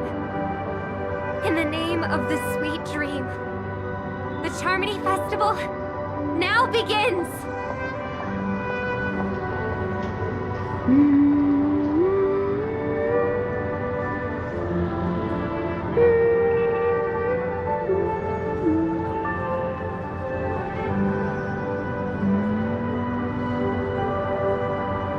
Brother, do you miss home? Even if I do, it's too late. But you're singing the song Mom used to sing. Because even if it's too late. We still have the choice to sing whatever we can.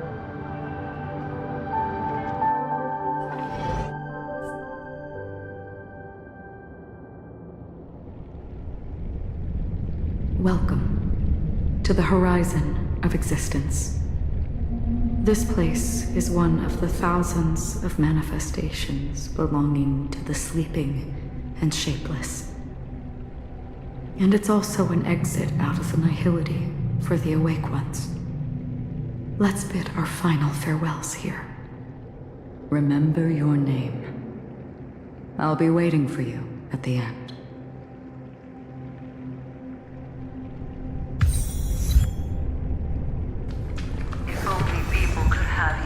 I want everything in this world. I hope that I'll see her again after I hope everyone can always read. One day, those who live would make people embrace each other. Our hopes and dreams are in your hands now. Hey, I've read the script. Why are you asking me?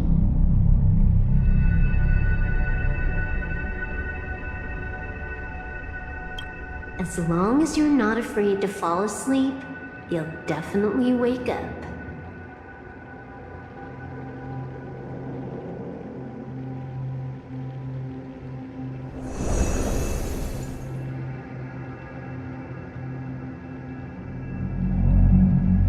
It's not the time to leave your final words yet. We all believe in you. You need to believe in us, too.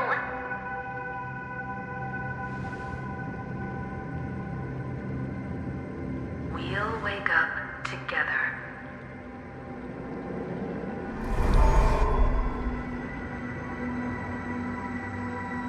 Why does life slumber? We don't know the answer yet, but we're about to awaken from this dream. Or perhaps such is the answer itself. It's the people who first broke free from the sweet dream. The sleeping and shapeless caught a glimpse of their desires. It was because they held on to these desires that they could dream. It was because these desires were never fulfilled that they could wake up.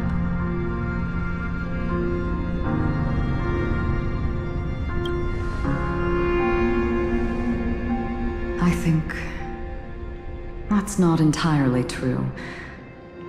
I wish people could find happiness, but I've been tainted by too much nihilism. Sometimes I can't help but think that the nihility is a proud and terrifying dream. It's brought forth not by gain or loss, but by the severing of roads, or even the loss of desire itself. Fulfilling a wish can certainly make people feel the joy of being alive. But if no new wishes ever surfaced again in people's hearts,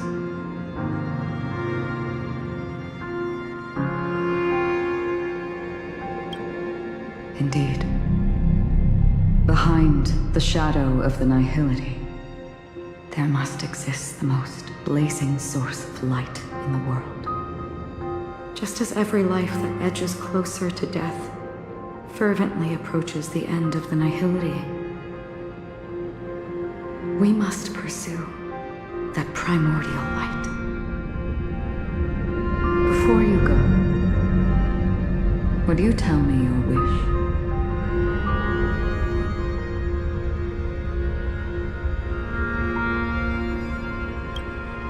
I'm glad.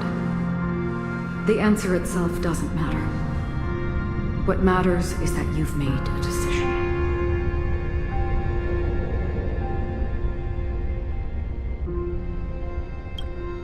Only a name remains.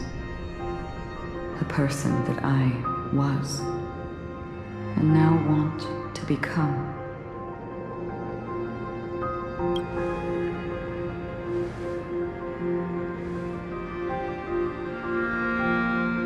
You're looking right at it. She is a hunter who treads upon the finality. destined to sacrifice her own wishes to defy destiny. But no matter which path you and she walk, death will always be the destined finale and the last reunion. Are you ready? She too was here not long ago. You can witness her resolve through this. Witness how that tiny spark of bug light broke free from the pull of the nihility.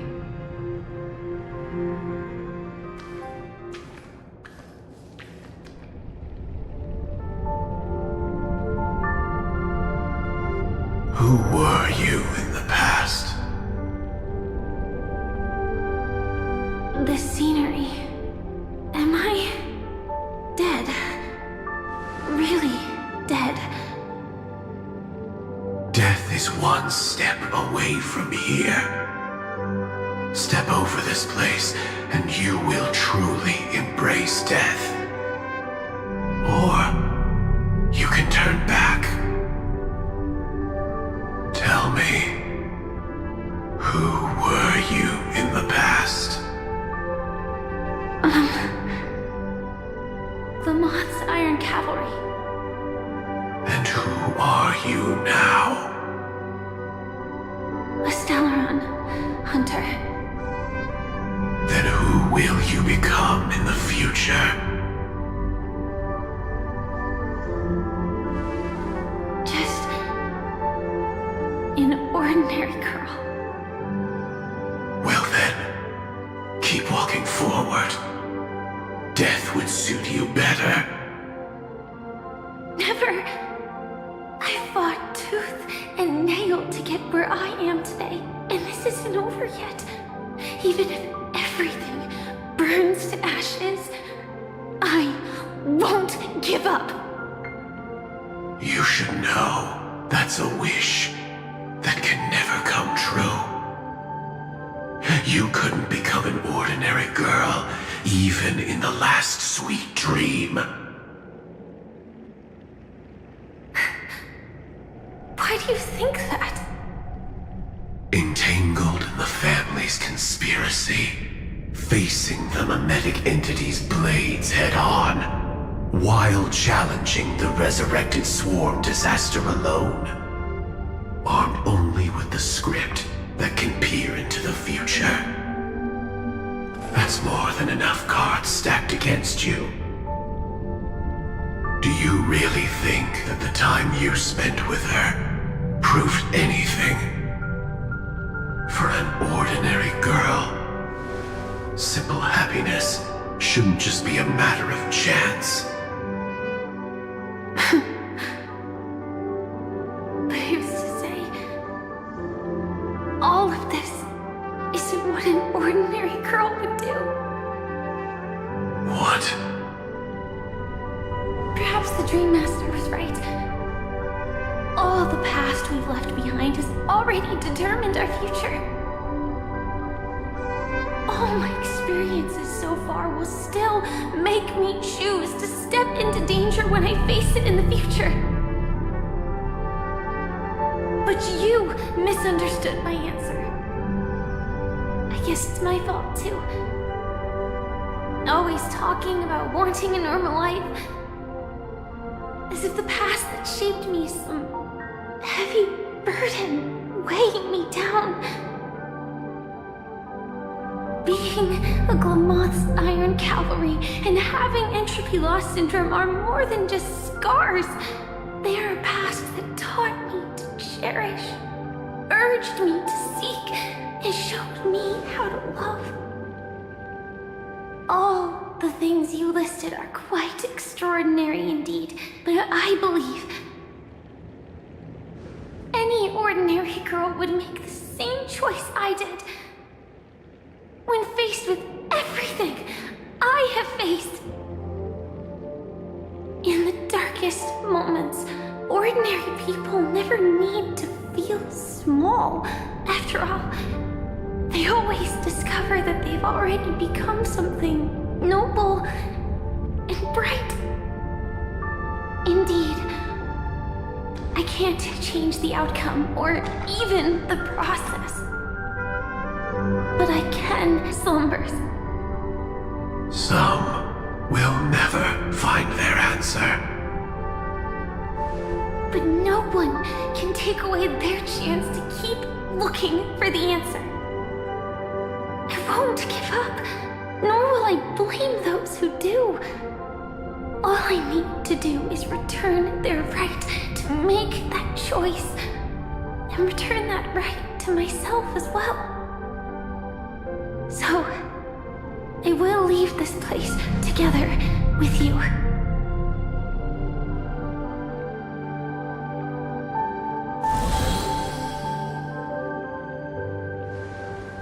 Even if embracing my former strength means speeding towards my death.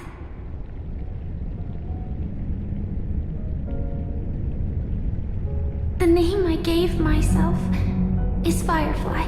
I used to think I was similar to a firefly, just a fleeting glimmer of light. But later, I realized no one would give themselves an unlucky name. It was also because I thought fireflies were beautiful. Later, someone told me that my eyes don't actually work very well. Otherwise, I would have figured out that those insects aren't beautiful at all. Beauty, love, all our feelings stem from the flaws we were born with. And that's what makes each of us unique. Yet, I can't help but love these little things. Even though I'm sensitive to cold and can't stand the night wind, I still go stargazing. Even though baking cakes is really troublesome, I'll still keep trying. Because I love giving them to people who matter to me and seeing those people smile. I love going around looking for cute dresses, not to show off to others, but because it makes me feel good. So, I won't mind any flaws anymore. I won't fear any new scars. I'll give it my all to find what I love, and I won't let destiny take them away. So...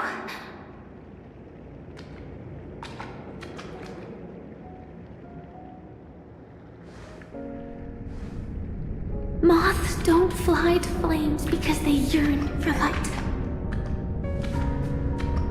It's about going through the flames, igniting yourself and burning with the most intense light. My destiny won't fall into darkness. I will light up everything around me.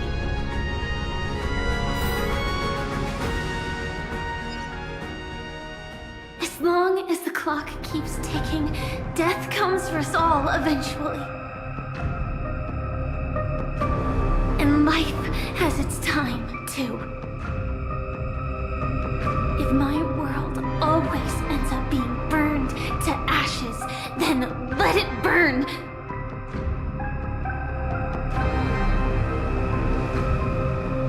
As long as I can keep burning, then wherever I am will be flames, not ashes. Order. Dismember. Actually, I used to envy you. You wouldn't feel pain, even though you were born to bring disaster.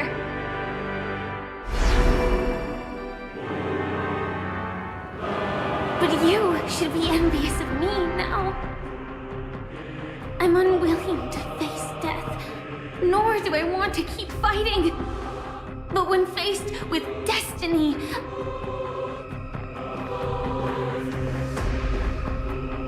I will never run away! I dreamed we're always a scorched earth, where even a single new bud could never bloom. But I will still burn, and keep on burning, until you Run! ashes from the ashes!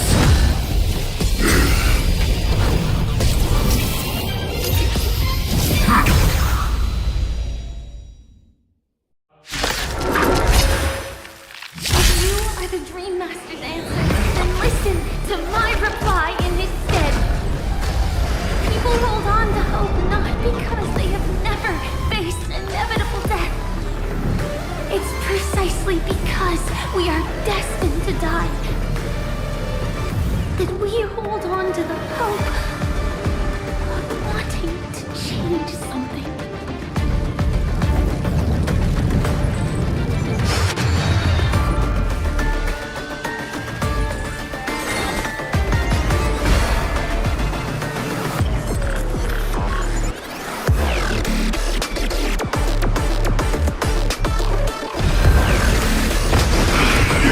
I'm on it.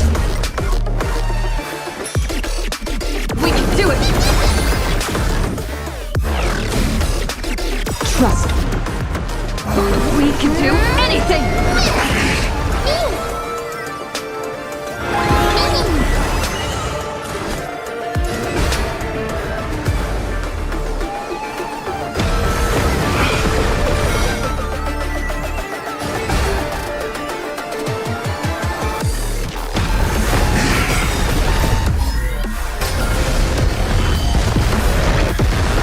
Execute. Devour. Watch your head. The dice have been cast. Bust. Or maybe I'll take it off.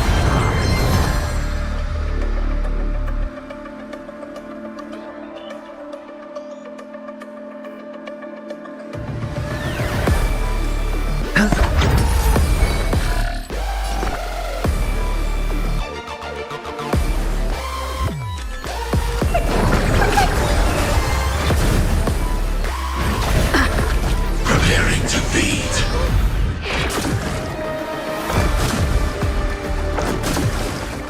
I'm on it. Mini, mini.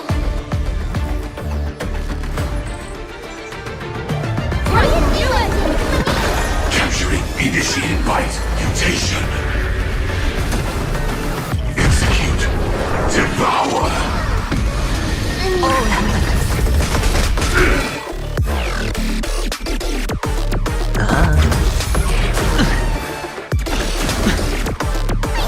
Stay put. Get there. Watch your head. Order. Disassemble. Execute. Devour.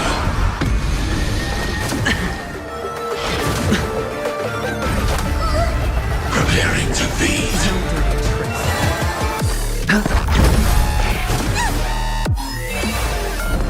Get them. Ready to digest. Mutation. Execute. Devour.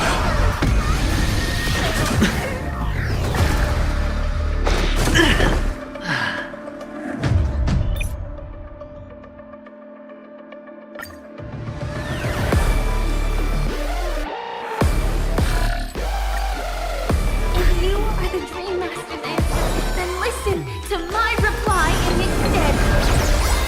People hold on to hope not because they have never faced inevitable death. It's precisely because we are destined to die that we hold on to the hope of wanting to change something.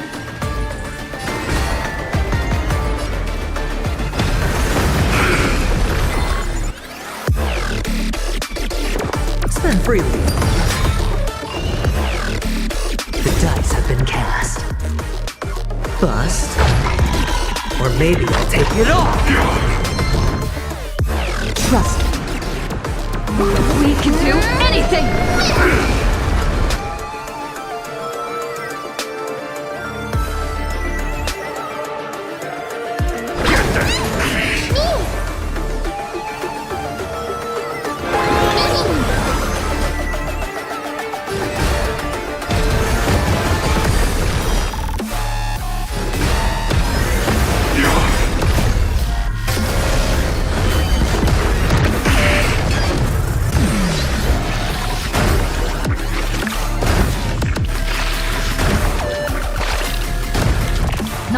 idea. As we've written. Sure, I'll play along.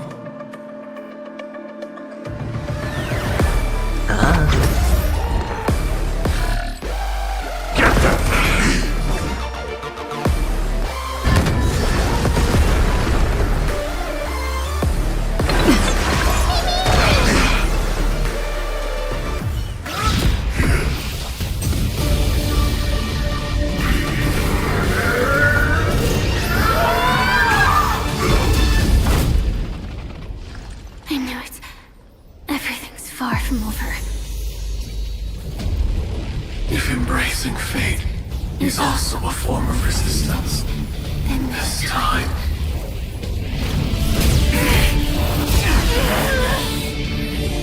I shall embrace death!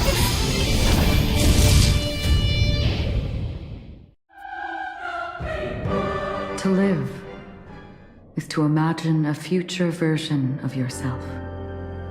But fate is never fair. The choices people make are almost completely dictated by their past. No matter how much they try to move forward, there's no guarantee they'll see the future they've imagined. It's the same for every path. The nihility already exists, whether you admit it or not. And nothing can ever completely escape from nihility. Most paths make people believe that this world is good. That as long as you are willing to believe, you would gain power because of your belief. But that does not apply to the nihility. The nihility is absurd and vast, capturing those who were unwilling to blindly believe, yet are powerless to fight back. It has nothing to do with good. Be it willing or blind, the way people obtain strength from faith should come from within, not from being forced to bow their heads. This will be a tough journey. Are you still willing to return to the starting point once again?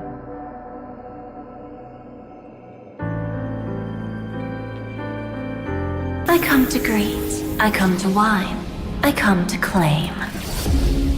I grant poison for nectar, sow in spring to reap in fall. Await wizened fruit to fill livened boughs. All for the Amber Lord. But when you make a choice, there will be a fleeting red that reappears before you once more in that monochrome world.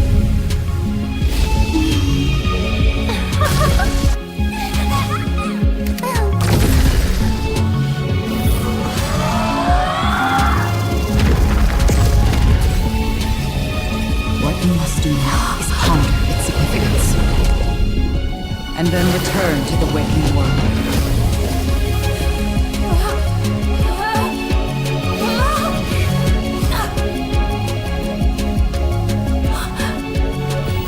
Don't worry.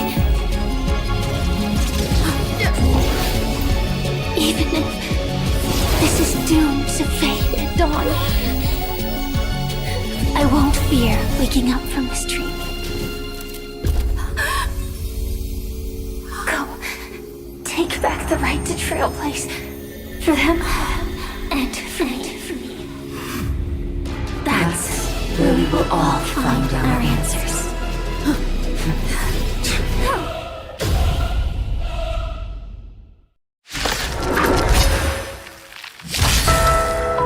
Mr. Sunday, it's time for you to wake up from your dream. The future of Penatoni won't belong to the Order, but will be determined by human will. the divine power of Ella, actually. So be it. It wasn't my intention anyway. Let us discern in human form the final conclusion.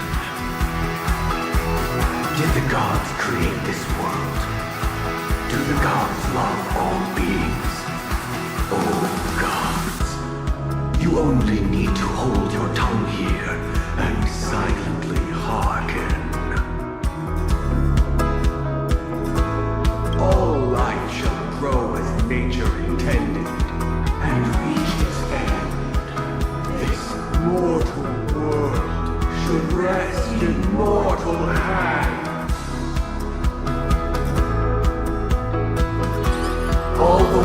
creation has been completed. The inevitable day has arrived. The embryo of philosophy will reshape for us all of reality.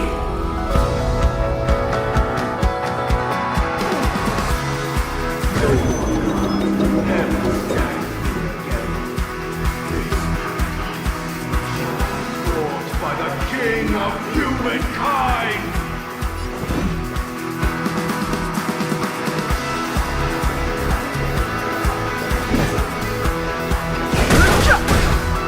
The order is ultimately flawed. By this decree, it shall be ended!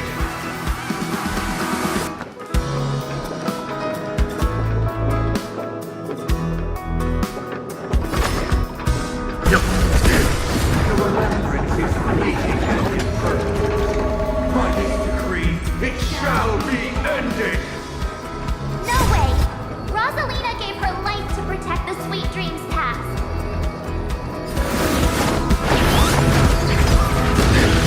My turn!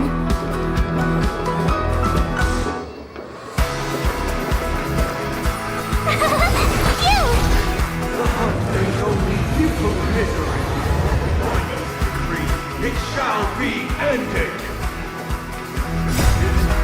Still protect the Sweet Dreams presence!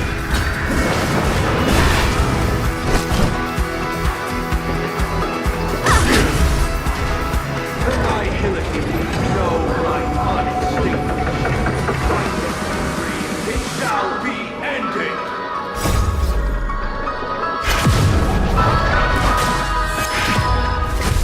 Fighting is meaningless.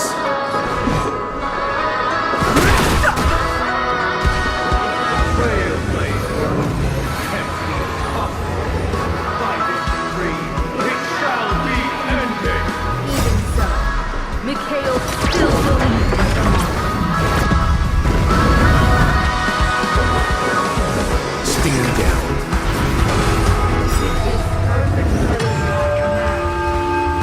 Recreate paradise anew!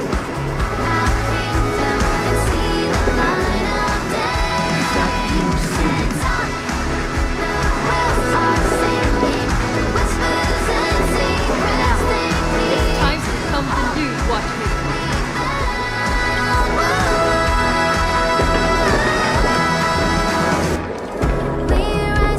Only by blazing a trail forward can we set time in motion and give it meaning. Only after the Sweet Dream ends will tomorrow come. People will keep moving forward, discovering countless new wonders. People will know that the world will still welcome countless marvels worth fighting for. The stagnant Sweet Dream can't imprison our desires.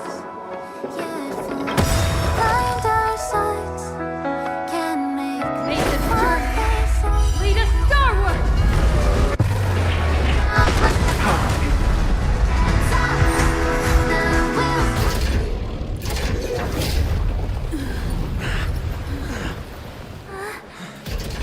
So, why does life slumber?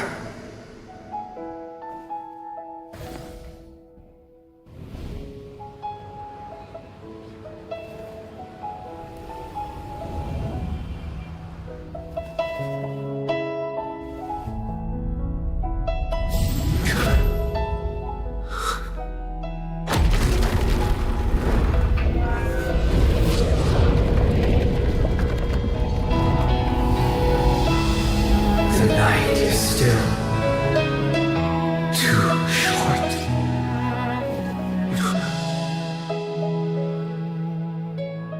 Brother, the dream is over.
wake up.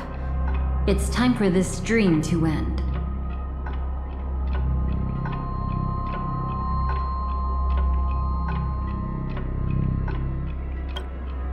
Destiny won't let me give you the answer, and the true ending is too sad. I'd rather you forget about it.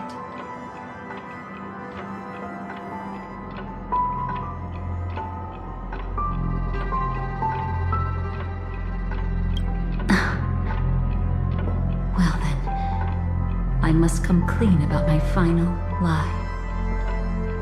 I never showed you anyone's memories, not even my own. All you've seen is a script I came across by chance.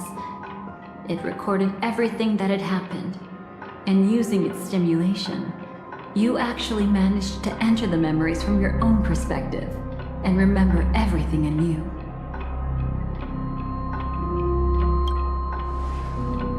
It means you're different, unique. You've done something no one has ever done before. Even though your memories were cremated to ashes, you were able to recall them once more, treasuring them once again in your heart.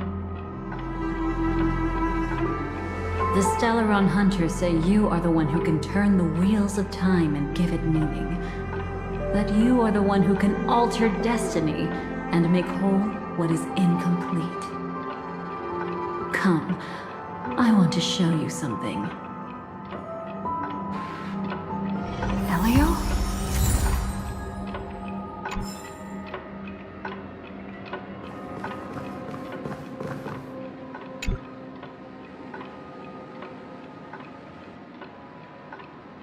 This is what I promised to give you. The truth about the finality. This cat is not Elio, but a strand of Terminus's divine corpus.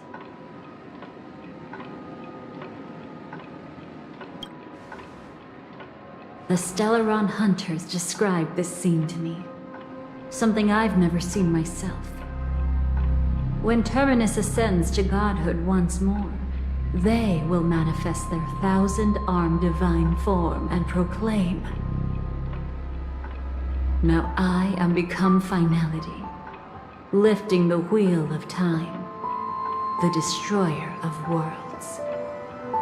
Then, Terminus turned into a pack of black cats, distributing every ounce of their divine power between those creatures. The cats shall depart from the end of the world, going against the river of time till the moment of the universe's birth. What you see is one of those cats. As for Elio, he is an even more special existence. Only the Stellaron Hunters know his true identity.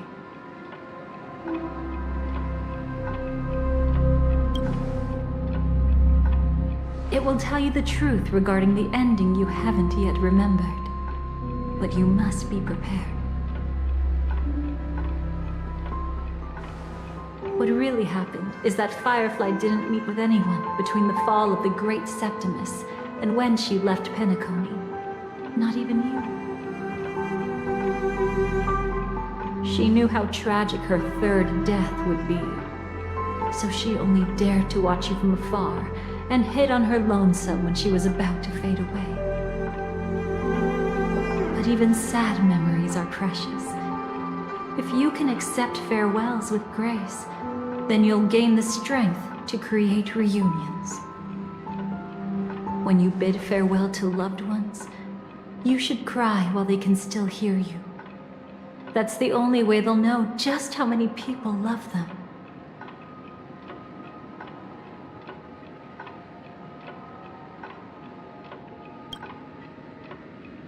You know, I often wonder if everything I'm doing right now is just a whimsical gift from destiny. That I haven't really decided anything, but merely being tossed around at its mercy. But right now, I don't care. Because my joy is real. My sorrow is real. And you will be the same. Remember, If you have regrets that must be mended, then shout with all your might from the depths of your heart. Let it be passed to the end of time, and make Terminus, who is about to set off, hear your call. The fact that you can see this black cat means Terminus is in the process of passing by you. The power of only one black cat cannot change much, but your past is Terminus's future. If it remembers your voice and decides to change something in its own future, your past will change accordingly. Perhaps it is because the world is destined to shatter that an ordinary girl can obtain the bouquet she yearns for.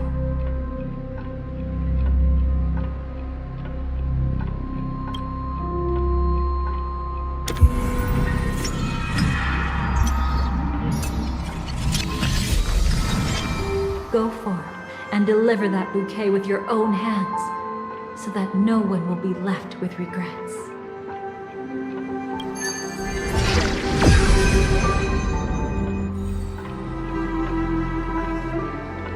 I hope we'll meet again, the only one who could ever please me. Father, destruction is not just a single glorious moment, and the same applies to destiny and memories. Only by enkindling the winter wilderness with flames that cross the sky can we make the indestructible manifest once more. This is the experience from cultivators who had remade the world, and the wondrous creations from those who painted the world. Sitting among the embers, they drew the morning star, knowing best that only in times of extreme hunger do the stars begin to turn. Why does life slumber? You will eventually find your own answer.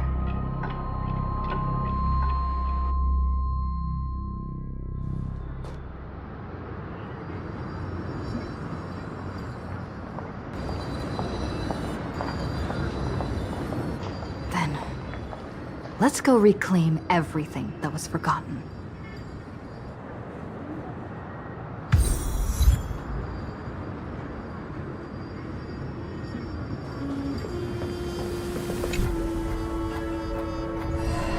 Creating a brand new path. That's truly astonishing. You must have some ideas as his sister, right? If he really managed to do it, what kind of path would that be? I think it must have been a battle between different kinds of the Trailblaze. However, my brother came to the wrong conclusion. His original aspiration was similar to the Trailblaze, yet the road he walked was one named the Domination, or the Conquest. Even if someone wishes for everyone's happiness, that's still a selfish wish. There will always be those who don't want to be saved, who want to save themselves. Do you also think that there shouldn't be any god in this world? No. Even a god who does nothing can at least give people something to believe in and find comfort in. This world definitely no longer needs a king of humankind. That's why I believe my brother will come to understand all of this one day as well. He made mistakes, but he was stopped. I don't want him to spend the rest of his life in prison. I want him to also have a chance to save himself. No wonder you came looking for me. Yes. I want to make a deal with you. And after that, we'll talk about what position Penacony will hold before the IPC.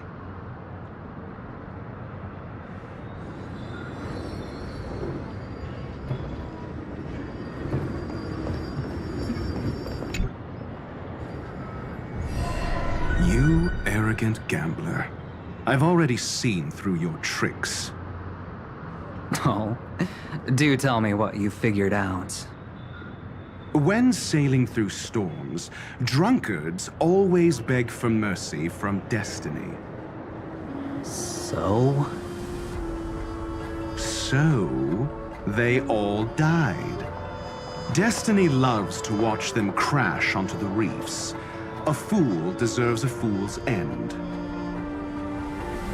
I feel like I need to read between the lines here, Professor. But you know I'm not that well read. You're not lucky at all. You chose to forever remain sober, never becoming a drunkard. Let's make an actual bet then. It's the perfect day for a few drinks. Once I'm actually drunk, you'll see just how wrong you are. But I don't even care about the outcome. In this world, what could be more precious than possibilities?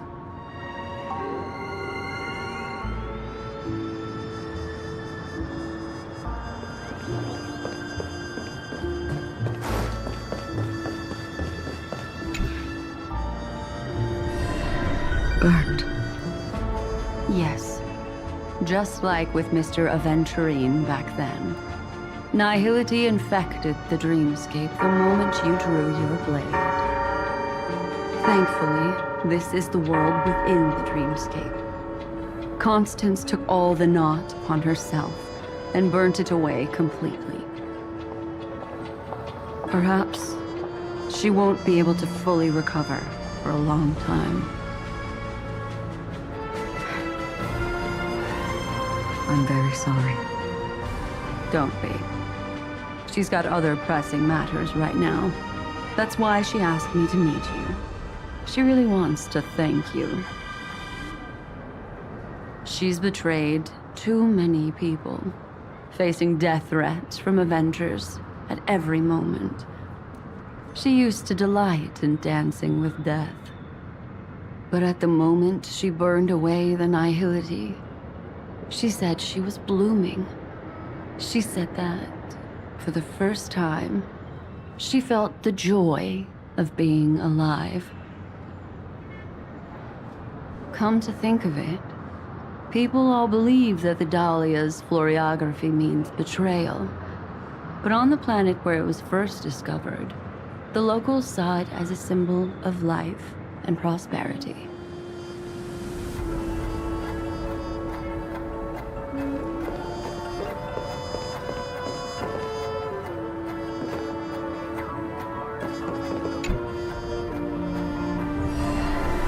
So, you still don't want me to join? That's Elia's decision. He saw my future? In all possible futures where you join the Stellaron Hunters, you will ultimately choose betrayal. You shall become a Lord Ravager named Ephemera, poised to destroy the Remembrance. Those were Elio's exact words, and your payment. Payment?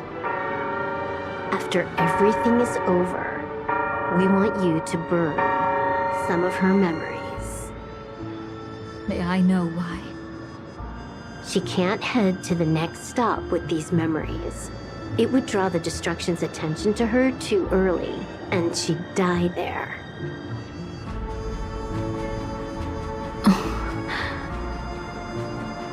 I can do that. But I'll give the memories back to her sooner or later. In my own way. Whether you try to stop me or not. No one will stop you. It is already written in the script. It will be a new beginning. The 4 apocalypses will converge towards the destruction because of it, while the cosmos will join hands to overcome that annihilation.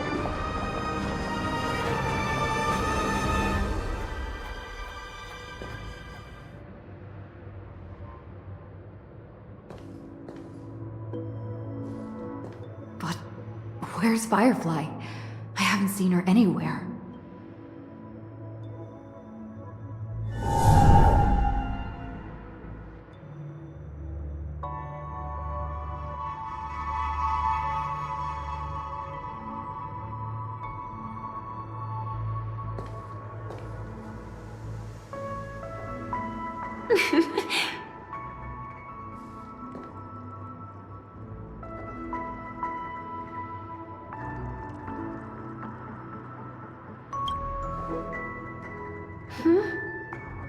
How did you know I was here?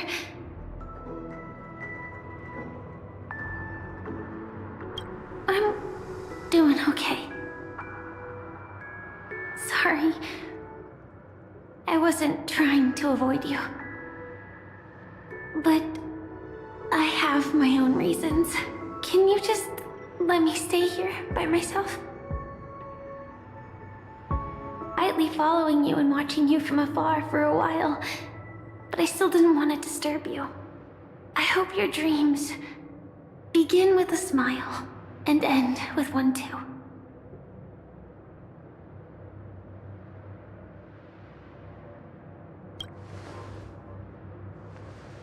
To see the fireworks, of course. I heard there's this huge airship in Penacony where you can get an absolutely photo-worthy view of the fireworks. So? Let's go watch the fireworks.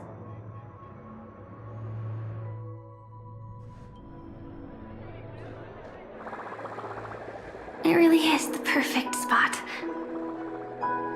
You've got great taste.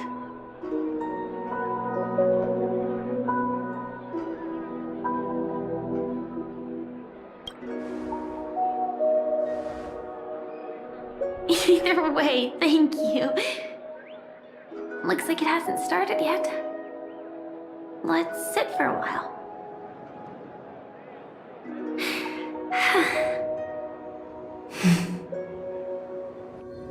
I wonder whether everyone feels speechless at times like this.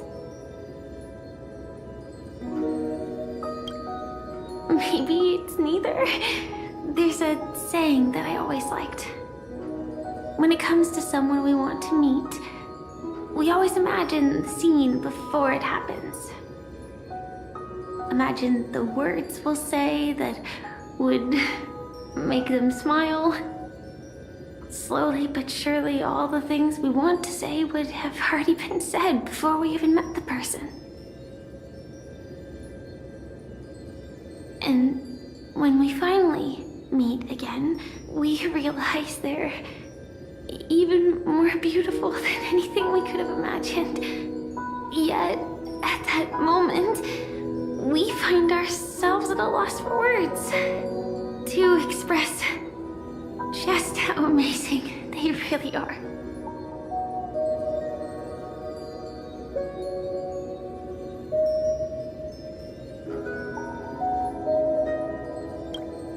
I'm sorry, but I can't tell you. Elio told me that it would lead to a terrible future. If I say even a few words more, you'll die at the next stop. All I can tell you is why our paths crossed again. Long ago, you promised me that if I could dream, then you would make it a beautiful daydream.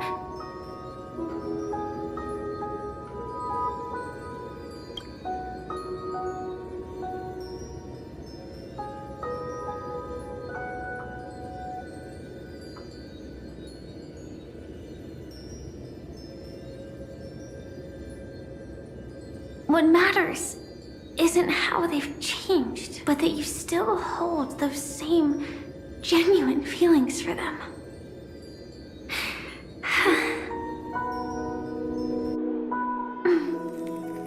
I'm sorry.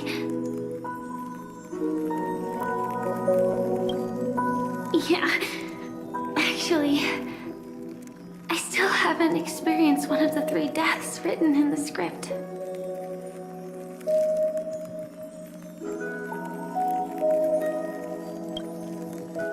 Realized it after Anna's dream dissipated.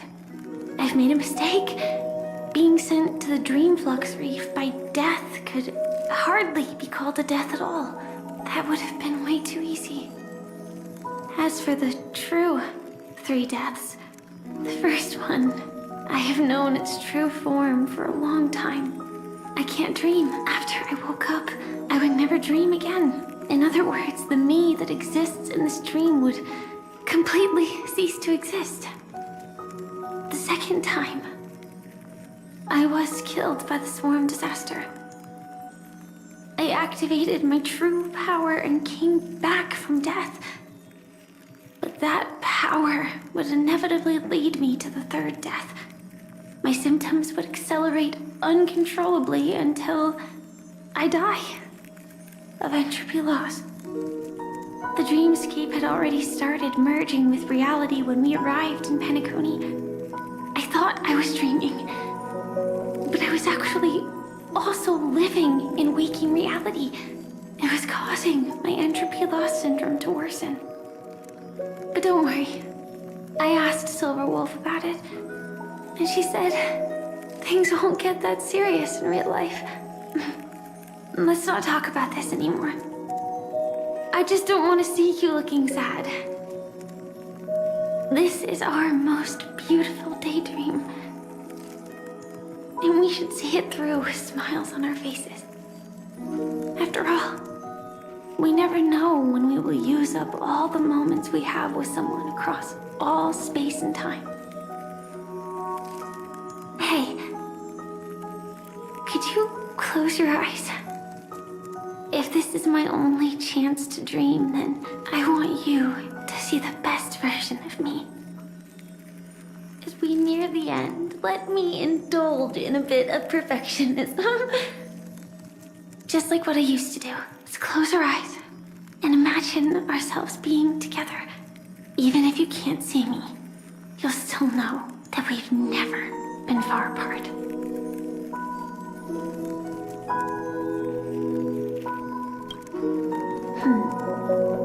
Let me think. Where should we start? Right. We should start where everything began, of course. Right at that golden hour. When you came to save me. That being said, we could also pretend we're strangers who just happened to meet there. Me, I'm a student traveling to the golden hour, and it'd be nice if I had a bit more pocket money. Oh, and when I show up there, I should dress up a little fancier. And you're a student too, but you came here from a really, really distant planet, completely unfamiliar with your surroundings. Then, a bunch of mean-looking thugs jumped out, trying to pick on you. When that happens, I'll step up to the plate. Yeah. Let me be the one to save you this time.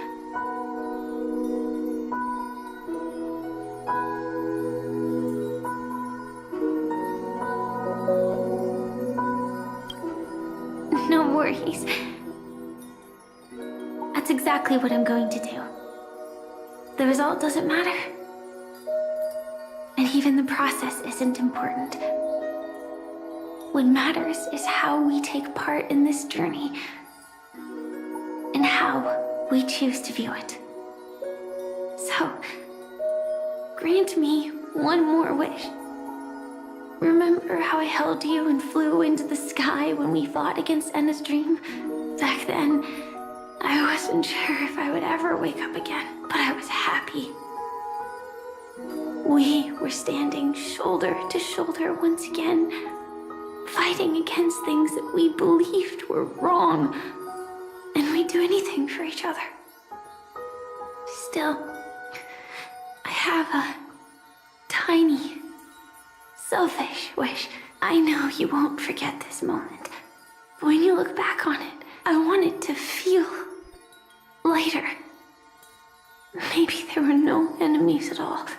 It was all just a prank. And when I carried you up into the heavens, what we saw there wasn't the terrifying swarm, but rather the fireworks that I never got to see.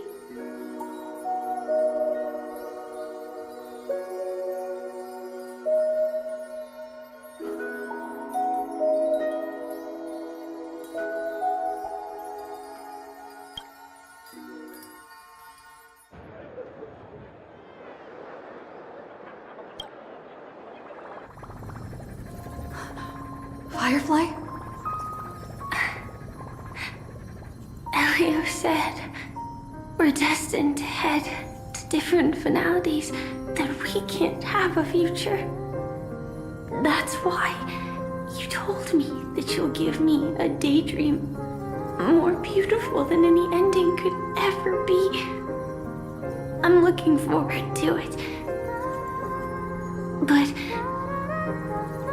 can we really not step over the ending together? I'm not scared of death, but please don't let me die alone. They say you're destined to bring about the finality, but I believe you'll be there. You definitely will. Only you can know it, and only you can decide. This cosmos certainly doesn't exist solely for you, nor does it flow only under your gaze, but it's forever waiting for you to save it.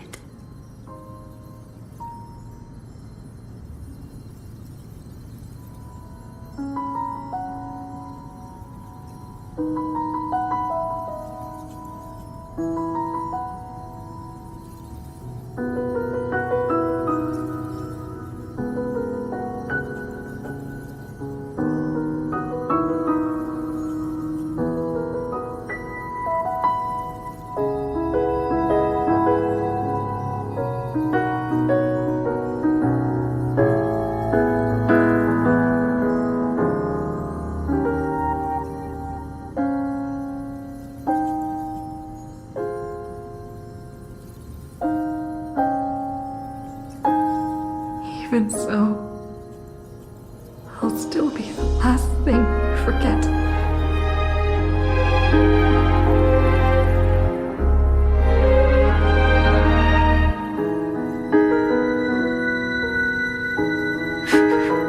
Fireworks.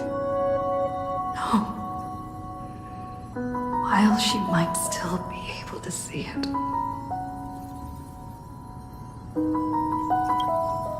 The result doesn't matter. And even the process isn't important. What matters is how we take part in this journey. And how we choose to view it. I'll do everything I promised you.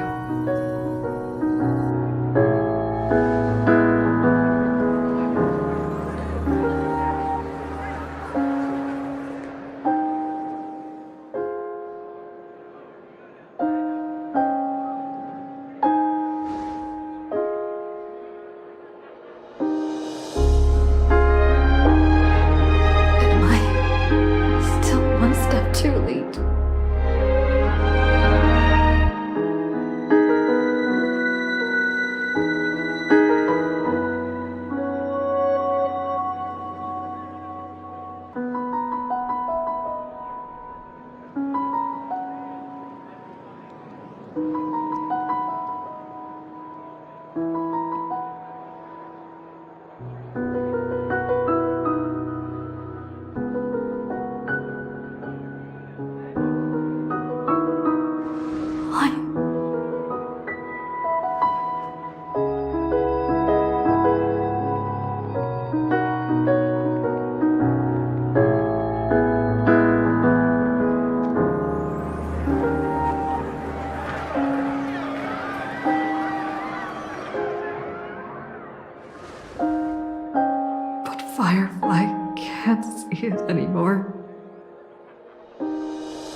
missing. If the world has set an endpoint for our destiny, then at the very least, it owes Firefly the bouquet she wanted.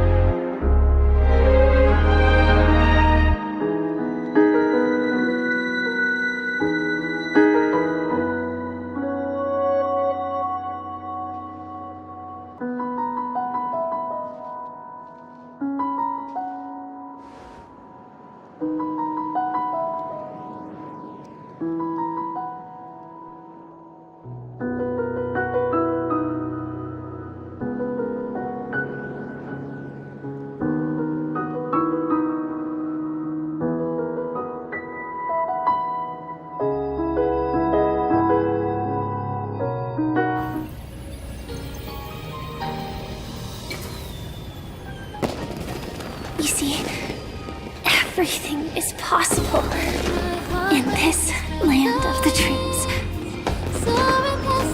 We each came here with our own goals and realized them in unimaginable ways. Whether the outcome was sweet and dreamlike or bitter and real, it is still the answer we longed for. So, why do people choose to sleep? I think it's